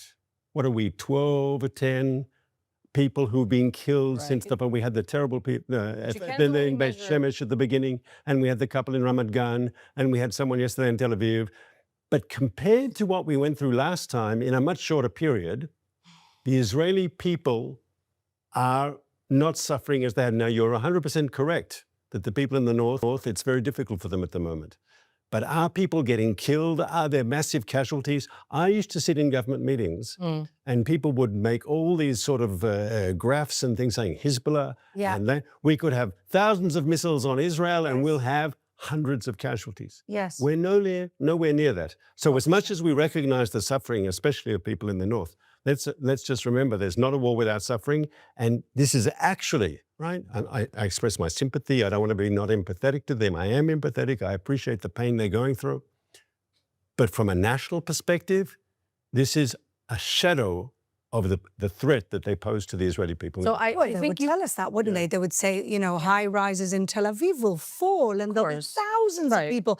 And I actually read a report yesterday that we're not intercepting now 90%, we're intercepting almost 100% of the missiles coming through. I think it's important to remember you can't only measure suffering in actual deaths. No, and of course the people not. of Israel and the children of Israel and the soldiers of Israel and the wives and the mothers are going through a lot. And there isn't enough infrastructure in this country to deal with mental health, to deal with the trauma.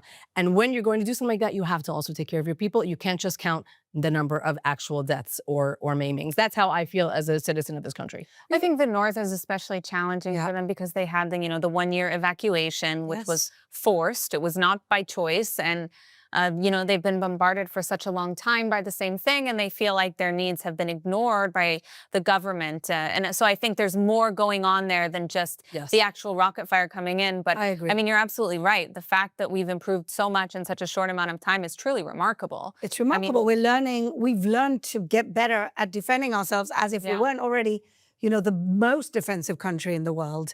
It's really quite amazing and almost miraculous for those spiritually minded out there. I really do believe that. But Shoshana, you're saying something interesting about how the Middle East is not a monolith and people are different, and certainly the Persians are different to the rest of the countries in the Middle East. And I always say something else. I say this all the time, that in the Middle East, rhetoric and reality can be two different things. So do you think, Ambassador, that the Iranians really are begging for a deal, but they can't say that? So the bravado is, you have to compensate us. You have to, comply to these conditions, our conditions. Do you think that behind closed doors they're really begging, or do you think they're full-on suicide mission now? So I think this is going back to your first question about cracks in the regime. Yeah. I'm sure there are people in senior levels of the Iranian government who desperately want that ceasefire. Yeah. They think the ceasefire is the only way to maintain the regime, which they're very committed to. Yeah. They say that a ceasefire deal with the Americans will bring the lifting of sanctions. They'll make concessions on ballistic missiles, on nuclear, but they'll get the sanctions released, and that will give new blood to the regime. Of course. And then you have what I would call the kamikazes, for want of a better word, or jihad kamikazes, who say we're going to fight to the end, even though there's no way we can live this, right? Yeah. And Which is Shia ideology. we have no idea, none of us around this table No. know how this is going to play out between the two groups. Is a deal possible? We can discuss that later. But I'm sure there are some people, as I say, in senior leadership positions who want to go for a deal. And others, as I say, like the Japanese on the island 50 years you discover after the Second World War, who want to fight to the bitter end. I'm sure there's some of them as well. Well, that's part of Shia ideology. Emily, you speak to a lot of people within Iran, the ones that have 5 minutes of internet now and again, or even less. I also get messages, you must get so many. Are people still grateful to us? Very, very much so. Really? Very much so. I mean, of course, there's a lot of uncertainty about what's going to happen, but their number one concern is that the attacks are going to stop. They don't want the attacks to stop on the regime. In fact, the last few days, specifically, I've been getting primarily requests to continue targeting besieged targets because why is Israel striking the steel factory? They should strike this instead. That's the kind of rhetoric that we're hearing. So they're very, very grateful both to the United States and Israel. But I do want to add one thing about the regime in general right now that I think is important for people in the West to understand, and that is that we see a lot of pressure on the United States and Israel to get things done quickly. Everyone wants us to wrap things up and finish the job and get it done and get done and get out of there. Except that's not how war works, one. And two, it's actually the regime thinks that it's in their interest to extend this as long as possible. Of course. It's part of the reason that they have, within the mountains there, they have several bases that, but we can't get to. Yeah. We can't, even the bunker busters, some of them we can't get to. Now, can we bury it enough that they can't get to it either? Yeah, possibly, but we can't really take out everything that's below. And that's why we're able to see some of these missiles going off, even though they've been seriously degraded. They can continue that for a long time, and they think that it's in their interest. Because if there's one battlefront that they win at, it's the narrative war. And they're using every tool that they have in their back pocket in order to use and mobilize everybody inside the Western world to destabilize and push back against support for this operation. And that's why we see so much rhetoric in the media, the mainstream media, and also social media and from pundits about this war and, no troops on the ground and, all of this obsessive rhetoric, despite the fact that the majority of people have no idea what they're even talking about. Or they don't know the difference between a wide-scale ground troop operation in order to change a regime in the style of Iraq versus special operations in order to hypothetically identify and bring back the highly enriched uranium. So there's a lot of talking going on right now, and a lot of it is coming from the push from the Islamic Republic itself. And we have to remember that and not fall prey to their game that the West, frankly, all the West, has fallen for so many years. They have so many propagandists. Yeah. It's ridiculous. Every day there's a new propagandist. And it's just depressing. And it's also, who thinks that you can wrap up a war against the most poisonous regime in the world in a month? People are just deluded. Nobody read history. I don't understand. And today, yes, it's going to be faster than the Second World War was, but it's not going to happen in a month. And that's what I keep reminding people. But anyway, on that wonderful note, we go to our very favorite segment. And every week we have more and more Scumbag of the Week. Okay. Ambassador Mark Regev, this is your first ever Scumbag of the Week. How do you feel? So I chose someone, but maybe I'll let you people decide if he really qualifies for being a scumbag or not. I've chosen an Israeli, someone whose name I had never heard of before. And I was listening to my news podcast, and I was listening to Fareed Zakaria. He has his GPS program. And he said, my first guest this week is this Israeli. And once again, a name I'd never heard of before. And I thought, who is this? Often he has former prime ministers or former foreign ministers, or former generals, or former this or that. And suddenly there was this anonymous Israeli, and only afterwards I understood why he chose this anonymous Israeli. Lieutenant Colonel retired, reserve, Danny Citronwitz. He was on American TV telling the American audience that Trump's war is a mistake, that Trump doesn't understand Iran, that what he's doing is making matters worse, that the new leadership that will come after the Ayatollah who was killed will be more extreme, that there's no solution, there's no military solution, and a deal will only empower the regime. It was all negative, negative, negative. So I'm saying that the war that actually meant to prevent Iran from crossing the threshold actually might be the war that actually will push Iran beyond the threshold towards a nuclear bomb. I think Netanyahu and Trump really thought that if you decapitate Khamenei, the regime will collapse. They didn't think what will happen next. So this is why we don't have off-ramps. We don't have a strategic way out of this escalation. So I think it goes back to the flawed understanding regarding Iran. And I want to add one other thing regarding that. Intelligence-wise, you can know where the leaders are, you can know where their deputies are, but sometimes you can see the trees, but you cannot see the forest. Meaning that even if Israel has an amazing operational intelligence on Iran, I don't think that strategically we understand how the Islamic Republic is actually working. And this has led to our problematic situation right now. Apparently this man had a 24-year career in military intelligence. I respect him. It's important to hear different opinions. I agree with all that. But in America, there's a huge debate about to support this war or not to support this war. We know most Republicans support it, most Democrats are opposed, and the fight is over the middle. For an Israeli to go on and to say, I'm against this war, and President Trump, he didn't, in the interview, I swear, he didn't attack Netanyahu once. It was all Trump, Trump, Trump. I would argue that he needs to think about what he's doing. He can have his own opinion. I'm happy to hear his opinion, but to be part of a public campaign against the war in America. You know, Israel's opposition leaders, both Bennett, both Lapid, have been out there supporting this, saying this is a just and correct war. To go public on an American station to tell the American people to support those who are against this effort against the Islamic Republic, I think he needs to think twice. I think he may qualify as a scumbag. And I'd also like to say this, He's too nice. I will say the following.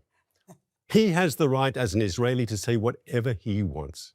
But I, as an Israeli, have the right to criticize him. Amen. He's definitely a scumbag, especially because these people, this is what they want. Nobody even looked at this guy until he started saying the right messages that CNN wants to show. Yep. This is what really angers me. He doesn't represent anyone here. So why on earth are you on American TV pretending you have a constituency behind you? Nobody agrees with him. He's certainly a scumbag. You're too nice. Yes, Al. Mark, very You're nice. too nice. Very diplomatic. Very diplomatic for the co-host of Israel Undiplomatic. That's funny. Emily. So my scumbag this week is Alex Crawford from Sky News. And the reason for this, there's actually many reasons, but the reason for this week is because she decided to cover the airstrikes that the IDF conducted that took out Ali Shuaib, the Hezbollah intelligence operative, who also doubled as a journalist with a specially designated terrorist entity by the United States, the news network that he worked for. And of course, this attack brought about a lot of controversy, a lot of criticism against Israel, saying that we're targeting journalists and that, Israel is killing innocent journalists. And Alex Crawford was among those repeating this libel. And she did a whole report from the funeral saying that Israel claims that this person was in Hezbollah, but didn't provide any evidence for this attack that occurred against journalists. Let's take a look at what she had to say. We're at a temporary graveyard in Beirut where the 3 journalists who were killed in a targeted attack by the Israeli military are being buried. There are, you can see, quite a large number of graves, all for people who have been killed since the beginning of March, who cannot be buried near their homes and villages because of the ongoing Israeli invasion. The killings of the 3 journalists have caused outrage in Lebanon, along with a spate of killings of health workers and paramedics. So as you can see in this actual video clip, while she's giving the report, you can see all those yellow flags in the background. Those are flags of Hezbollah, because it was a Hezbollah funeral for a Hezbollah operative. So maybe Alex Crawford should do a bit more research on this issue before making such ridiculous claims. And I have to say, as someone who actually does do reporting in the field like this, who has been in war zones, in similar situations, to hear a journalist giving cover to journalists who abuse that title in order to carry out military activities, it's truly shameful. It endangers every journalist who operates in the field. Alex Crawford, you're my scumbag of the week. A worthy scumbag and really symptomatic of the entire media, ilk like her.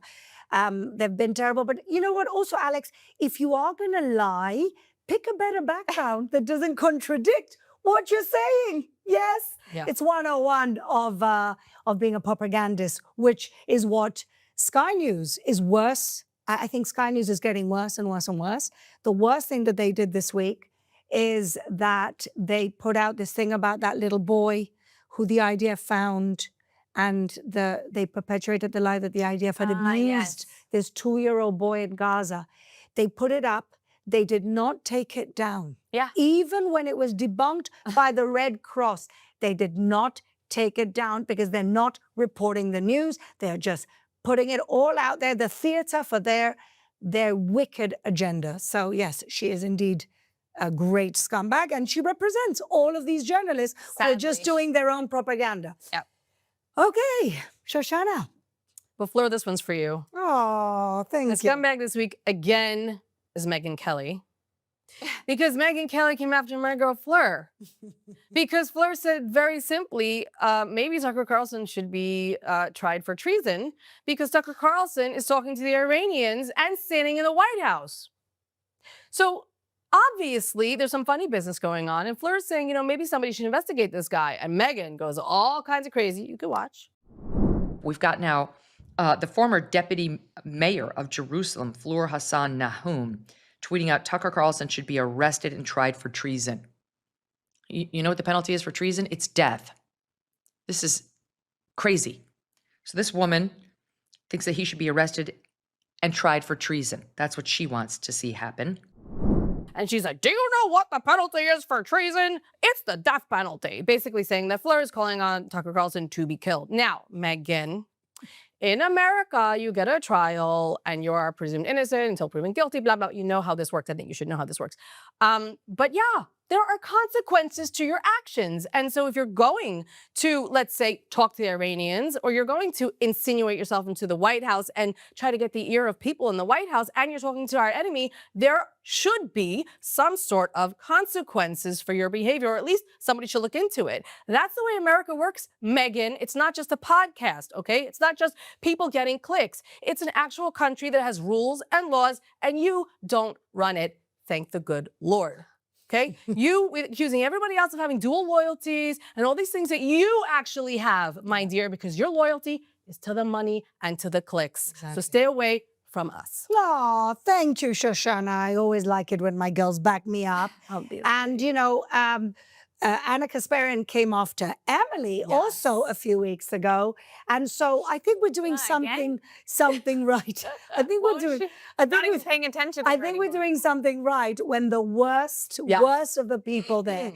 But also what she said about treason and death penalty, that's not necessarily the case. You do the trial and then they sentence you. But obviously, no, but she just needs to be sensational. Yes, of course. And as her jaw gets bigger and squarer, I don't know what's going on. I don't know what she's doing to her face, but every day you look more like a man. So stop. All right. Now, My scumbag of the week is very much in the spirit of Mark's scumbag, and his name is Avraham Borg. Now, who on earth is Avraham Borg, you may ask yourself? And yes, the answer is an irrelevant fool who was basically vomited out of Israeli politics for being irrelevant. He used to be the Speaker of the House, of the Knesset, and then he went on to be the chairman of the Jewish Agency. Yes, the Jewish Agency that basically brought all the Jews to Israel. But after that, and after they didn't give him a driver for the rest of his life, he decided now that he's a post-Zionist. What is a post-Zionist? A post-Zionist is somebody who doesn't believe in Zionism and a home for the Jewish people. A post-Zionist is somebody who believes that we should look at another type of, I don't know, construct for the only Jewish country in the world.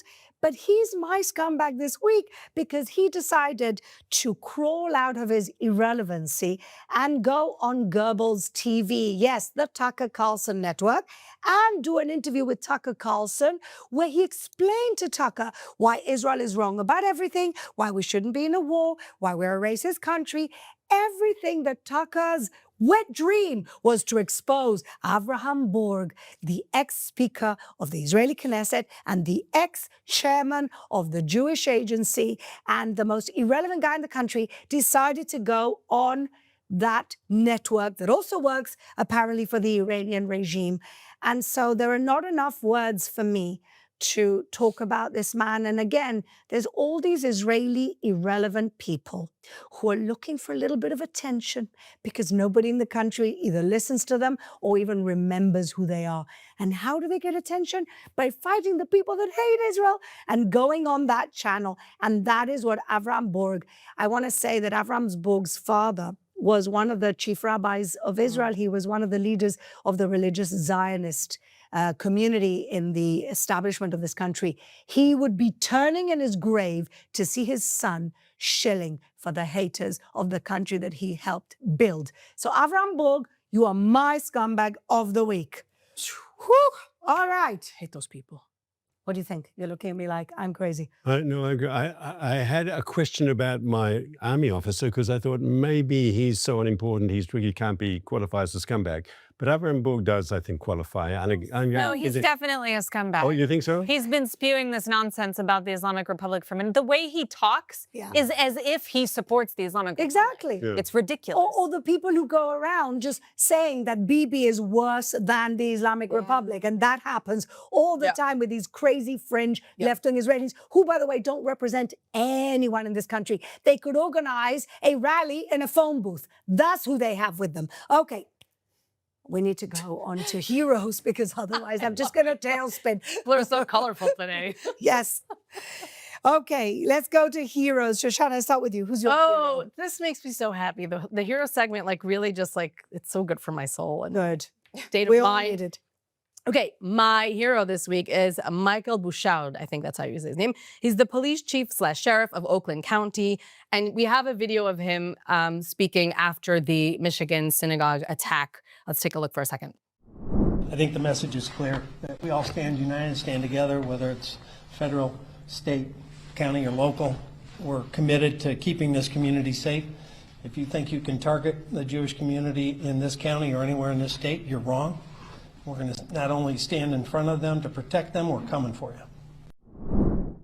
That's how you do it. Exactly. That's how you do it. No, we're coming for you. That's what I'm talking about. That's a real American Meghan, okay? That's a real American Tucker. That's what we're talking about. People who actually take care of one another. And do you know he got over 300,000 hate messages for standing with the Jewish community. Unbelievable. He said in a briefing with Jewish security officials that he's been subject to 330,000 hostile messages, including violent statements.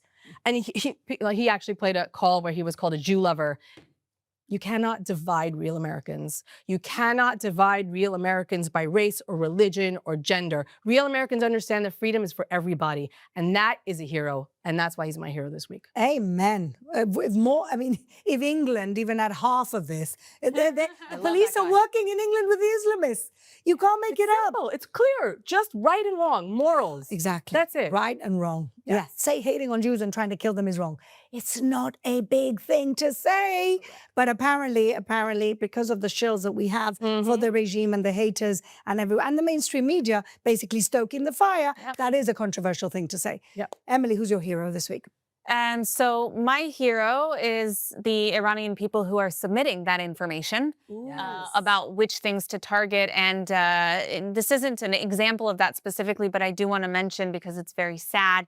Shoshana, earlier you mentioned how the Islamic Republic has now reduced their recruitment for the war effort to boys as young as 12 years old. It's tragic. Obviously, this is child abuse. And I just wanted to note that as an example of how much these people are risking and how much these people are suffering in these situations, that this weekend there was the first casualty of a child who was stationed at a checkpoint, an 11-year-old, so even below 12, Ali Reza Jafari. He was brought to the station by his father, who was a Basij, and he was killed as a result of that. That's the first such casualty we've seen, though certainly not the first in the Islamic Republic. They have a long history of this. This is something that they famously did in the hundreds, if not thousands, during the Iran-Iraq War, sending children to test out mines as human tests. Disgusting. But this is the type of situation that the Iranians are dealing with right now. And so it can't be taken lightly that there are so many Iranians who are sending this information. I mean, geographical coordinates in their neighborhoods, in all across the country of where there are checkpoints, where the Basij and IRGC are assembling, which buildings they're taking over, including mosques, schools, sports centers, all of these civilian infrastructure, same tactics that we saw with Hamas, they're doing the same thing. The difference is that the Iranian people are doing everything they can to push back against it, which is a stark contrast, unfortunately, to what we saw in Gaza. But it does make me very hopeful for that, and I hope that we can continue to help them and that the world continues to hear about the situation that they're in and to raise awareness about this issue, because it's critically important, obviously for their safety, but also for the safety of the greater free world if we're looking at the big picture. So to those Iranians who are reaching out, risking their lives to do so, you are my heroes of the week. Amen. That's so sad about that 11-year-old. I know, it's awful. It's disgraceful. Yeah. It's absolutely disgraceful. And you know, the same people who are outraged about the airstrike that hit the girls, school adjacent to the IRGC base there, they talk about that for months, but they haven't said anything about the hundreds of children that were killed in the streets in 2 days during this protest. They aren't saying anything about the children who are recruited by the regime itself in these kinds of situations. Total silence. All the little girls who are raped and tortured and killed. Those little girls are less worthy of their mention. Of course. Oh, well, yes, we salute the brave Iranian people. We're right behind you, and please, God, we can liberate your country together. Mark, who's your hero this week? My hero is a young man who lost his life fighting for this country this week in Lebanon. Moshe Yitzchak HaKohen Katz, a young man, a lone soldier from Connecticut in the United States, came to Israel, joined the army, didn't just join the army, volunteered for the Paratrooper Corps, an elite combat infantry unit. Got killed in Lebanon. We got the news on Sunday morning. Apparently he was killed on the Sabbath. I want to say why this man is a hero. Obviously, we respect, we hug, we support all our young men and women in the Israeli army. They are defending us. They are keeping our country safe.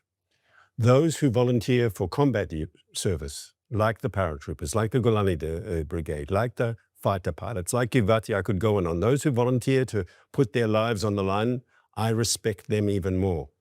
Because in Israel, military service is for most people compulsory.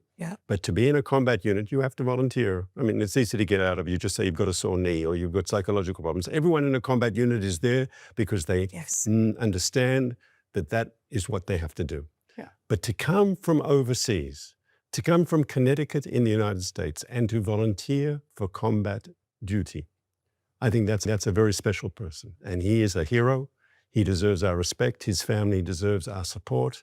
He is, I think, in many ways an inspiration. And I heard this morning the Minister of Immigration saying that he's not alone, that the numbers of young Jews from abroad coming to Israel to volunteer, to do combat duty for the IDF is going up and up. It's in the hundreds now. Yeah.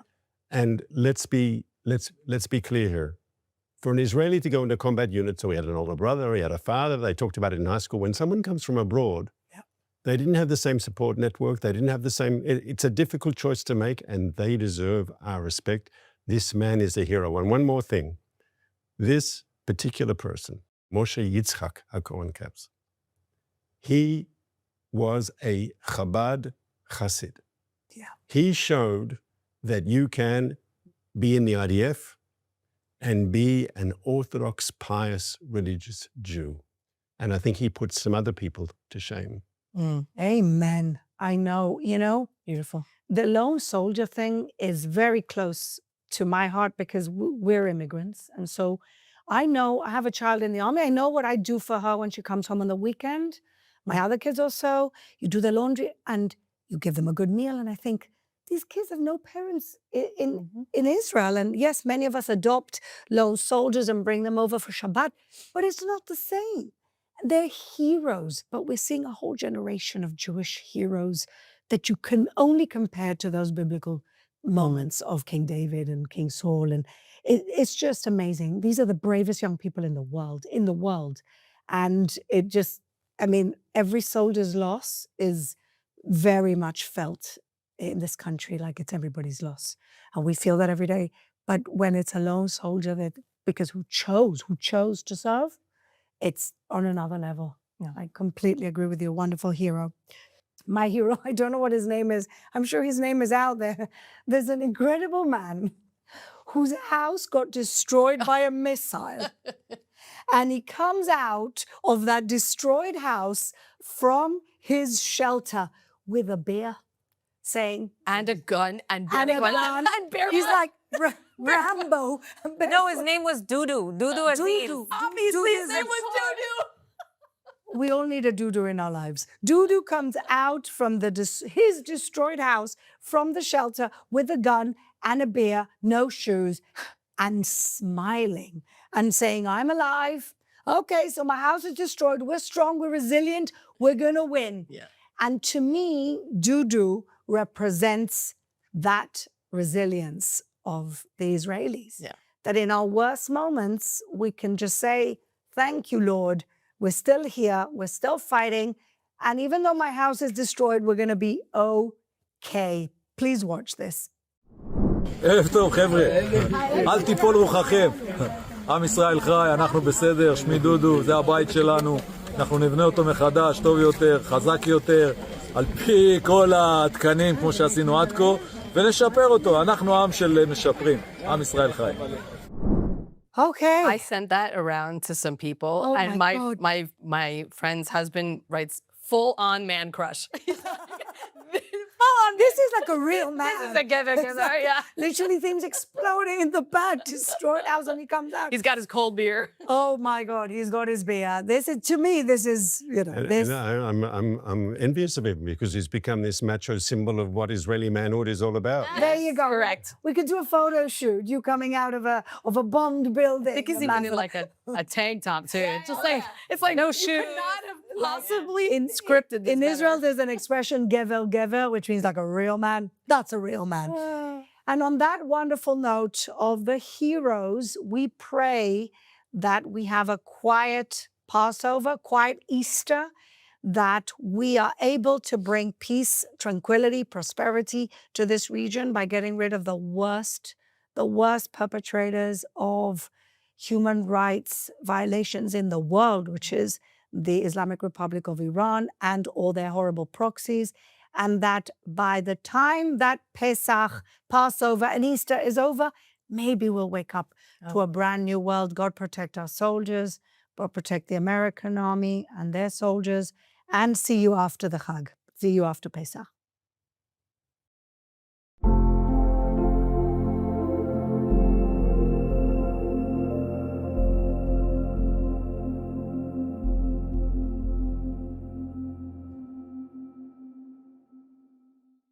This war has just gone up a serious notch as over the past weekend, Iran promised they would open new fronts. And for once, they weren't bluffing because after a full month of weird silence, the Houthis suddenly decided to join the war. For weeks, everybody has been asking that question. Why haven't they joined up until this point? Because they're one of Iran's strongest forces, and now we have the answer. By the way, it reveals something much, much bigger and sinister. A shift in Iran's strategy, one that's turning into a real threat, not just to Israel, as it always was, but to the US as well.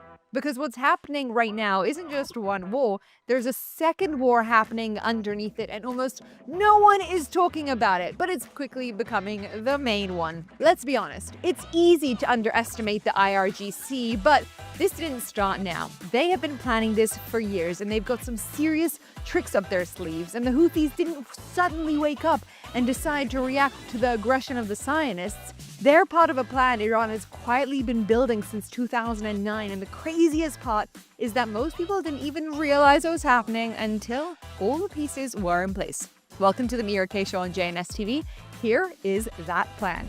So, Iran has known for decades that it cannot beat the United States in a straight fight. That's not an insult because nobody can. So, Iran's entire military strategy has never been about winning a war. It's been about making a war so expensive, so painful, so disruptive to the global economy that whoever is sitting in the White House eventually decides it's not worth it. Money and military and even terrorism wasn't going to cut it. So they looked at an asset they had that the Americans don't, and that is geography. Take a look at a map. The Persian Gulf, where Saudi Arabia, UAE, Iraq, Kuwait all pump their oil, has one exit, one narrow gap, 24 miles wide between Iran and Oman, and it's called the Strait of Hormuz. A fifth of the world oil passes through it every single day, and by now you've probably heard of the strait many, many times. Why? Well, because Iran sits on one side of it, and we've talked about it a lot, as Iran has always known that threatening that strait is their ultimate weapon. They used it in the 1980s, they've used it as leverage ever since, and right now they're using it again. Hormuz is currently partially blocked, and that's why oil, which was $70 a barrel before this war started, is now at over $113 today. And some analysts, just by the way, think it could potentially hit $200 a barrel by June. Many of us assumed that that would be the extent of the games they would play on the economy and shipping, play with the strait, up the oil prices, and create pressure. But here's what Iran figured out, and this is the strategic insight that explains everything. Hormuz alone isn't enough pressure. If you close Hormuz, there are workarounds. Saudi Arabia has a pipeline that bypasses it, the UAE has one too, and now we're hearing about Turkey trying to build something out in their own way.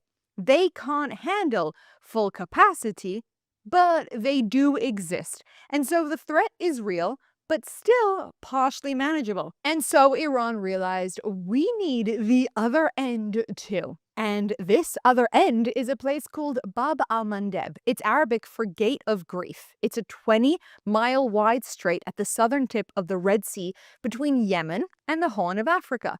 Every ship that passes through Hormuz needs to reach Europe eventually has to go through Bab al-Mandeb, i.e. the Red Sea, and up through the Suez Canal where they reach Egypt. If you can close both valves simultaneously, Hormuz in the east and Bab al-Mandeb in the west, then you have cut the main artery of global energy and trade in half. The problem for Iran is that Bab al-Mandeb isn't near Iran. It's 1,500 miles away. Iran has no navy that can project power that far, and definitely not in a sustainable long-term way. So starting around 2009, Iran came up with a different solution. They would build a navy. Yemen is one of the poorest countries on earth. It has been in various states of conflict and instability for years. Inside Yemen was a conveniently placed Shia militant terrorist movement called the Houthis, officially called Ansar Allah, supporters of God, that were fighting a civil war against the Yemeni government, and crucially, deeply hostile to both the United States and Israel. Iran saw an opportunity. Over the next 15 years, Iran's Quds forces, their covert external operations arm, ran a quiet operation, small fishing boats crossing the Arabian Sea in the dark, carrying seemingly innocent weapon components broken into pieces small enough to avoid detection, missile parts, drone components delivered to Yemen, for local assembly, Iranian military advisors embedded within Houthi commands, training, intelligence, funding. The genius of it is often underestimated. They deliberately gave the Houthis weapon systems that didn't require years of military education to operate. So a fighting force with no formal military tradition could field sophisticated weapons relatively quickly. And Yemen, being a country embroiled in conflict, is not an easy terrain to keep tabs on. If you combine their ideology, their conflict, their geopolitical terrain, the geography, location, and you add in the factor that young men in a conflict are both angry and so easily indoctrinated to hate, in addition to being very, very poor, so they're easily brought out, it was a perfect breeding ground to build a very serious army, which, as we know, was their strategy. Build an army in Lebanon, build militias in Syria and in Iraq, build out Hamas, and build out the Houthis in Yemen. Their location wasn't a mistake. By the time the world started really paying attention, it was already done. Today, the Houthis have an estimated 200,000 fighters. To put that into context, Hezbollah, which the world has spent years treating as one of the most dangerous non-state military forces in the region, has around 20 to 50,000 fighters. Hamas before October 7 had roughly 30 to 50,000 as well. The Houthis have more fighters than both of them combined. They actively recruit teenagers to keep those numbers growing, and they control northern Yemen, including the capital, Sana'a. They run a parallel government, collecting taxes, controlling oil revenues. They have weapon factories inside Yemen producing their own missiles and drones. And as we know, they love to use them. But more importantly, they really know how. You see, the weapons themselves that they use are really worth understanding, because this is another place where the world consistently underestimates them. It's easy to make fun of the Houthis of Yemen, but somehow they've really managed to play the game at a high level. They have ballistic missiles with ranges of up to 2,000 kilometers. Just to clarify, Israel is roughly 8,800 kilometers from Yemen. So they can reach it, and they've proven it over the last few years. But it's not just range. In July 2024, a Houthi drone hit Tel Aviv directly. And it wasn't because they were flying through the direct route undetected. They actually had a deliberate detour, approaching from the west to come in from an unexpected direction and avoid Israeli radar. That involves a lot of tactical and sophisticated planning. That's a group that studies its enemy's defenses and engineers around them and has really capable abilities. They also have what one would call a one-way attack drone. Think of them as a guided missile, but built cheaply, flying low and slow enough to really be hard to detect on radar. If you can load them with explosives, point them at a target, they don't come back. They also have anti-ship ballistic missiles, the ability to hit moving vessels at sea with precision-guided weapons, which is a capability that even many proper nation-state militaries don't have. The CIA, interestingly enough, have admitted openly that they don't fully know what is in the Houthi arsenal. A senior U.S. defense official said publicly, and I want to quote this directly because it's remarkable and important to understand. He said the Houthis are pretty innovative, that they build and test weapons in ways that have repeatedly surprised the U.S. military, and that there's a good bit right now that we don't know about them. That's coming from the United States military talking about a terrorist group in Yemen, and they're sitting right on top of Bab al-Mandeb, exactly where Iran needed them. So here's where the story gets really interesting. Because Iran didn't just build a geographic weapon, they built something that proved its own worth before this war even started. In October 2023, Hamas attacks Israel and Gaza war begins, and within weeks, the Houthis announced that they are joining in solidarity with the Palestinians, blah, blah, blah, as they say. They start targeting ships in the Red Sea, any vessel they deemed connected to Israel or to the West, and they kind of succeed. The world's reaction initially was basically, okay, a rebel group in Yemen is shooting at ships. How bad can it be? But the answer turned out to be actually pretty bad. They attacked over 100 merchant vessels, and they sank ships, and they killed sailors. But more than any specific individual attack, what they did was change the calculation for every shipping company on Earth.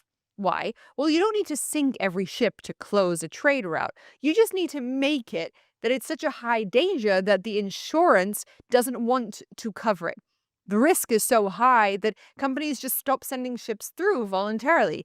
And that's exactly what happened. Shipping insurance through the Red Sea became astronomical, and companies started doing the math. Is it worth it? And the answer kept on coming back that it was not. Red Sea trade fell by close to 50% in a matter of months. $1 trillion worth of goods moves through the Red Sea every year. Oil, food, medicine, electronics, literally everything. Half of it stopped going that way. Instead, ships started going around the bottom of Africa. The Cape of Good Hope route adds over 10 days to extra journey. 10 days of extra fuel, 10 days of extra crew costs, 10 days of extra everything. And those costs don't disappear. They move right into the price of goods in European supermarkets, into energy bills, into the inflation numbers that people are scratching their heads about since 2024. The world has tried to stop the Houthis multiple times with really serious force, and the simple truth is that they didn't really succeed. The United States assembled a multinational naval coalition called Operation Prosperity Guardian, warships from multiple countries patrolling the Red Seas, protecting merchant vessels, and it helped somewhat. But the Houthis kept on firing, and so the US then escalated. They launched direct airstrikes on Houthi positions inside Yemen with the help of Israel, and then more strikes. They even sent B-2 stealth bombers, the most advanced strike aircraft in the world, to hit underground Houthi weapons storage facilities. They fired Tomahawk cruise missiles. They ran an operation called Rough Rider that lasted weeks and cost over $1 billion, and the Houthis kept firing. As we mentioned, Israel tried too. After they were hit by drones in 2024, Israel launched its first ever strike on Yemen. They hit the port of Hodeidah. Fuel depots, cranes, dock infrastructure. The Houthis fired back within 24 hours. Israel struck Yemen 15 more times over the following year, causing a huge amount of destruction, and yet still, it didn't work. In May 2025, after a Houthi ballistic missile hit near Ben Gurion Airport and forced flight cancellations, something that now people are very familiar with, Israel then went ahead and destroyed Sana's International Airport, the main terminal, which had 6 aircraft sitting on the runway. And for a poor country, that's a big deal. The airport closed for 11 days. But then the Houthis fired another missile at Israel the next day. Israel finally, in August, pulled off what looked like a decisive strike. They killed the Houthi prime minister and over a dozen cabinet members in a single operation in Sana'a, and it was very significant. We know already that this is Israel's strategy. It goes after leadership, creating enough chaos and havoc to really destabilize the fighting entities. However, even in this case, the real power in the Houthi movements doesn't actually sit with the political leaders. It sits with their supreme leader, Abdul Malik al-Houthi. Surprise, surprise. And he hasn't yet been successfully touched. There's also a jihad council around him, aptly named. But the people that were killed were described as more symbolic. Replacements, of course, were named within days, and the missiles kept flying. I'm not trying to say this to demoralize anybody, but there's a reason that it's hard to destroy the Houthis. And some of them are kind of worth understanding. Number one, their weapons are hidden underground and dispersed across dozens of sites. Not dozens, probably hundreds. Hitting one doesn't meaningfully affect the others. But in addition, their launchers are mobile. They fire and move before anyone can strike back. They've had decades of practice absorbing punishment from Saudi Arabia, which bombed them relentlessly through the civil war, and they have figured out how to adapt. But even more critically, they don't have a conventional military that you can defeat in the field. There is no specific army, no headquarters that if they're destroyed ends the war. They're dispersed, embedded in terrain and population, and extraordinarily resilient. We also don't have a huge amount of intelligence on them. The Houthi campaign against Red Sea shipping only ended when the Gaza ceasefire happened in October of 2025. It wasn't because they were beat or pulled back. Again, Israel and America did a lot of damage to their ports and to their infrastructure, but not nearly enough to actually destabilize them. The US effectively agreed to a truce in May after admitting that they couldn't bring the Houthis down just yet.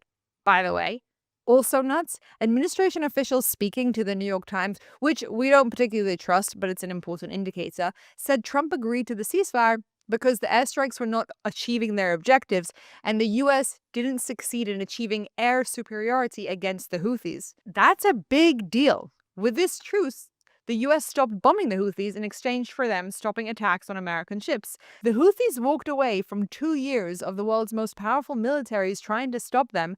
They were hurting, but they weren't defeated. And their arsenal stays intact, and their confidence, unfortunately, is sky high.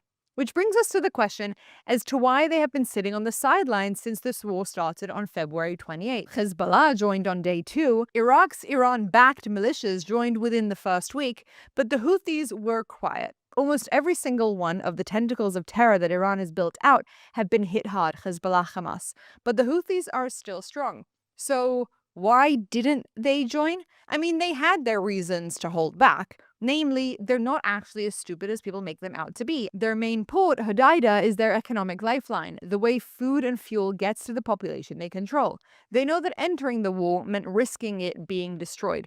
And they don't want to do that right now. They were also having trouble getting weapons resupplied from Iran, whilst Iran itself is under bombardment. And they had a truce with the US that they'd have to formally break. They're watching what's happening in Iran, and they know and understand that something similar could happen to them, and so they didn't feel the need to join. But that might be a little bit of a simplification of what was truly going on. It was the justification that people were telling themselves, but as we said before, there's actually a very intelligent strategy behind this. You see, the missiles that were launched on Saturday are the beginning, but not the main story.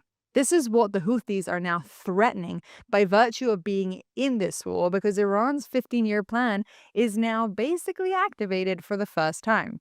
Hormuz is already under pressure. Iran's dealing with that, and Trump's himself struggling to get people to join in the coalition to defend against the Iranian ships. But now the group sitting on Bab el-Mandeb has officially joined. Both valves simultaneously are there to act against the Zionist and West occupation. They haven't closed Bab al-Mandeb yet, but they don't need to close it to cause damage. They just need to threaten it convincingly, and shipping companies make the same calculation they made in 2023. The insurance math changes overnight, and the route empties out, and now you have both ends of the world's most important trade corridors under threat simultaneously, something that has not really happened before in the modern era. But here's the thing. I don't think that the Houthis joining in is actually a bad thing. I think it has a very positive side. You see, we have long been saying that this war is an energy one. Things really do need to change. For too long, the philosophy has been one of don't rock the boat. No pun intended. It's not ideal that these terrorists have control of these locations, but if we don't annoy them too much and the status quo stays, then it's okay. But with October 7th, Israel's philosophy on this mentality changed, and they realized if you're a threat, it doesn't matter what goes on, and if you're actually interested in using your threat against us, that is a problem. With time, the US and the Gulf states, specifically after this Iran war, became convinced that this is just a recipe for long-term disaster. Something needs to change, and it begins with removing the enormous threats to the economy. As we said at the beginning of this episode, Iran's strategy is to figure out all the other ways that they can hurt the West, which don't involve specifically military power, to get the West to back off. And the economy is an enormous one. But why have none of us been asking the question of how have we allowed for so long to be dependent on areas geographically that are controlled by terrorist entities that are looking to destroy the West? Of course, we already know about all of the other contingency plans being built, the pipelines, etc. But the realization now, specifically with the Houthis joining in, is pretty clear. These terrorists have built out enormous armies with the goal of being able to destabilize the West, mainly through missiles and the economy, controlling oil and the seas and trades. In many ways, this war has now shifted into a battle of the seas. It started off in air, but with time it's become clear that the seas were the main focuses. And this is the war within the war that many of us have missed. Why did the Houthis choose now, a month in specifically, to join? Well, besides the obvious mounting pressure against Trump with the economy prices just driving up and the narrative and rhetoric online saying, how is this war going to ever end? But truthfully, there was another element that they have been watching that this week changed. To understand how significant this is, you need to understand what an American aircraft carrier actually means, okay? Most people think of this as a big ship, a scary ship, but that really completely undersells it. And yes, bear with me, I have not mentioned this for nothing. The USS Gerald R. Ford, the largest warship ever built by any country in history, it's not really a ship. It's a floating military airbase, over 1,100 feet long, nuclear-powered, carrying 4,500 people and over 75 aircrafts, and it just sits in the sea. Fighter jets, electronic warfare planes, radar command aircrafts. It can launch 160 combat missions a day from the middle of the ocean without really needing any country's permission or a land base, most importantly. It can arrive in your waters, and suddenly a fully operational Air Force base is operating above everything else around it. It also never comes alone. It arrives with what's called a carrier stray group, several destroyers and cruisers surrounding it, all equipped to shoot down incoming missiles and drones, plus their own cruise missiles for offensive strikes. When one of these ships sits in your water, every missile you fire, every drone you launch, you do knowing a response could come from this enormous aircraft. The Houthis know this better than almost anyone because they spent the last 2 years going after these warships. During the 2023-2025 Red Sea campaign, the US sent the USS Eisenhower into the Red Sea to deter Houthi attacks on shipping. What followed was 8 months of the most intense sustained naval combat the US Navy has seen since World War II.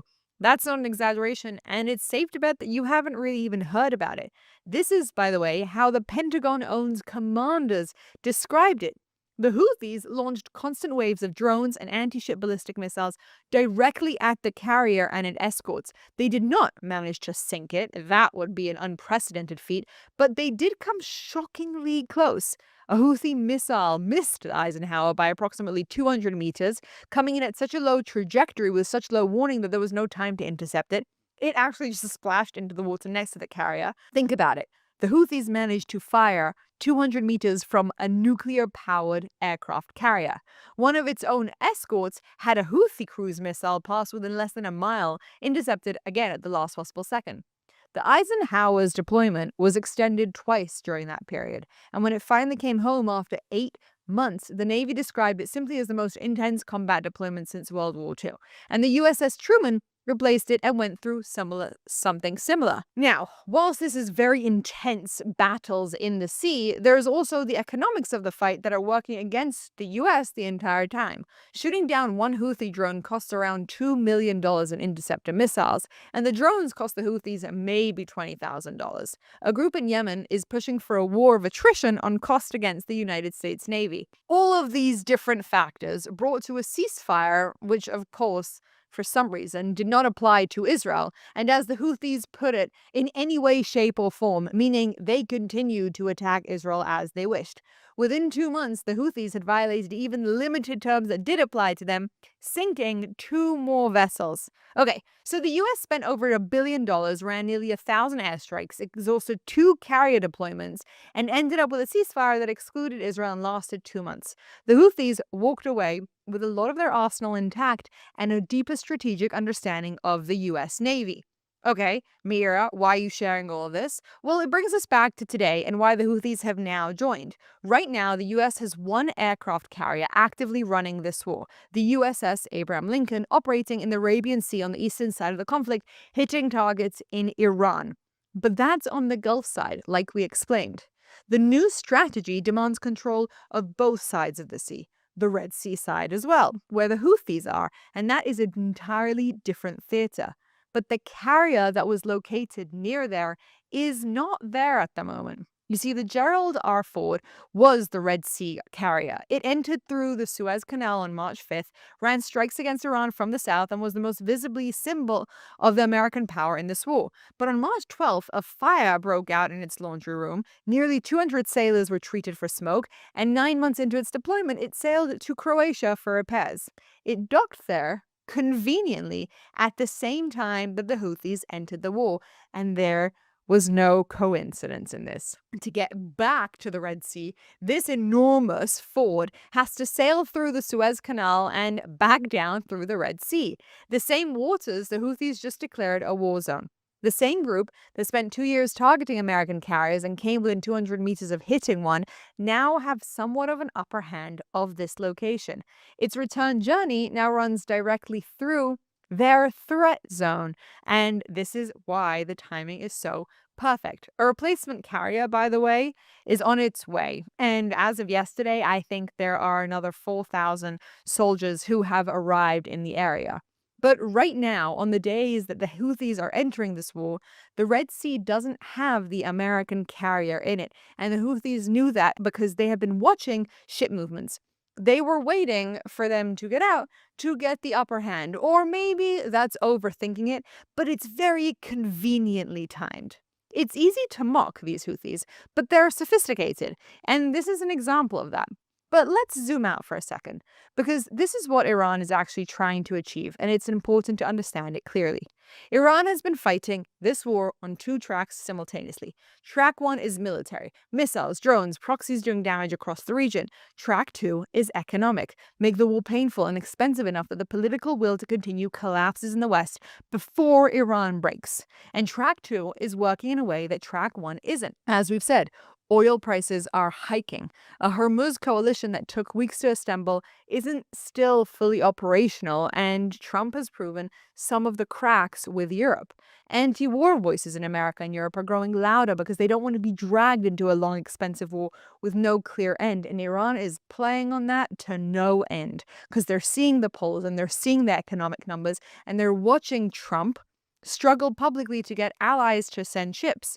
They watched the 2025 ceasefire play out exactly the way they expected it to. And whilst Trump is not somebody to mess with in any way, shape, or form, and always ends up having the upper hand, you do have to remember that this has been 47 years of building this strategy. The proxies, the geography, the economic choke points, it's not for nothing. The Houthis joining today is Iran saying, guys, we have more cards, and we are prepared for this. And it's going to get harder before it gets easier. The lesson here, and the message that they're trying to send, is actually not to Trump, who is not afraid of the Houthis or of Iran, but rather to the people who start to hear, wait a second, those arguments that were saying that this war is never going to end, now we've got new people joining, maybe there's truth to that. And suddenly, the support for this starts to a little bit shift. You see, we got used to the 12-day war, and a lot of us expected this to be another hit and win. Iran was going to be eviscerated by America and Israel coming in with everything that they had.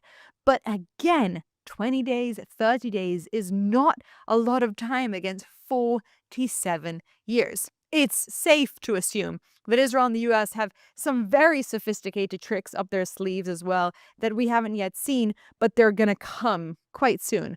But it isn't simple, and it's not easy to win against a sophisticated enemy. There hasn't been a revolution within Iran for a reason. Iran is enormous. They have nuclear abilities. Yes, not fully to a certain extent, but they have been working towards it.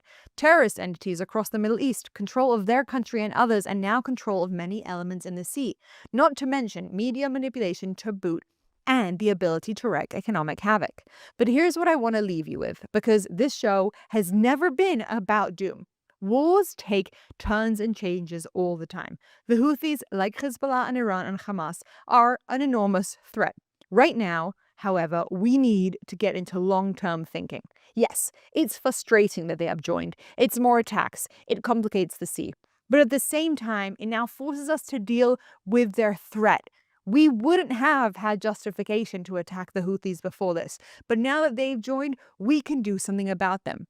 As we have learned, these things, these terrorist entities, need to be uprooted from the core, even if it's uncomfortable for us. By them joining, we now have the ability to deal with them, and that is a blessing. Of course, we're up against similar issues that we've had previously, but this has also been planned for a very long time. Did any of you forget the move Israel made a few months ago that might have given them some additional advantage? It seemed weird at the time. The random recognition of Somaliland, the massive beach strip right across from Yemen. It was an odd move to do during an enormous war, but it gave us an ally conveniently located where we need to be now. Meaning, Israel has been very much focused on the fact that the Houthi threat is serious and alive, and we need to be doing some moves to help us get to the checkmate. Nothing we have been seeing up until this point has been random. It has all been really thought out. Israel is now focusing on Iran's economic infrastructure because the Houthis may have capabilities, but without money and without the pieces, they can't do much. Israel and the US have the upper hand. But most importantly, have you noticed how God is on our side? They have fired hundreds of missiles, and less than 20 people have been killed in Israel. To us, obviously, each person is a world, and 20 is 20 too much. But as a percentage, God is protecting our people and proving which side he is on. Honestly, this kind of feels like a modern-day splitting of the sea. Enemies from this way, nature working against us, and yet somehow we are protected. Almost like the hand of God. It's how I like to think about the Iron Dome. It comes out and it stops everyone trying to attack Israel, which is protected underneath it. Now, however, we have to pray that our leadership doesn't cave, that we don't back down, which honestly has been our biggest issue up until this point, that we haven't gone hard enough against the enemies, that we've left them to some degree not finished completely. It doesn't matter how uncomfortable this is. If we don't end this once and for all, we are looking at another version of this in the future with a more angry enemy. This needs to end. Iran 3.0 cannot be our reality. Our unity with the states has never been stronger. Our conviction is at an all-time high. The time is now, and nothing should stop us. Let's pray that the leadership agrees with us and makes decisions that actually bring to the end of terrorism, to the end of their ability to hold us in economic blackmail and make it that we allow for terrorism to keep on going just so that our life stays a little bit more comfortable. It's a fallacy. It's the wrong way of looking at it. And I, for one, are really hoping that this is the shift the world needs to really take us around the corner and into a new understanding of how the world works. I'm Ira Kay, and I will see you next time.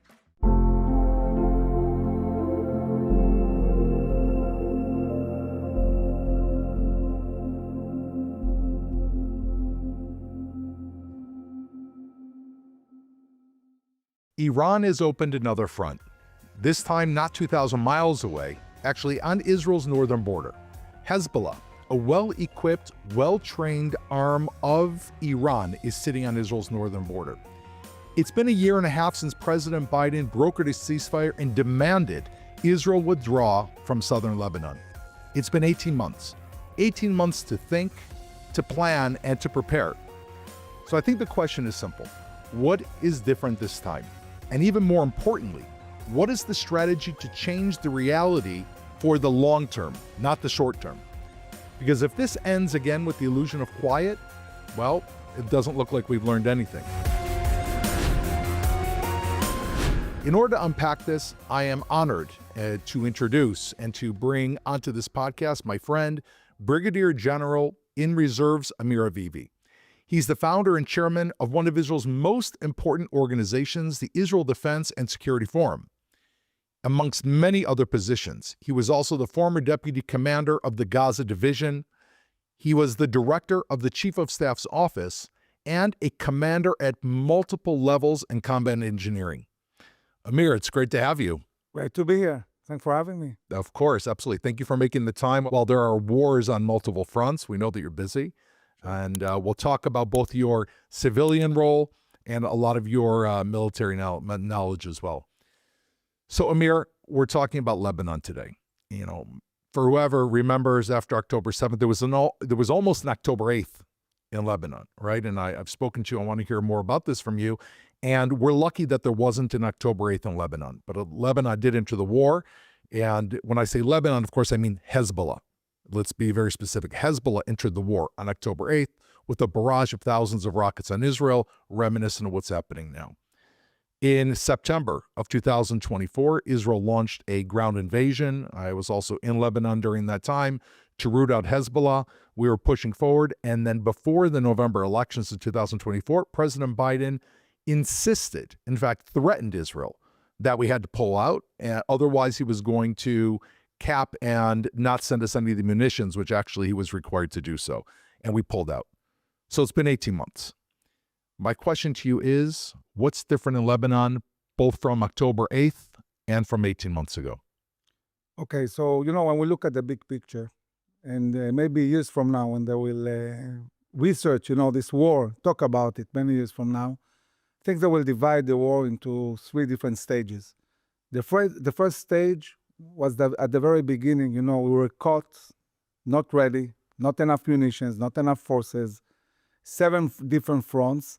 And in this reality, Israel decided on a strategy that says, let's focus each time on one area of a battle. We started with Hamas and on the defense on all other fronts in order to weaken, not destroy, weaken our enemy to the extent where there won't be a strategic threat to Israel, and then move to the next challenge. So we started with Hamas, and this took a long, long time, almost a year. The war started on the 7th of October.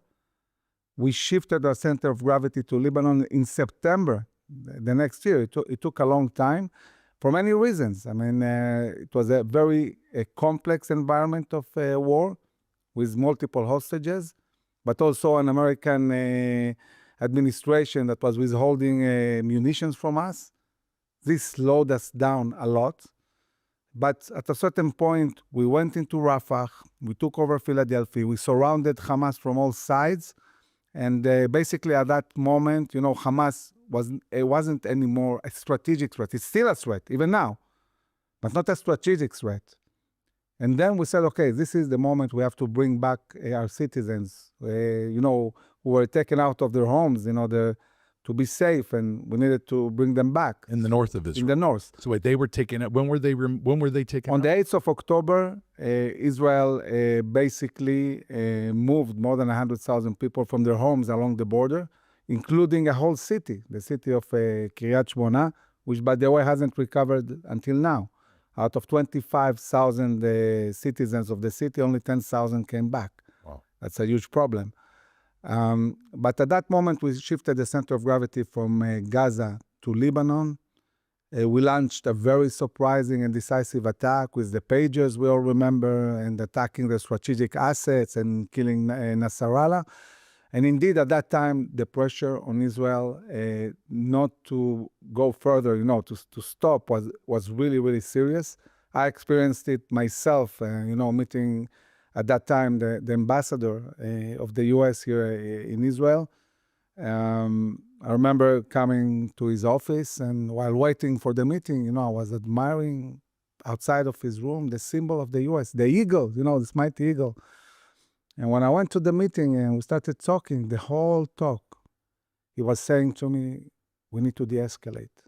We need a ceasefire. In the midst of it. Why, Amir? Why was he so insistent? Well, I don't know. It didn't make any sense. The one thing he said to me, I think really maybe is a good explanation. He said, look, I came to be ambassador to do the normalization with Saudi Arabia.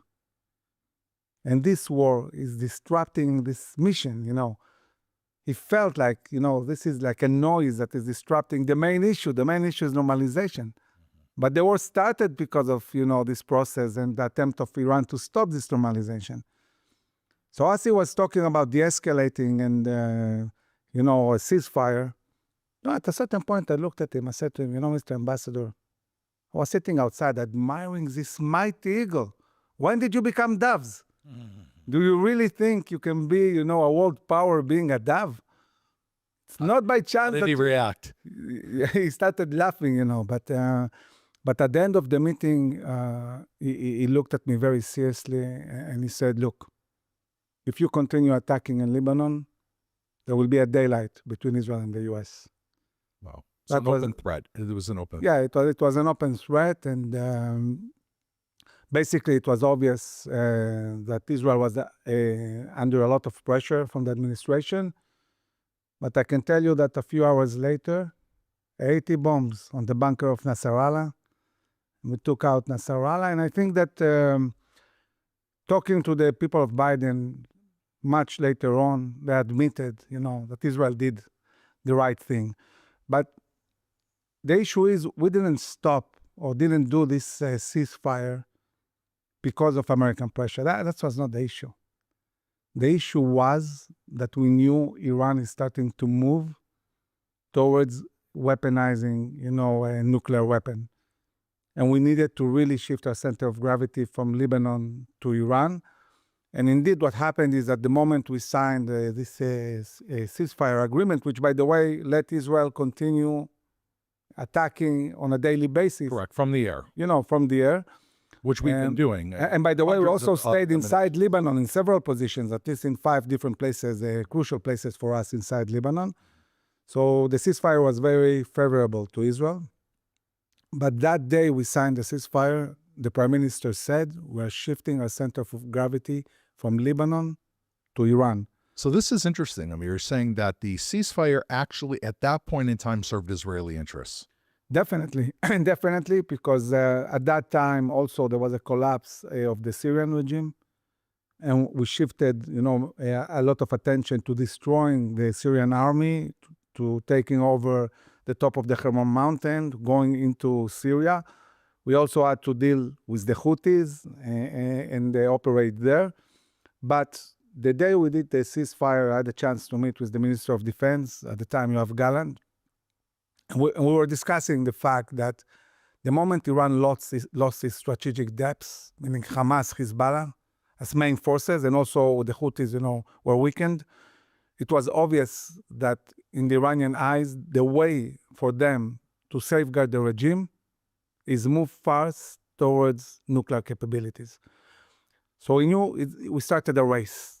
Because, break it down for me, why, were they planning on using a nuclear weapon, or is it the threat of a nuclear weapon that shores up the... The number one interest of the regime is to exist, to sustain itself, And the way they operated for many, many years, they created a strategic depth. They look at their proxies as strategic depths, and they made sure for many years that only the proxies fight. They don't. They are outside, of this arena, pulling the strings from behind.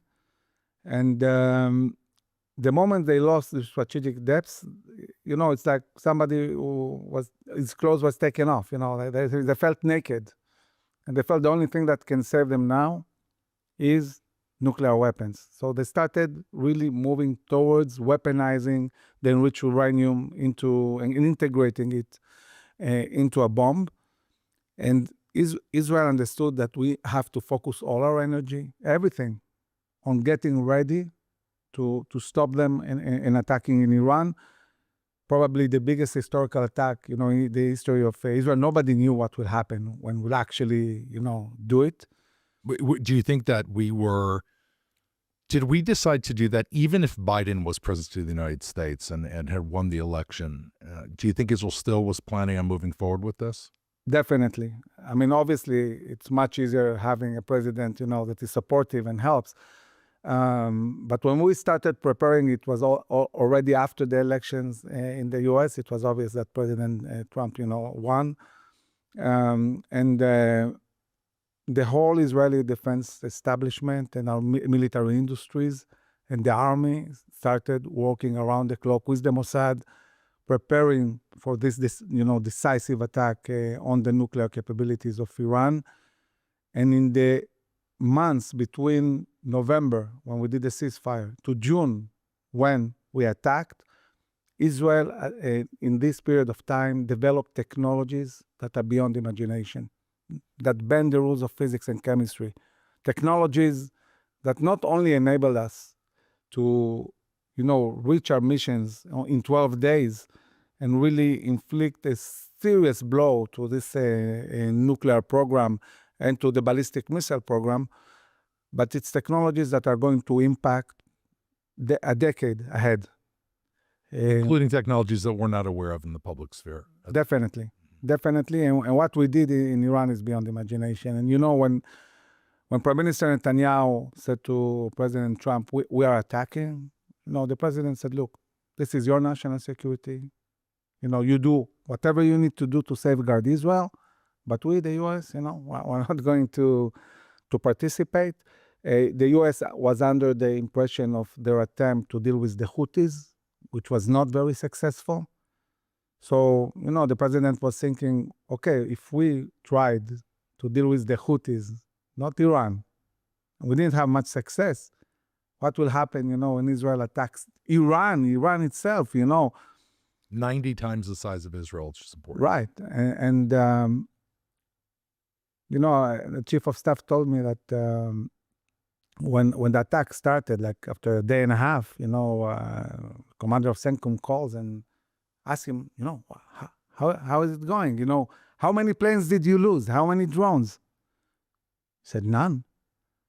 They were shocked. I mean, in 2 days, Israel destroyed completely the whole air defense, defending Tehran, opened the corridor to Tehran, and that's it. We dominated Iranian skies and started attacking fiercely without losing one plane, Is that what caused President Trump then to get involved? Meaning before the war, he wasn't convinced he was going to get involved. Right. So when he saw the level of success, and when he saw we're dominating Iranian skies, then Prime Minister Netanyahu said to President Trump, look, this is the opportunity. This is the moment where we can really bring the strategic bombers and get the job done, because these capabilities don't exist in Israel. We have many capabilities, but strategic bombers is not one of them. And it was obvious that to deal really thoroughly with Fordo and Natanz and all these places, you needed this capability of the B-2s. And really it was a historic decision of President Trump to join the fight, and not only join and attack these sites, but also take responsibility of what's going on in Iran and say, now it's our business.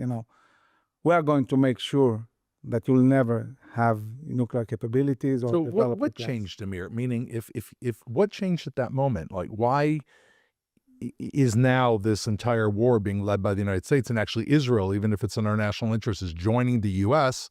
What changed in President Trump? The recognition that it can be done, that Israel showed we can do it. Wow. Okay, Israel changed completely the understanding, about what can be done or not done. And the fact that Israel managed to attack the way it did gave really the strength also to the president to say, okay, yes, this can be done, without losing multiple planes and so on. And this changed everything. It changed everything because in 12 days, not only we really managed to hit very seriously their programs, talking about, the nuclear programs, killing their scientists, destroying their archive, the digital archive. We took the physical one before with the Mossad, killing multiple high-ranking commanders and senior officials, and hitting the sites. But also, this created a reality where Iranian deterrence, internally and externally, completely was destroyed. This, by the way, brought the Iranian people to start the demonstrations later on. This brought the Europeans to reinstate the sanctions and snap back from the JCPOA. So Israel changed everything globally and internally inside Iran and set the conditions for the war that is happening now, which is a very different war, because if the first part of the war was about weakening all our enemies, including Iran, and releasing our hostages, and we finished the first 2 years with a reality where all of our enemies on all 7 fronts have been weakened dramatically, and Israel in 2 years got much stronger than we started. This part of the war is about winning decisively on all fronts. This is a decisive attack in order to bring total victory. This is not about weakening Iran or weakening Hezbollah or further weakening Hamas. This is about destroying them. So while we're on Iran, what shifted Israel from June 2025 until now? Meaning, could we not have carried out a decisive victory the first time around when we struck Iran in the 12 days if we had just continued? So we started the 12 days knowing that we still have many hostages in Gaza, that we need to go back to focus on Gaza. And this is why we did a very limited attack. I see. Focusing on really the big issues, making sure they don't become nuclear, destroying this process of weaponizing the enriched uranium, hitting them seriously with their ballistic missile capability and drone capability. But we had to go back to Gaza. This was urgent. We had hostages. We had to deal with this. So we moved from Gaza, Lebanon, Syria, Yemen, Iran, back to Gaza. We went into Gaza City in order to create the terms for Hamas to be pushed back with, the back against the wall in a way that they had to release the hostages. And then there was an operational stop. We did a ceasefire, started talking about this peace... the Board of Peace.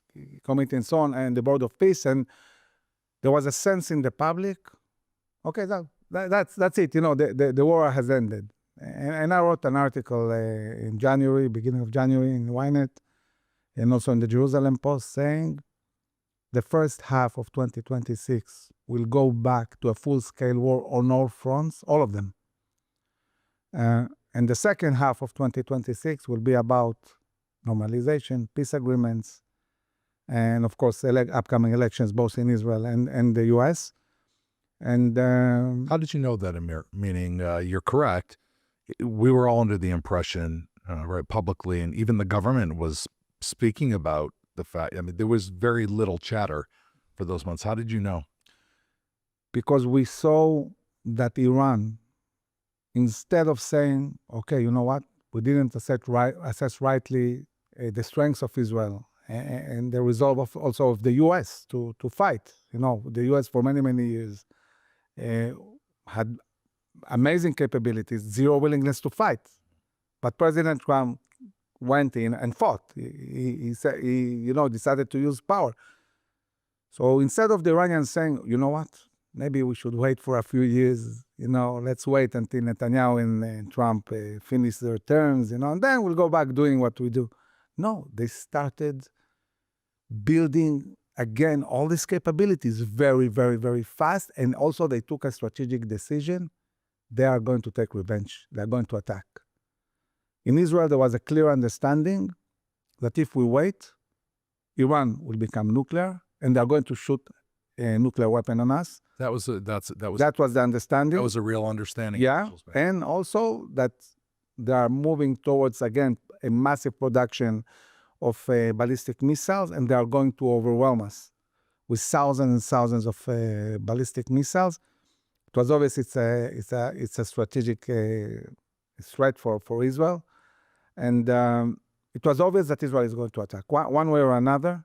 Israel prepared for an attack, and it was obvious that we had to finish the job in Gaza, in Lebanon. We had to win this war. We cannot stay in a reality, where Hezbollah is rebuilding itself, Hamas is rebuilding itself, Iran is rebuilding itself. And we understood that the key issue is topple, the head of the snake. We had to deal with Iran.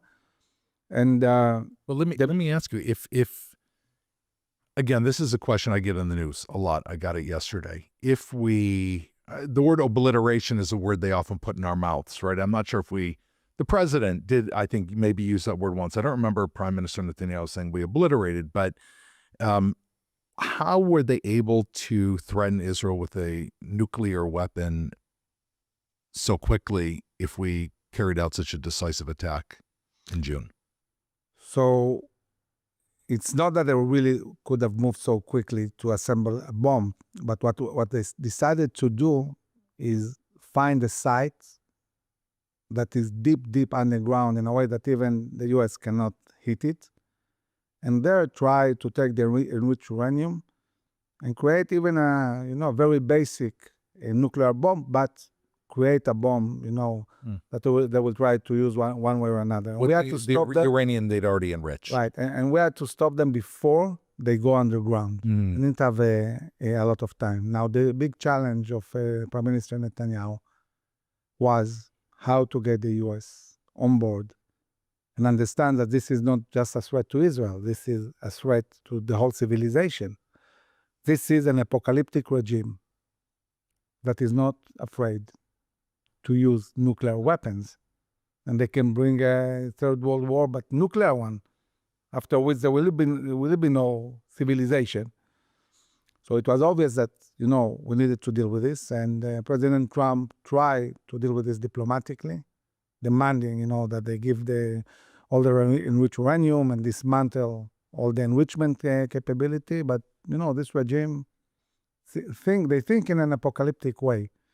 And they wouldn't adhere to these demands. And luckily, we have a president that understands, that this is a big threat to the whole civilization and to the U.S.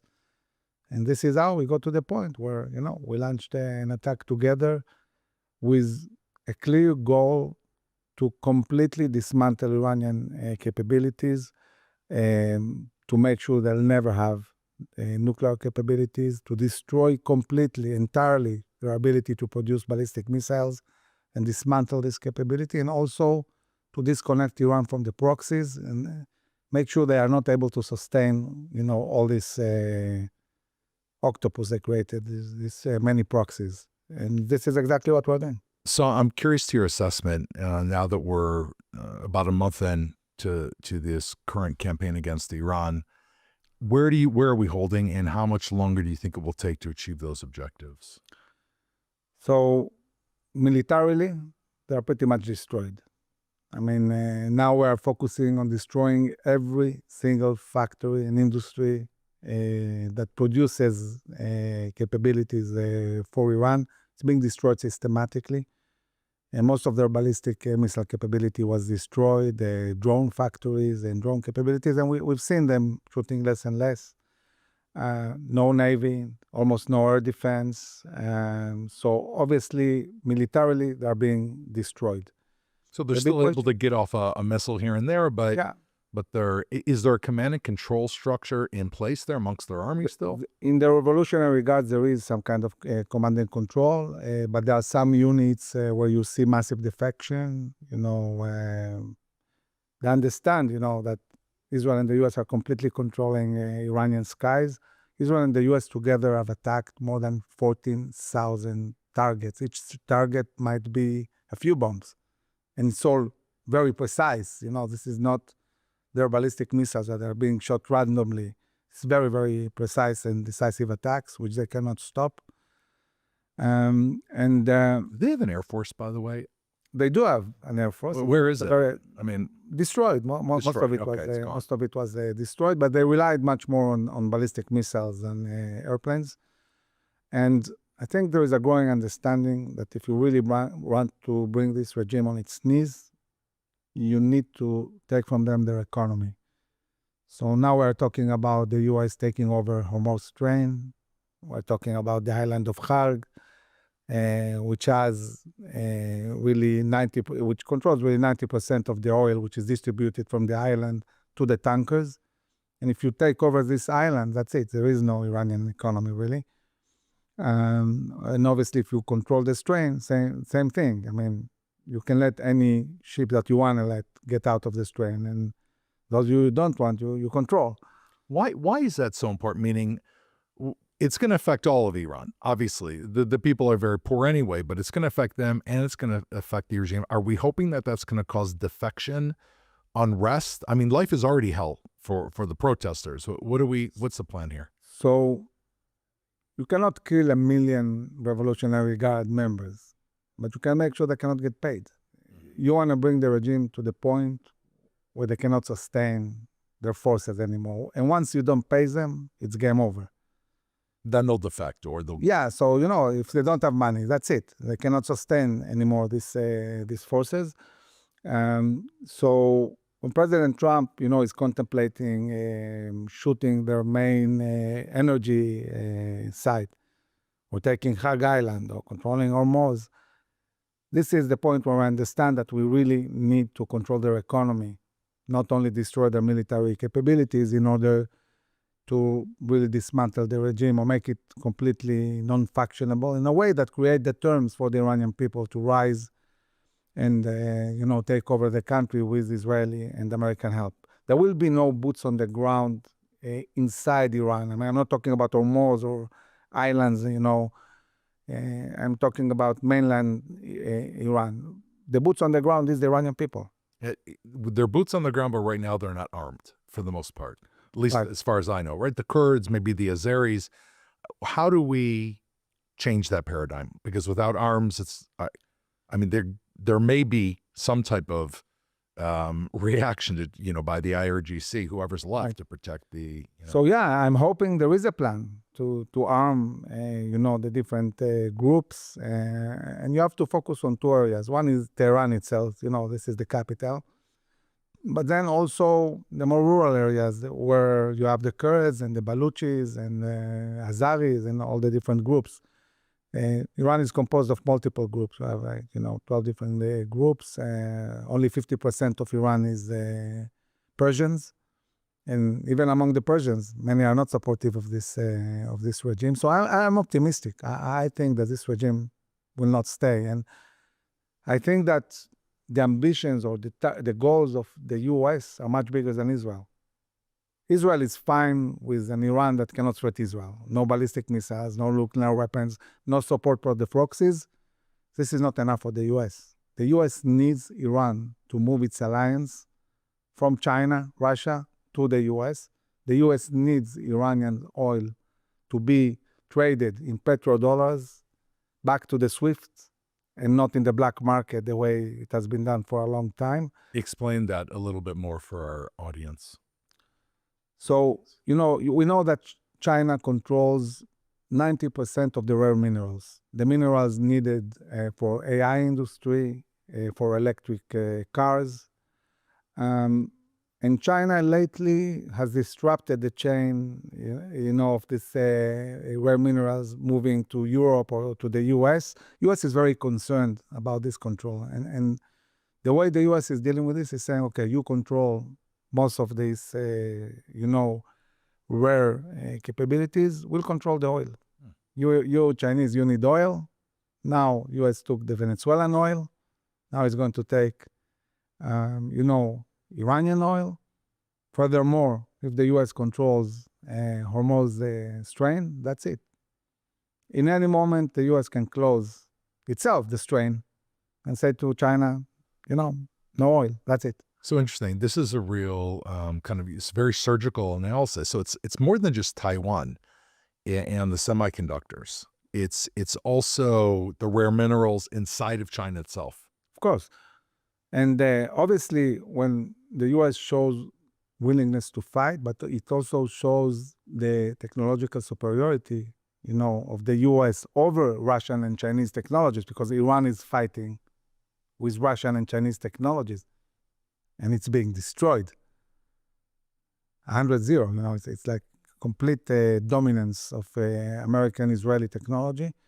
So obviously, I would assume this will deter China from invading Taiwan. This will create a reality where Russia contemplates, what's the next step and what to do. What amazes me is what's happening with Europe. Mm-hmm. The fact that the president called for them to join and help. And at a very, really meaningful moment, they said no. This will have terrible repercussions for Europe. I mean, if you think it's the U.S. leaves NATO, yeah, and if the U.S. says to Russia, you know what, you do whatever you want, we're not going to invest anymore in Ukraine and defend the Europeans are becoming Muslim anyway, so maybe it's better for Russia to deal with them, that might happen. I mean, we might see Russia much, much more aggressive in Europe, and the U.S. is not going to help them to deal with this. President Trump is not going to do it. And when we look at what will happen next, who will be the next president, If it's the vice president who says America first, and I don't want to, send our troops to different places and so on, that might be pretty devastating. And I think Europe will become much, much more dependent on Israel, Israeli capabilities. Just like when President Obama stabbed the Sunni world in the back and joined Iran. And did not protect the Syrian people, of course. Right. So this created an understanding in the Middle East. We need an alliance with Israel. We cannot trust America. We need an alliance with Israel. In a way, without Obama doing what he did, we wouldn't have had the Abraham Accords. So it's such interesting thinking. To me, Obama, that's unconventional thinking. Obama is a reincarnation of Bilam. Came to curse us, ended up blessing us. Wow. But many things that he did, by the way, was a blessing for us because he also brought the Arab Spring and weakened our enemies in many ways. So same goes here. Now the U.S. is turning its back to Europe. Europe will be very, very dependent on Israeli capabilities and technologies, and possibly also the fact that Israel will probably come in the coming months or year a corridor of energy. We know that now Saudi Arabia is pushing oil through the east-west pipe, which goes from Saudi Arabia to the Red Sea. It bypasses Hormuz Strait. And the original idea was to take this oil from Yanbu, from the Red Sea, to Eilat, and from Eilat move it through our pipes, through Katza company, from Eilat to Ashkelon, and from Ashkelon to Europe. So Israel is going to become a world corridor of energy. And we can, through our pipes, endless amount of oil can go. Spoke with one of the prominent European ambassadors last week. I talked to him about this corridor of energy. He said, Amir, look, if this happens, this is a game changer. Talking about our relations with Israel. It's amazing. You push oil through Israel to Europe. This is a big deal. Israel could become the true bridge between the West and the East. Definitely. It will go via Israel. Definitely. So it's interesting, Amir, what you're saying is while Israel's relationship with Europe may change dramatically from this as an unintended consequence. I see a lot of opportunities, which, by the way, are already happening, because you see Finland or Sweden or East Europe, Germany, buying a lot of Israeli capabilities. We used to have Northern Europe attacking Israel, going against Israel. When did you last hear Sweden or Finland or these countries going against Israel? You don't hear them anymore. Why? Their air defenses are Israeli. They're dependent on Israeli capabilities. They need a good relationship with us. Same goes with East Europe. Germany, they bought Arrows 3. This is a big deal.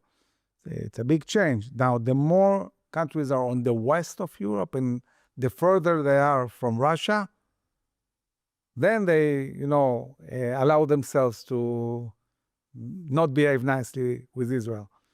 But eventually, when they see Iranian ballistic missile that can reach all the way, to Paris or London, they will understand fast enough. They need Israeli capabilities. Do you think, right now you have the British foreign minister who kind of denies the idea, we don't really know they can hit London, that we haven't seen any proof. I just find it to be, it's amazing. You should be looking for the potential that they can hit, not the proof that, that maybe they can't hit. And no, but these capabilities, these Iranian capabilities, this is what the Russians have. So it's obvious that Russia can hit them. Of course. So, basic ability. Obviously they need, this kind of defense. You cannot be defenseless and being extorted, So now that Russia says, okay, we'll shoot you. That's it. What will they do? So I want to bridge into the question of Israeli independence militarily, meaning if one day we're going to be dealing with a president, right now we're dealing with the most favorable president to Israel probably in history. Hopefully one of the next ones will also be similar, but down the road, there could be a president that is not favorable towards Israel. It could be a certain Democratic president. It could be an isolationist Republican president. We don't know where it's going to come from. Where does that leave Israel, and how is Israel preparing? I think that what we in IDSF have been saying long ago, and I wrote about it in my book, the need of Israel to be able to defend itself by itself. The name of the book, by the way, in English, which I have a No Retreat. Exactly, No Retreat. Where can people buy the book, by the way? You just gave me a copy. So in English, Amazon. On Amazon. On Amazon. Okay, it's very important. No Retreat. No Retreat in English on Amazon. Right. So basically, I think there is an understanding today that Israel needs to be able to defend itself by itself. Our military industries are growing exponentially. Israel is investing huge amounts of money in building our lines of production. And it's not only about producing the weapons, munitions we need, but also parts. You want to make sure that the whole line works. You have everything you need. So you have two choices. It's either you produce it in Israel and not being dependent on Britain or France or other countries, or you have to have huge stocks that can last for years. So Israel is balancing between stocks and self-production, but with a crystal clear understanding. We need to be able to defend ourselves by ourselves. We need to reside along defensible borders and beyond. So the borders of the land of Israel are the defensible borders, but you need a buffer zone. So we sit in Syria, we sit now in Lebanon, all the way to the Litani, we sit in Gaza. We're not going to take risks anymore. And one of the biggest things that are changing, thinking about national security, is proactivity. Understanding that you need to be proactive all the time. You cannot allow terror armies or armies to be built on your borders. If they just try to build something, you need to attack. You cannot wait.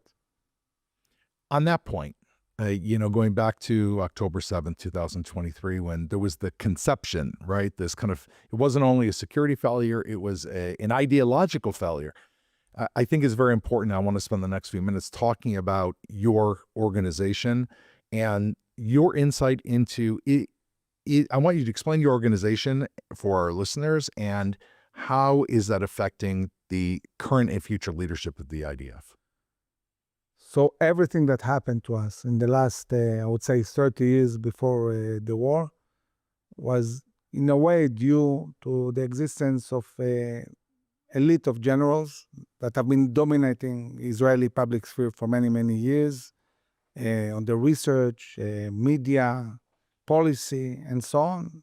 And their ideas were about containment, about retreats, about concessions, about the idea that actually the Jews are the problem. If we just behave rightly and give our enemies everything they want, maybe, this is the way to achieve peace. And it was amazing to see that it didn't matter which government was elected, whether it was left-wing or right-wing. When you have the generals, controlling the discourse, talking about national security, even right-wing governments, did what they wanted. They were also in Concepcia, all of them. Because that's where they're getting their information from. Right. Now, when I retired... And you were a general. It's important to say you're a brigadier general in the IDF. Right. You saw this, Amir, firsthand. I saw it firsthand. I finished my 30 years of military service. When I left, I was really deeply worried about where this is going. I said to myself, it's not our enemies that are going to destroy us. We're doing the job ourselves. Every single mistake you can imagine we did in 30 years, things that really don't make any sense. And I said to myself, most of our officers and commanders are not like that. They are staunch Zionists. They are winners. They know where our enemies are. They want proactivity. And they want us to be able to defend ourselves by ourselves, but they didn't have a voice. They were not organized. You have one general here, one there. It's not an organization. So this motivated me 6 years ago to create IDSF, known in Hebrew as Habitchonistim, and to really do an historic change of elites in Israel. It's time the old generals, which, by the way, most of them are the age of my father, step down. And the young generation, a generation of Maccabim, very strong officers and commanders to, step forward and take their positions. And there was a kind of, I would say, like deterrence, to deal with them. And I never understood that. I said, what are you afraid of? We are right. They don't make any sense. They've become completely politicized. And it's time for our voice to be heard. And, the first week or two that I started the organization was so needed that after 2 weeks, already 300 officers joined the organization in 2 weeks. I didn't even have yet formally an organization. We were joining people on WhatsApp groups. Today, 6 years after, 55,000 Israeli officers and commanders and operators, from them around 7,000 officers. We started a very small organization. Today, it's a big organization with a research institute that is respected globally. We meet weekly, the most prominent ambassadors in Washington, European Union. We work closely with the government and with the Knesset. But we are also a grassroots movement embedded in every city and town in Israel. And we do three things. We educate the young generation in pre-army, organizations in high schools. We educate the general public by being very dominant on the media and on social media. And we educate decision makers in Israel and around the world.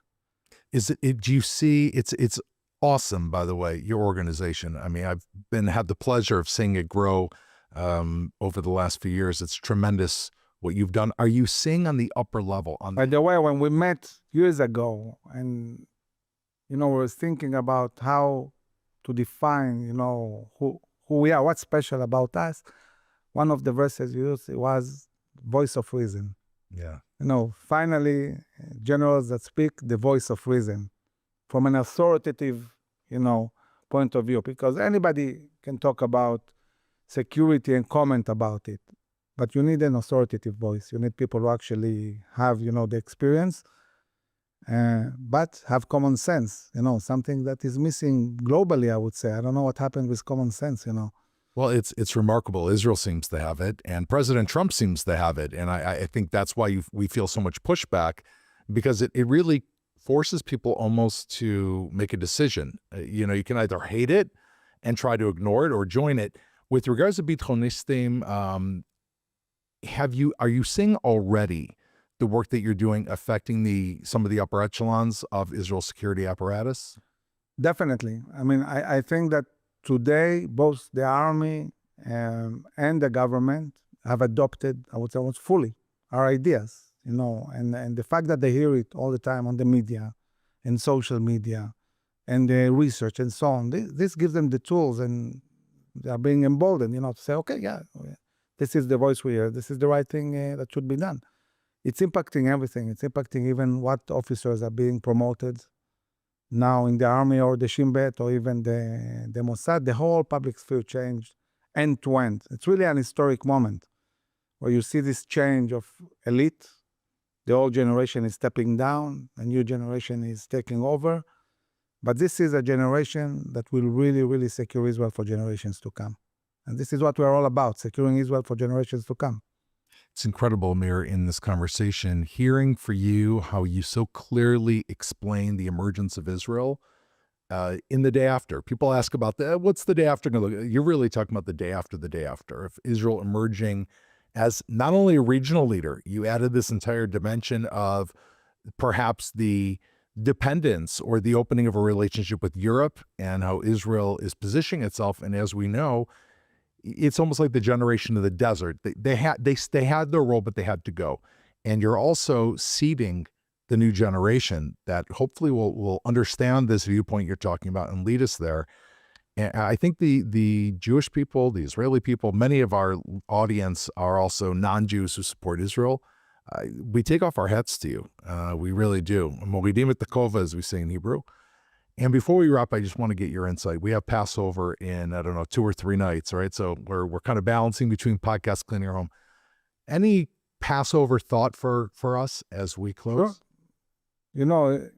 Jewish history tends to repeat itself. And it's something similar, it's very similar, looking at what's going on now and the story of Passover, because when we reached the point, where Egypt was black and, was night, and then we killed all the sons, the firstborn. At that moment, when this dramatic event was happening, and the Jewish people were about, to leave Egypt, at that moment, the command to the Jewish people was, stay at your homes. Everybody was in his home.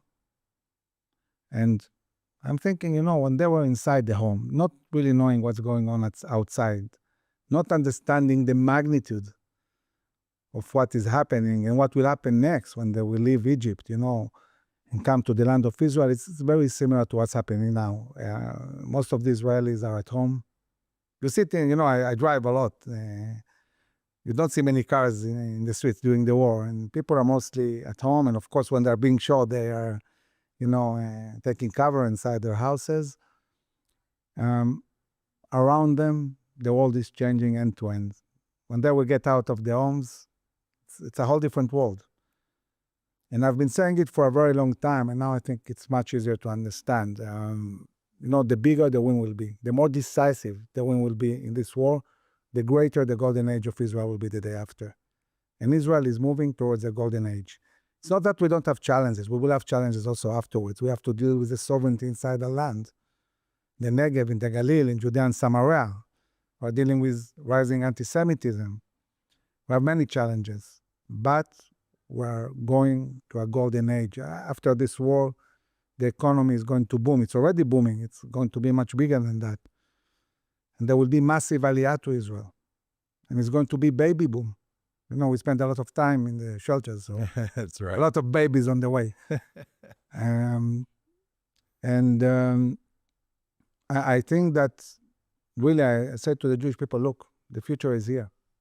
You think that now we're being a bit challenged, but you feel this optimism, in the Israeli society. Once again, we were ranked 8th, of the happiest nation. But what was interesting, that when you go into the details, you see that the young generation between 8 to 25, they are ranked 3rd. Oh, I didn't realize that. Oh, yeah. Really? So we have this young generation that is fighting 2.5 years in Gaza, in Lebanon, Iran. They are the most optimistic part of the Israeli society. So we have a great, great future ahead of us. Brigadier General Miravivi, my dear friend, thank you. This was an incredibly insightful podcast, and happy Passover to all of our audience and to all those watching around the world. Stay tuned to True East. We'll see you after the Passover holidays.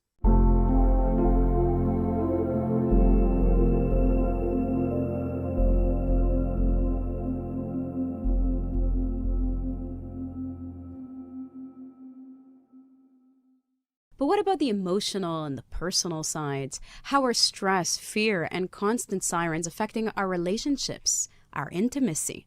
Joining us now is social worker and certified sex therapist, Professor Ateret Gewirtz-Meidan, Associate Professor at the University of Haifa, to help us understand a little bit what people are experiencing and how to navigate it. Thank you for joining us. Hi, thank you for having me. So, Ateret, we're living through a very stressful and uncertain time. How does a situation like war, this kind of war with sirens and constant alertness, how does it affect people's sexuality, people's intimacy?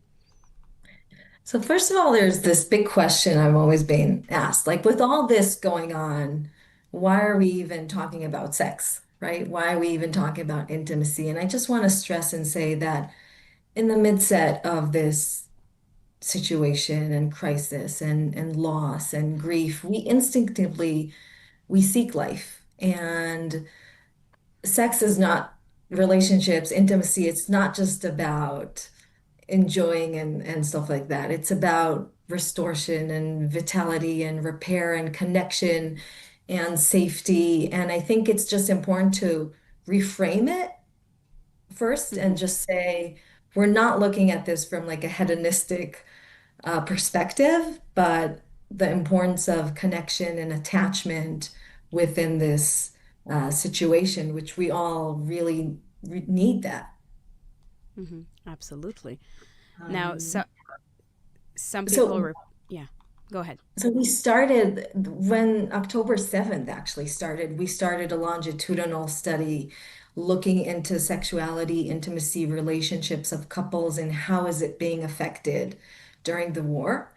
And what we found was actually there's a strong variability. Like there's a very big difference. And some said they're not affected by it, but a lot, almost 50% experience a decrease in their sexual well-being. So less frequency of intimate relationships, and experience overall low desire and a decrease of their intimate lives.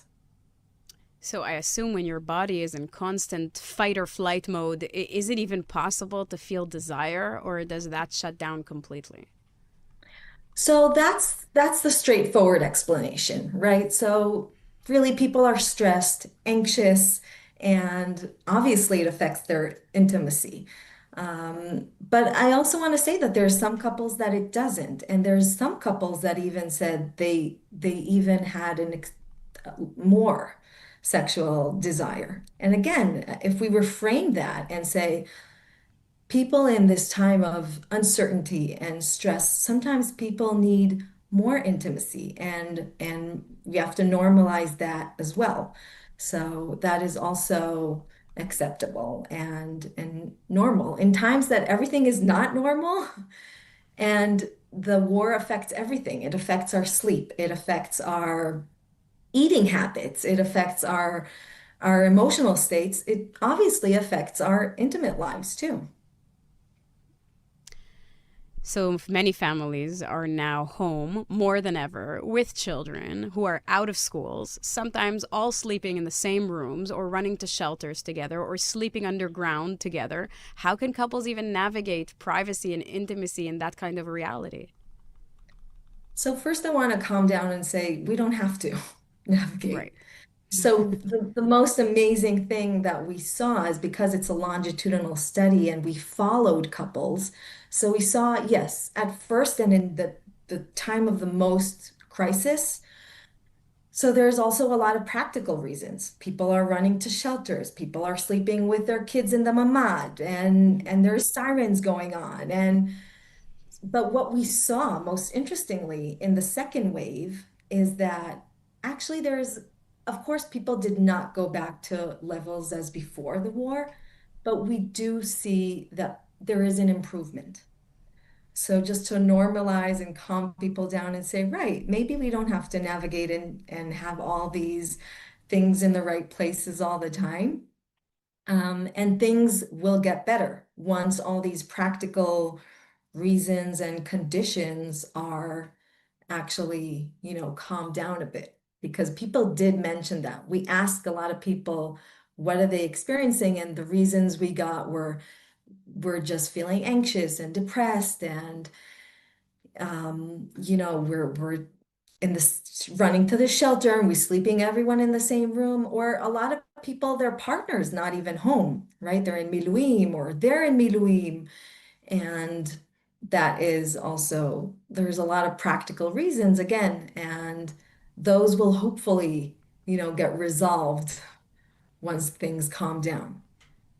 And we also know that usually during wartime, there are baby booms, they say, during war. So that must have an explanation. Right. So that's part of it.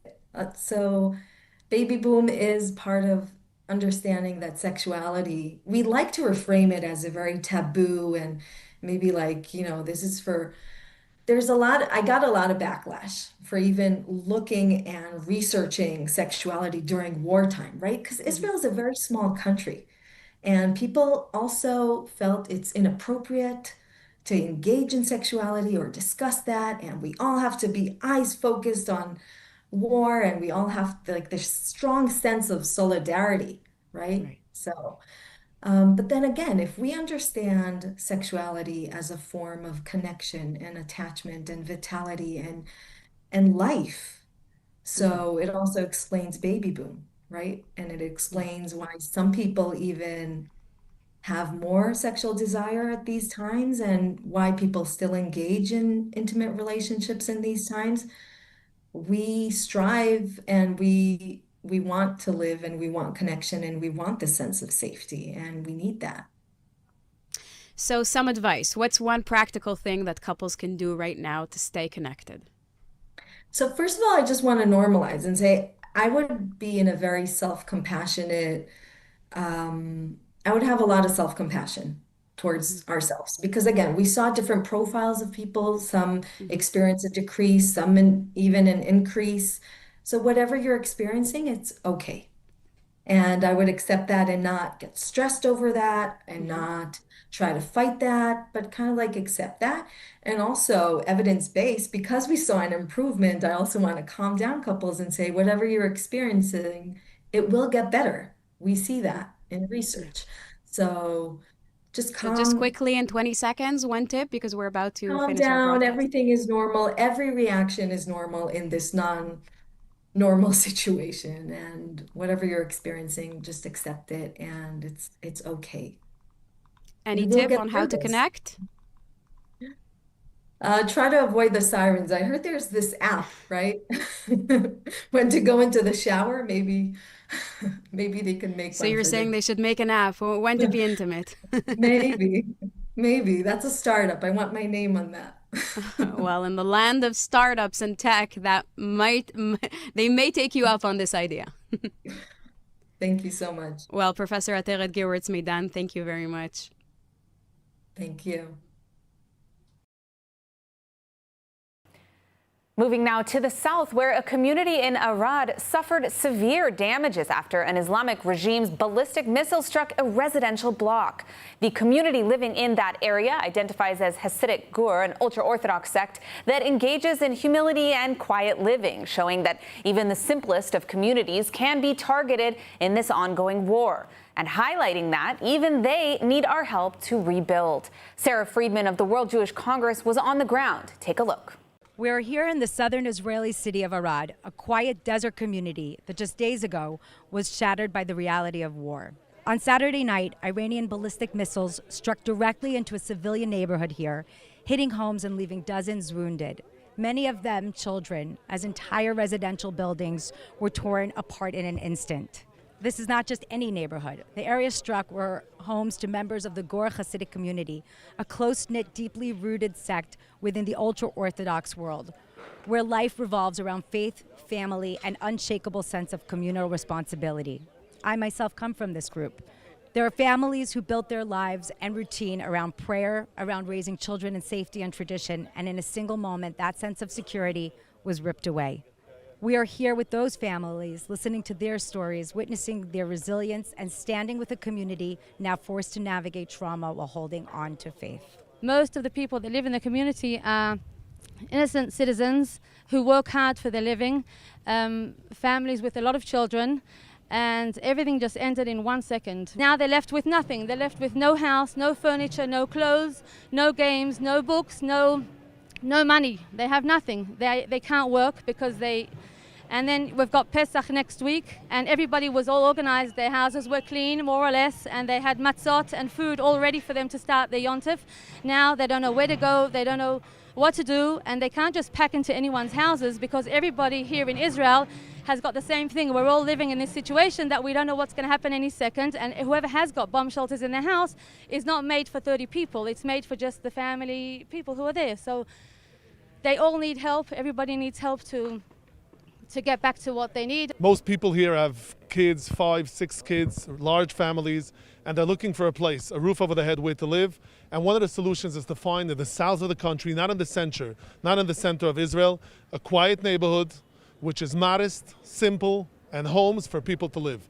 Most people that live here are people that are struggling for their dollar, and they found some type of buildings. As one looks down the block, this is a simple residential place with simple houses for people that should be able to make a living and be able to have a roof over their head and be able to support their children in a normal factor. The city of Arad is known for many years for having more and more residents coming, enjoying the quiet and the sincerity of the city, and they actually are very, very happy with this neighborhood. This week, Saturday night, is one of the nights that Arad will remember it for always. It has changed the face of Arad. Many people that have always felt secure here. People in this building, a family with 6 children, a large family. In this room, actually, we saw the whole cement, everything fell apart. 3 kids sleeping on that floor, all over them. The ambulance emergency system, Hezbollah came to take them out, not knowing if they're alive or dead. Thank God, wonders of wonders, everybody's alive. The mission of the World Jewish Congress has always been clear: to connect and protect Jewish communities wherever they are. And in moments like this, that mission is not abstract, it's urgent. And as missiles rain down across Israel, reaching safety and managing daily life during the war is far harder for people with disabilities.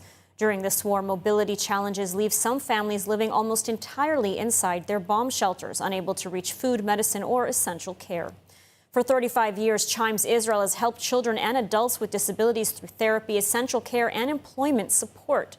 But because of this war, children with disabilities are losing critical therapies, and adults are losing daily structure and human contact. Even some staff members' homes have been destroyed by attacks, yet they continue serving the people who depend on them. Chimes Israel needs your help during this war to deliver therapy, medicine, food, and essentials directly to families' homes. It also needs to build a protected shelter for vulnerable preschoolers.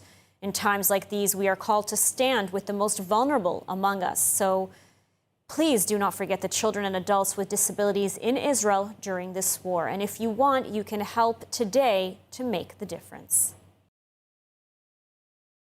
As Israel continues to fight Iran, there is also a growing focus on what comes next and how the country will help its people recover from prolonged trauma and crisis.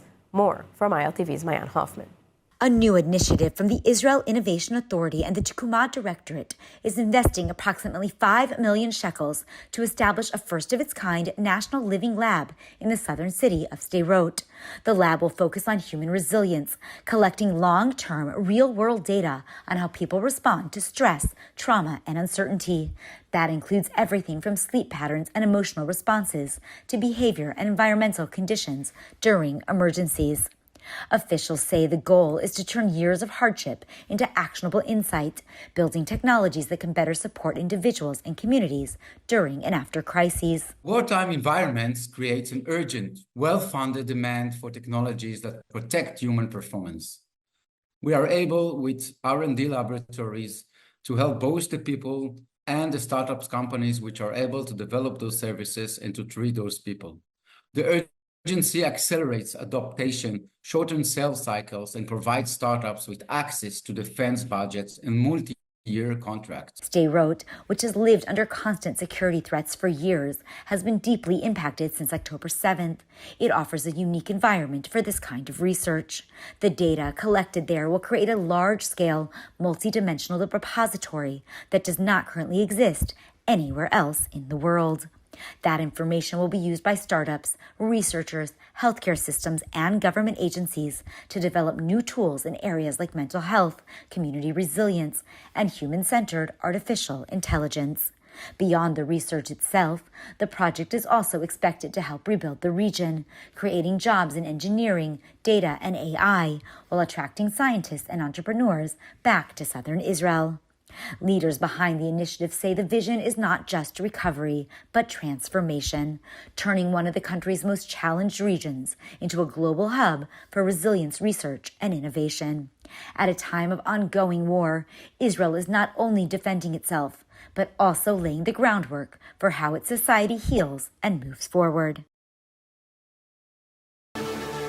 Israelis woke this morning to alarms triggered by Iranian missile fire and to tragic news from the Lebanon war front. The IDF announced the names of 4 soldiers killed in action.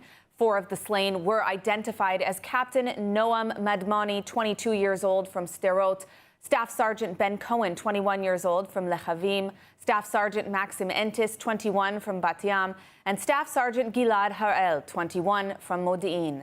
All served with the Nachal Brigade's reconnaissance unit. According to an initial investigation, troops encountered a cell of Hezbollah gunmen at close range, exchanging fire and hitting several operatives. During the evacuation of the wounded, an anti-tank missile was fired at the force. May their memories be of blessed memory. Last night, mourners attended the funeral of slain soldier Sergeant Liran Ben Sion, 19 years old, of the 401st Armored Brigade's 9th Battalion from Holon.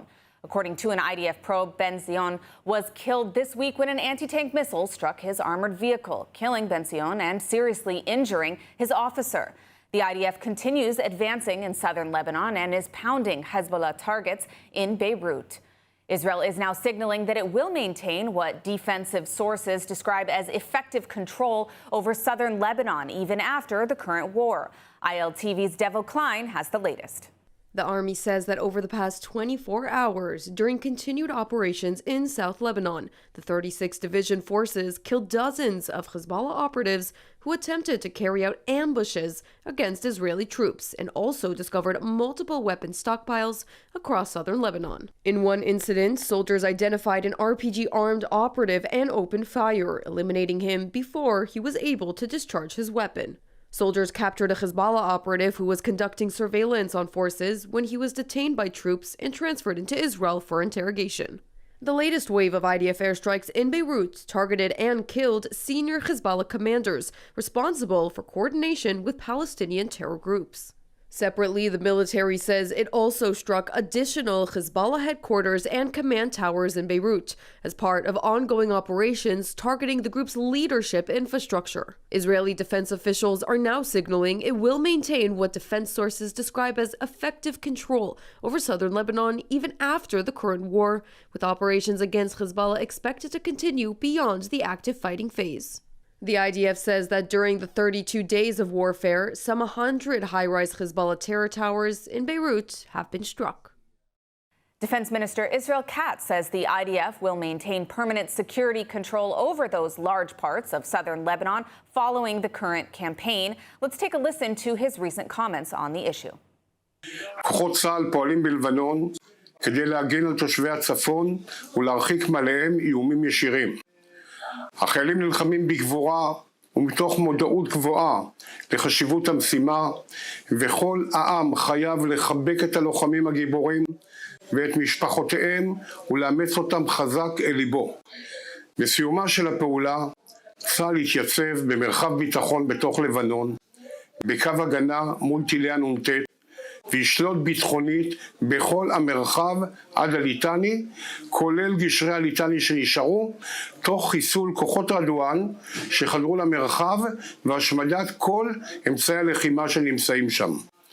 בנוסף, תאפשר באופן מוחלט חזרתם דרומית לליטני, שלמעלה מ-600,000 תושבי דרום לבנון שהתפנו צפונה עד שיובטח ביטחונם ושלומם של תושבי הצפון. כל הבתים בכפרים סמוכי הגבול בלבנון יהרסו, בהתאם למודל רפיח ובית חנון בעזה, כדי להסיר אחת ולתמיד את האיומים סמוכי הגבול מעל תושבי הצפון.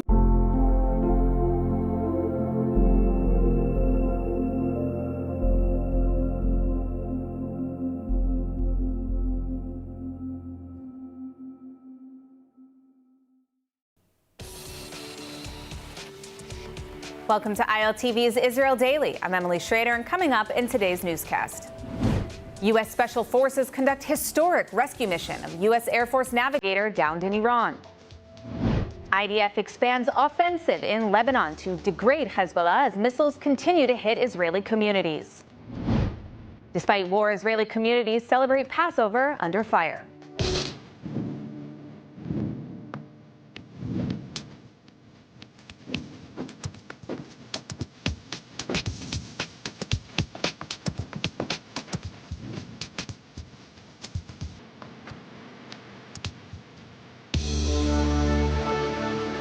Welcome back to ILTV News. Happy Passover and happy Easter to our Christian friends. A historic rescue mission took place overnight in Iran as the U.S. military carried out a successful and daring special operation to secure the return of the missing Air Force navigator from the F-15 fighter jet downed over Iran 2 days ago. U.S. officials are calling it one of the most complex missions in modern military history. The airman was part of a two-person crew aboard an F-15 Strike Eagle that went down over Iran during combat operations. Both crew members ejected, with one rescued earlier and the second left stranded behind enemy lines for more than a day. U.S. officials say the rescue involved hundreds of special operations forces supported by dozens of aircraft, helicopters, and advanced intelligence assets who had to contend with Iranian forces searching for the airmen simultaneously. Fox News also reported that Israel aided the U.S. operation in sharing intel and preventing attacks on U.S. forces during the 36-hour search for the missing airman. As American forces moved in, airstrikes were carried out to keep Iranian forces at bay, and a firefight broke out during the extraction between U.S. troops and Iranian regime forces. The airman, who was injured but able to evade capture, used a locator beacon and secure communications to guide rescuers to his position. In a final stage of the operation, U.S. commanders were forced to destroy 2 disabled transport aircraft on the ground to prevent them from falling into Iranian hands before evacuating all personnel. Both crew members are now safe, and no American casualties were reported in a mission that underscores the reach, precision, and commitment of U.S. forces to bring their people home, no matter the risk. The countdown is on for U.S. President Donald Trump's latest ultimatum to the Islamic Republic to agree to U.S. demands or face a devastating attack on Iranian infrastructure. Last night, U.S. President Donald Trump warned the Islamic Republic that only 48 hours remain in the 10-day ultimatum, demanding that Tehran reopen the Strait of Hormuz or face a sharp escalation in military action. The latest warning comes as the strategic waterway through which around a fifth of the world's oil supply normally passes remains effectively closed, driving global energy prices higher. Trump has warned once again that if the regime fails to comply within the deadline, quote, all hell will break loose, with U.S. officials indicating that potential targets could include Iran's energy and power infrastructure. The deadline is set to expire tomorrow night after earlier extensions were granted to allow for diplomatic efforts. However, those efforts now appear to have stalled. The regime has rejected U.S.-backed proposals and has not committed to reopening the strait or entering talks with Washington. Regional mediation attempts, including efforts involving Pakistan, Turkey, and Egypt, have so far failed to produce a breakthrough, while Qatar has shown reluctance to take on a leading mediation role. Despite statements from U.S. President Donald Trump suggesting progress in negotiations, no direct engagement has been confirmed. Over the weekend, about 40 countries took part in a UK-led virtual meeting on stopping Iran from holding the world hostage in Hormuz. They included representatives from countries such as France, Germany, the UAE, Canada, and India, but did not include the United States. Britain said the discussions focused on coordinating international action to ensure freedom of navigation and to counter what officials described as the regime's attempts to use the strait as leverage over the global economy. The region is now on edge with growing concern that if the deadline passes without progress, the United States could move to significantly expand its military campaign. For now, with no agreement in sight and the clock ticking down, the risk of a major escalation continues to rise. With the Trump ultimatum to Iran ticking down, Israel is reportedly preparing strikes on Iranian energy facilities as it waits for a green light from the U.S. ILTV's Steve Leibowitz has the latest. Whereas just days ago, many analysts in Israel were seeing signs of an early end to the conflict, most are now trending toward the war continuing for at least the coming weeks. Regarding the potential strikes on energy, that could take place in the coming days. The development comes amid U.S. President Donald Trump's new ultimatum to Iran, which has heightened expectations that Washington may support expanded Israeli military action if Tehran fails to comply. According to the report, Israel has already begun limited targeting of Iranian infrastructure. The IDF confirmed strikes on the petrochemical complex in Mashahir in southwestern Iran, saying the site was used to produce materials for weapons. Prime Minister Netanyahu confirmed continued operations against Iran, stating that Israel will keep striking what he described as the regime's war infrastructure, including industrial and financial systems supporting its military capabilities. הבטחתי לכם שאנחנו נמשיך לכתוש את משטר הטרור בטהרן, וזה בדיוק מה שאנחנו עושים. אחרי שהשמדנו להם 70% ביכולת ייצור הפלדה, שמשמש להם חומר גלם לכלי הנשק נגדנו, אנחנו היום תקפנו את המפעלים הפטרוכימיים. אנחנו נמשיך לכתוש אותם, כפי שהבטחתי, מועדים לשמחה. The Israeli Air Force continues non-stop strikes against the firepower arrays of the Iranian regime, aimed at reducing missile threats to Israeli civilians. The IDF has released special color footage showing a precise strike on a truck serving as a mobile ballistic missile launcher in the Tabriz area of western Iran. The launcher was successfully destroyed, thwarting an imminent missile launch toward the state of Israel. Waves of strikes across Tehran targeting Iranian air defense systems, missile structure, and defense industries are continuing. According to the army, the strikes focused on air defense assets operated by the Iranian regime, including the Revolutionary Guard facilities where missiles intended to target aircraft are stored. In parallel, the IDF said it struck ballistic missile storage facilities along with additional production and R&D sites associated with Iran's weapons systems as part of an effort to degrade the regime's core military capabilities. The Army describes the operations as part of the broader campaign to intensify damage to Iran's air defense network and strategic firepower infrastructure. According to the IDF, the Air Force has carried out more than 400 strikes over the past 2 days alone. Turning to Lebanon, where the IDF is stepping up operations against Hezbollah, combining targeted ground raids with airstrikes against the group's infrastructure and operatives. ILTV's Devil Klein has the latest. In a series of targeted raids on structures used by the terror organization, troops located large weapon stockpiles, including anti-tank missiles, RPGs, rockets, Kalashnikov rifles, and ammunition. Additionally, forces of the 91st Division struck command centers used by terror operatives and positions used for launching anti-tank missile attacks. According to the IDF, the broader campaign involves multiple divisions leading a coordinated ground offensive aimed at pushing Hezbollah forces away from the border and degrading their capabilities. In the past 24 hours, troops identified a Hezbollah cell and directed a precision airstrike that eliminated the operatives in a rapid target closure. The IDF also reports strikes on key financial assets linked to Hezbollah, including facilities associated with the Al-Qard al-Hassan network, as well as major bridges used to transfer weapons and fighters. Meanwhile, specialized units continue precision operations on the ground, including the multi-dimensional unit, which has carried out dozens of strikes and eliminations, most recently destroying a rocket launcher aimed at Israel. Since the start of the fighting, the military says that approximately 1,000 operatives have been killed, including senior commanders, while more than 3,500 targets have been struck across Lebanon. An IDF soldier was killed and another was seriously wounded in an incident of friendly fire yesterday in southern Lebanon, military said on Saturday. The fallen soldier has been identified as Sergeant First Class Guy Ludar, 21 of the Commander Brigade's Maglan unit from Yuvalim. May his memory forever be a blessing.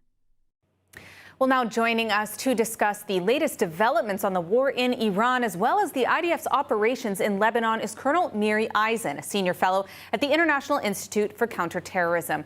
Colonel Eisen, always a pleasure to have you on ILTV. We saw President Trump's threats against the regime. What do you think could be next if the regime doesn't open the Strait of Hormuz or negotiate, or perhaps more importantly, what will it take for this regime to surrender in some form? Let's start with the targeting itself, because he gave a very clear ultimatum, and he said within a certain amount of hours, what's going to be attacked are going to be what I'm going to call infrastructure. Oil places, gas places. We're already talking about that basic economic infrastructure, which is such an important part for Iran. It's not just the regimes, it's already the country. That's definitely a stage that we have not seen until now, and I would expect that to be very heavily against the Harj Island, that same island with the possibility of taking it over, to really attack it. It's not a place that is populated by the population of Iran. It is most definitely what I would call a depot, an oil depot, and that would be the kind of place that you could just bomb extensively and see the change. What will bring about a regime change? That's going to take a long time. This isn't something that happens in the 4 to 6 to 8 weeks of this war that we're in right now. That's something that's going to be happening afterwards, I think, because whoever stays there afterwards is going to have to contend with Iran the day after. And that means looking at all of the destruction that they could have avoided, looking at the reconstruction and where the priorities are. And there I do expect to see a really big shift domestically inside Iran.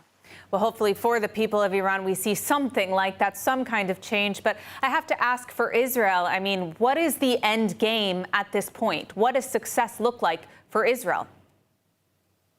To me, it's already successful. Look at what's happening around us, the different countries and the coalitions. This isn't about being a Zionist and loving us, which I would love, but that's not what I expect. It's about viewing Iran, that Islamic regime, as being the world threat, not just the regional threat, as being a country that for so many years has not abided to any of the international agreements anywhere in the world, that went and attacked all of the different Gulf countries and continues to do so on a daily basis. So for us, when I'm talking about winning, etc., it's about changing the rules of the game, that the Islamic regime of Iran is not the one that's going to define, not for Israel, not for Lebanon, not for Syria, and certainly not for the Gulf countries, how this region looks. And that's already happening now. So we're getting there. I want them to have less capabilities. Every single day adds into that as well. Now, I want to move to Lebanon a little bit because I want to ask you, how is the IDF's morale given these extended military campaigns? We have Gaza, we have Lebanon, we have Iran now. Is there fatigue in the IDF, and how much of an impact does that have on the execution of these critical military operations? We've been fighting for 2.5 years. 2.5 years, something that we need to take into account. It has not been high intensity the whole time.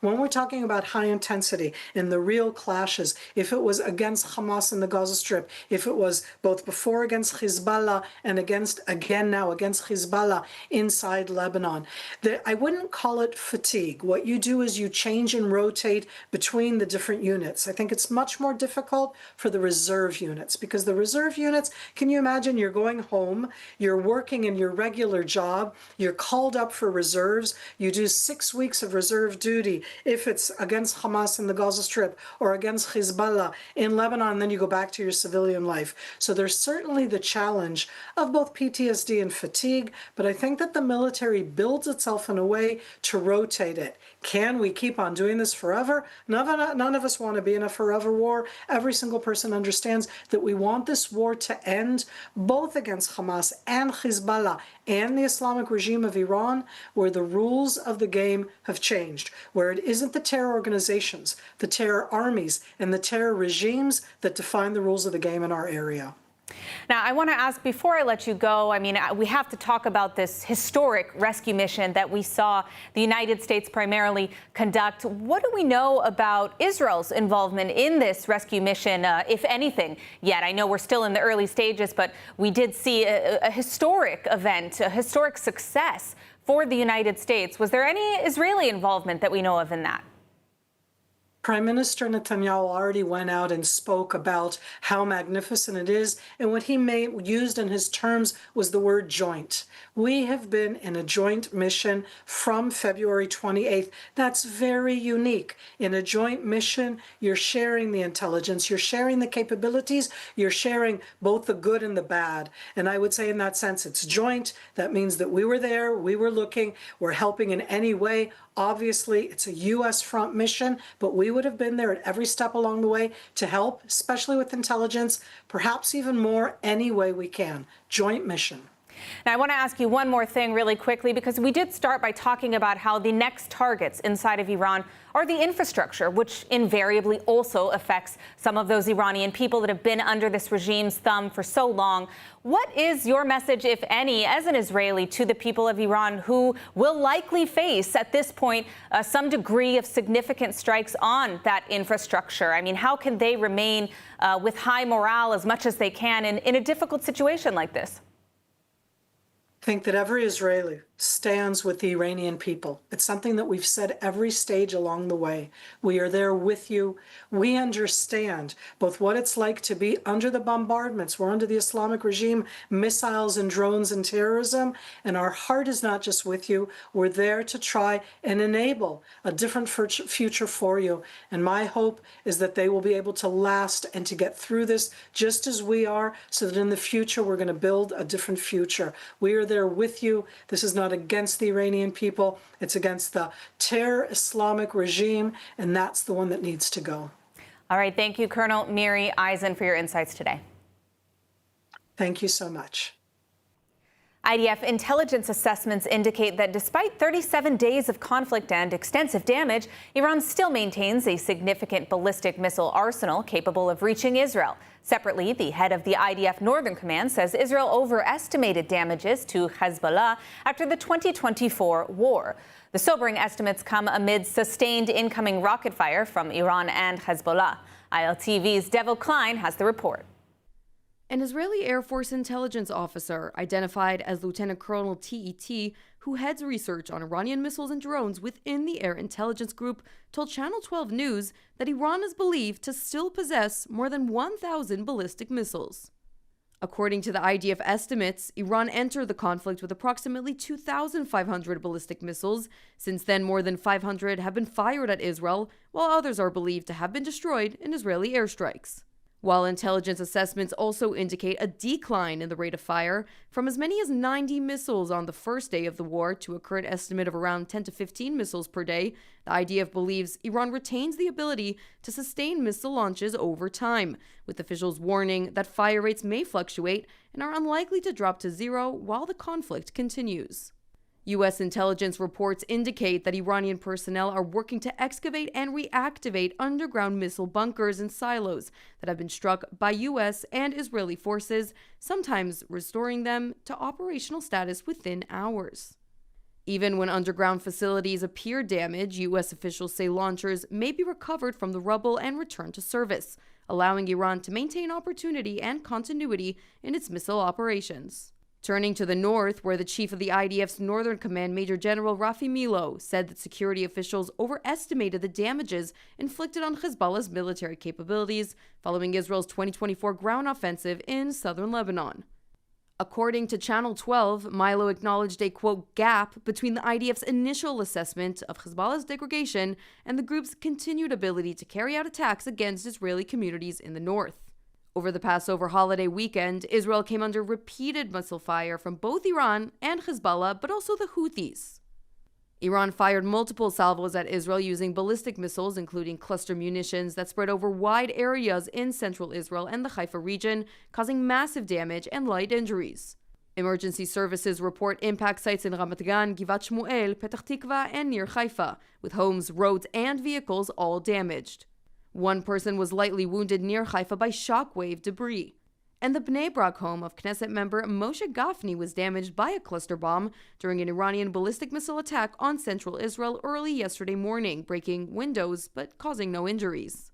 Hezbollah has been firing into northern Israel with hundreds of missiles launched in recent days, with some being intercepted and others allowed to fall in open areas. Damages were caused to homes and communities including Gesher Haziv in the western Galilee and Metula, where a drone from Lebanon also struck a residential area. Footage from the scenes showed significant damage to private homes in Gesher Haziv. Palm Sunday in Jerusalem is being marked this year under the shadow of war, with the Holy City noticeably quieter than in previous years. This year's Easter coincides with the Jewish holiday of Passover, creating a moment in which multiple faiths are observing major holidays simultaneously in Jerusalem. Normally filled with tens of thousands of pilgrims, the Old City has seen strict security measures in place, including heavy police deployments around churches and along traditional procession routes.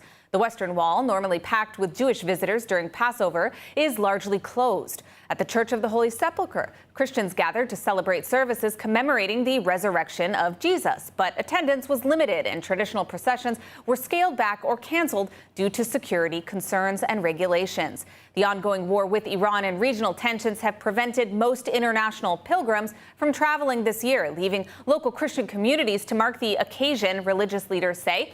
that despite the quieter atmosphere, the core message of the holidays remains unchanged, a message of hope and renewal during a period of uncertainty.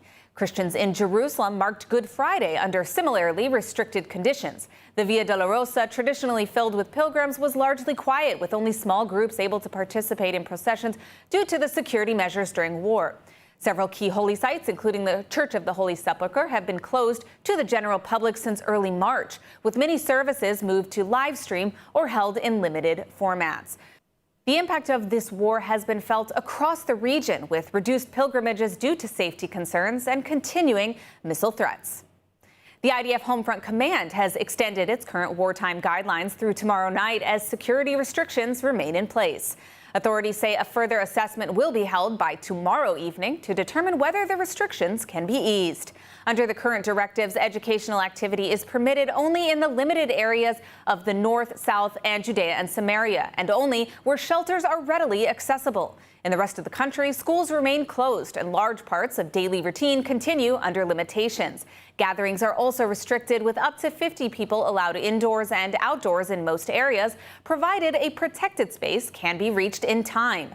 Workplaces may operate under similar conditions. Meanwhile, the Transportation Ministry is moving to ease some aviation restrictions, with plans to increase the number of passengers permitted on departing flights from Ben Gurion starting as early as Sunday. Under the proposed framework, the current limit of 50 passengers would be raised by an additional 20, with a further 20 seats allocated for humanitarian cases, bringing the maximum to 90 passengers per departing flight. Air traffic remains heavily restricted, with takeoffs and landings limited to 1 per hour, as Israeli airspace continues to operate under wartime conditions. And today we once again have the pleasure of hearing from Yael Eckstein, president of the International Fellowship of Christians and Jews, as she brings us the latest highlights and inspiring updates from the fellowship's ongoing work.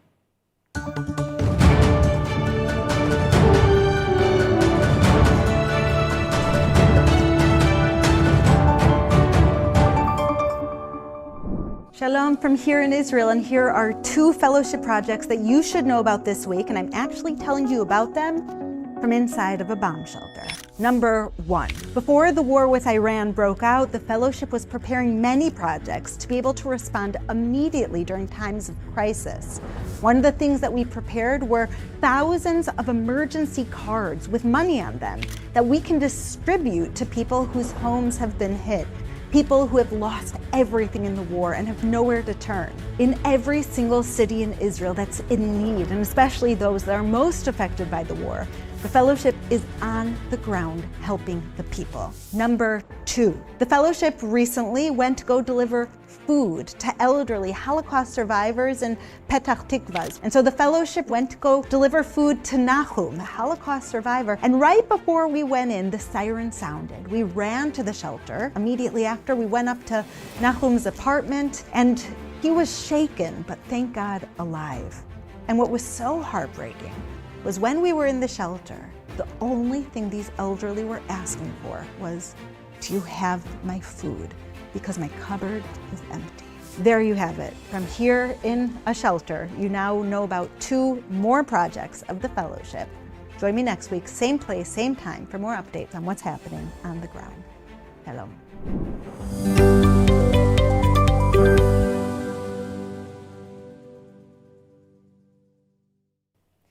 And now let's take a look at the weather forecast. Cloudy skies are expected around most of the country tonight, with temperatures reaching lows of 11 degrees Celsius or 52 degrees Fahrenheit. Then tomorrow we'll see clear skies alongside steady temperatures with highs of 18 degrees Celsius or 65 degrees Fahrenheit.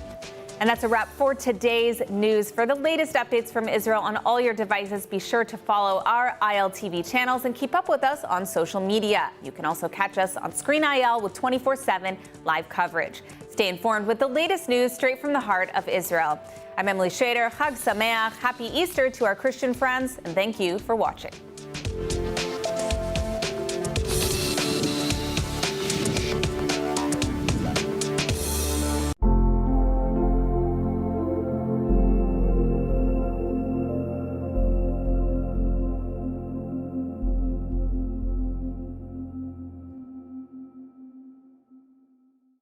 President Trump extended his original 5-day deadline to another 10 days, giving the Iranian regime more time to accept his 15-point peace offering.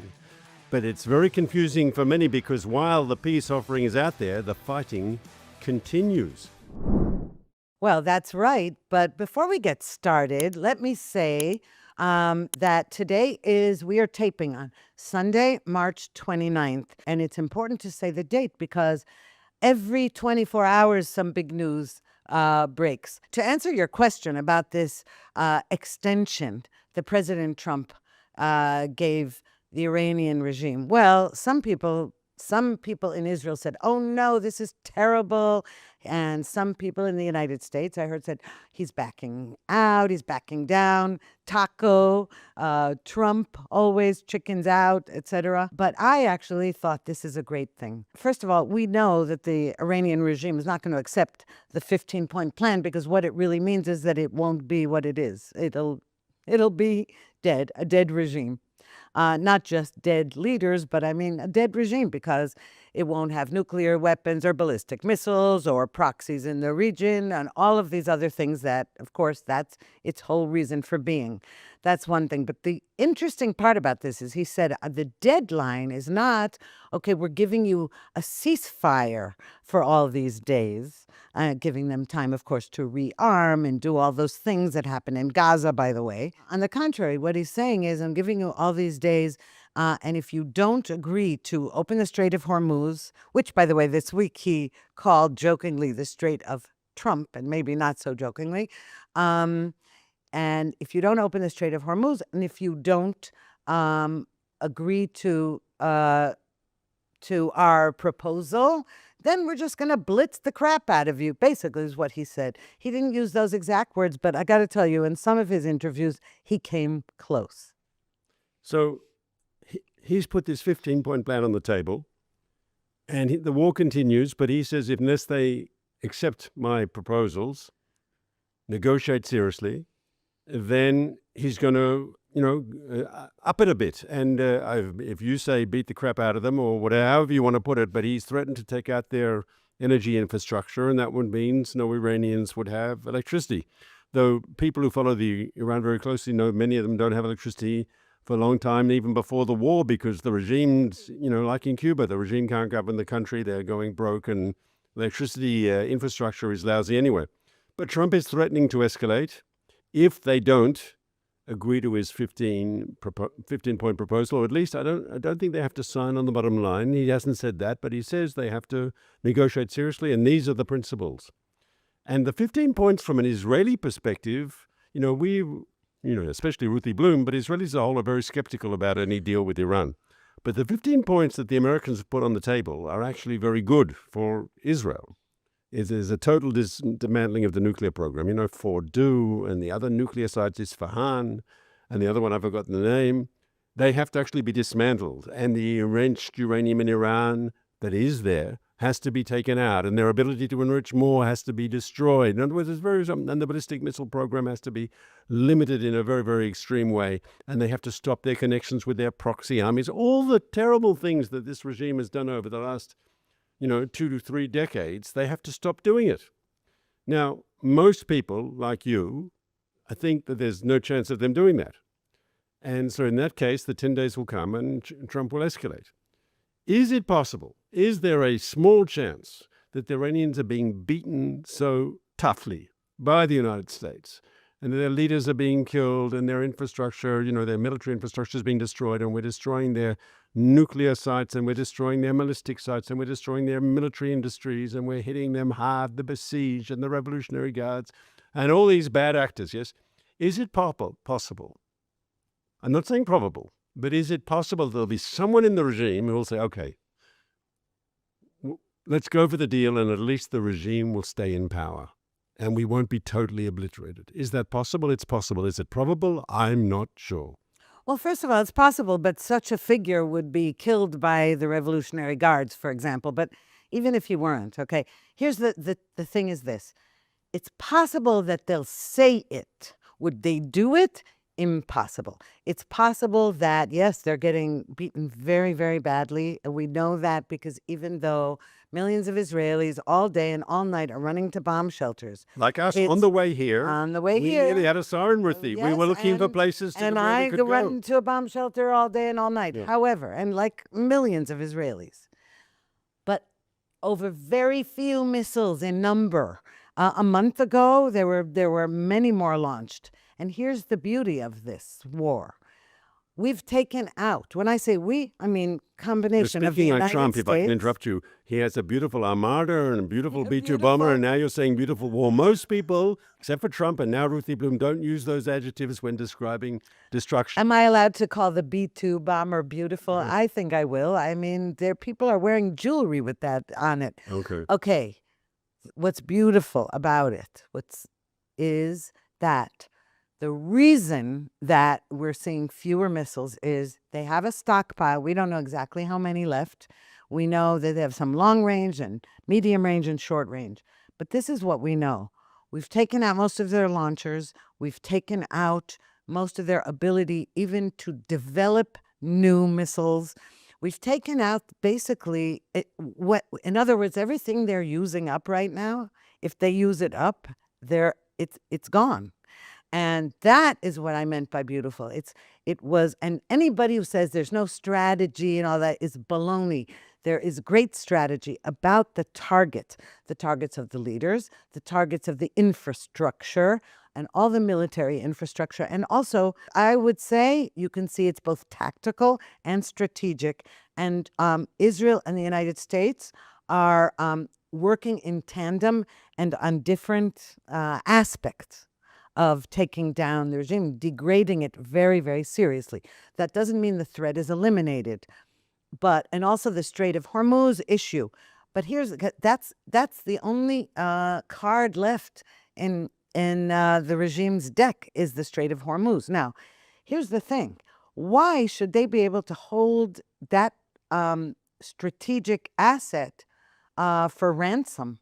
I mean, that they shouldn't even be allowed to demand it. So Trump actually is giving them, he's in some ways, he's saying, okay, fine, they've been beaten down, and so now they're going to agree, and they gave me a present, they're going to let 10 ships go through there. That's ridiculous, okay? And that's why I don't think he means that either. He's already told the rest of the world, listen, you guys,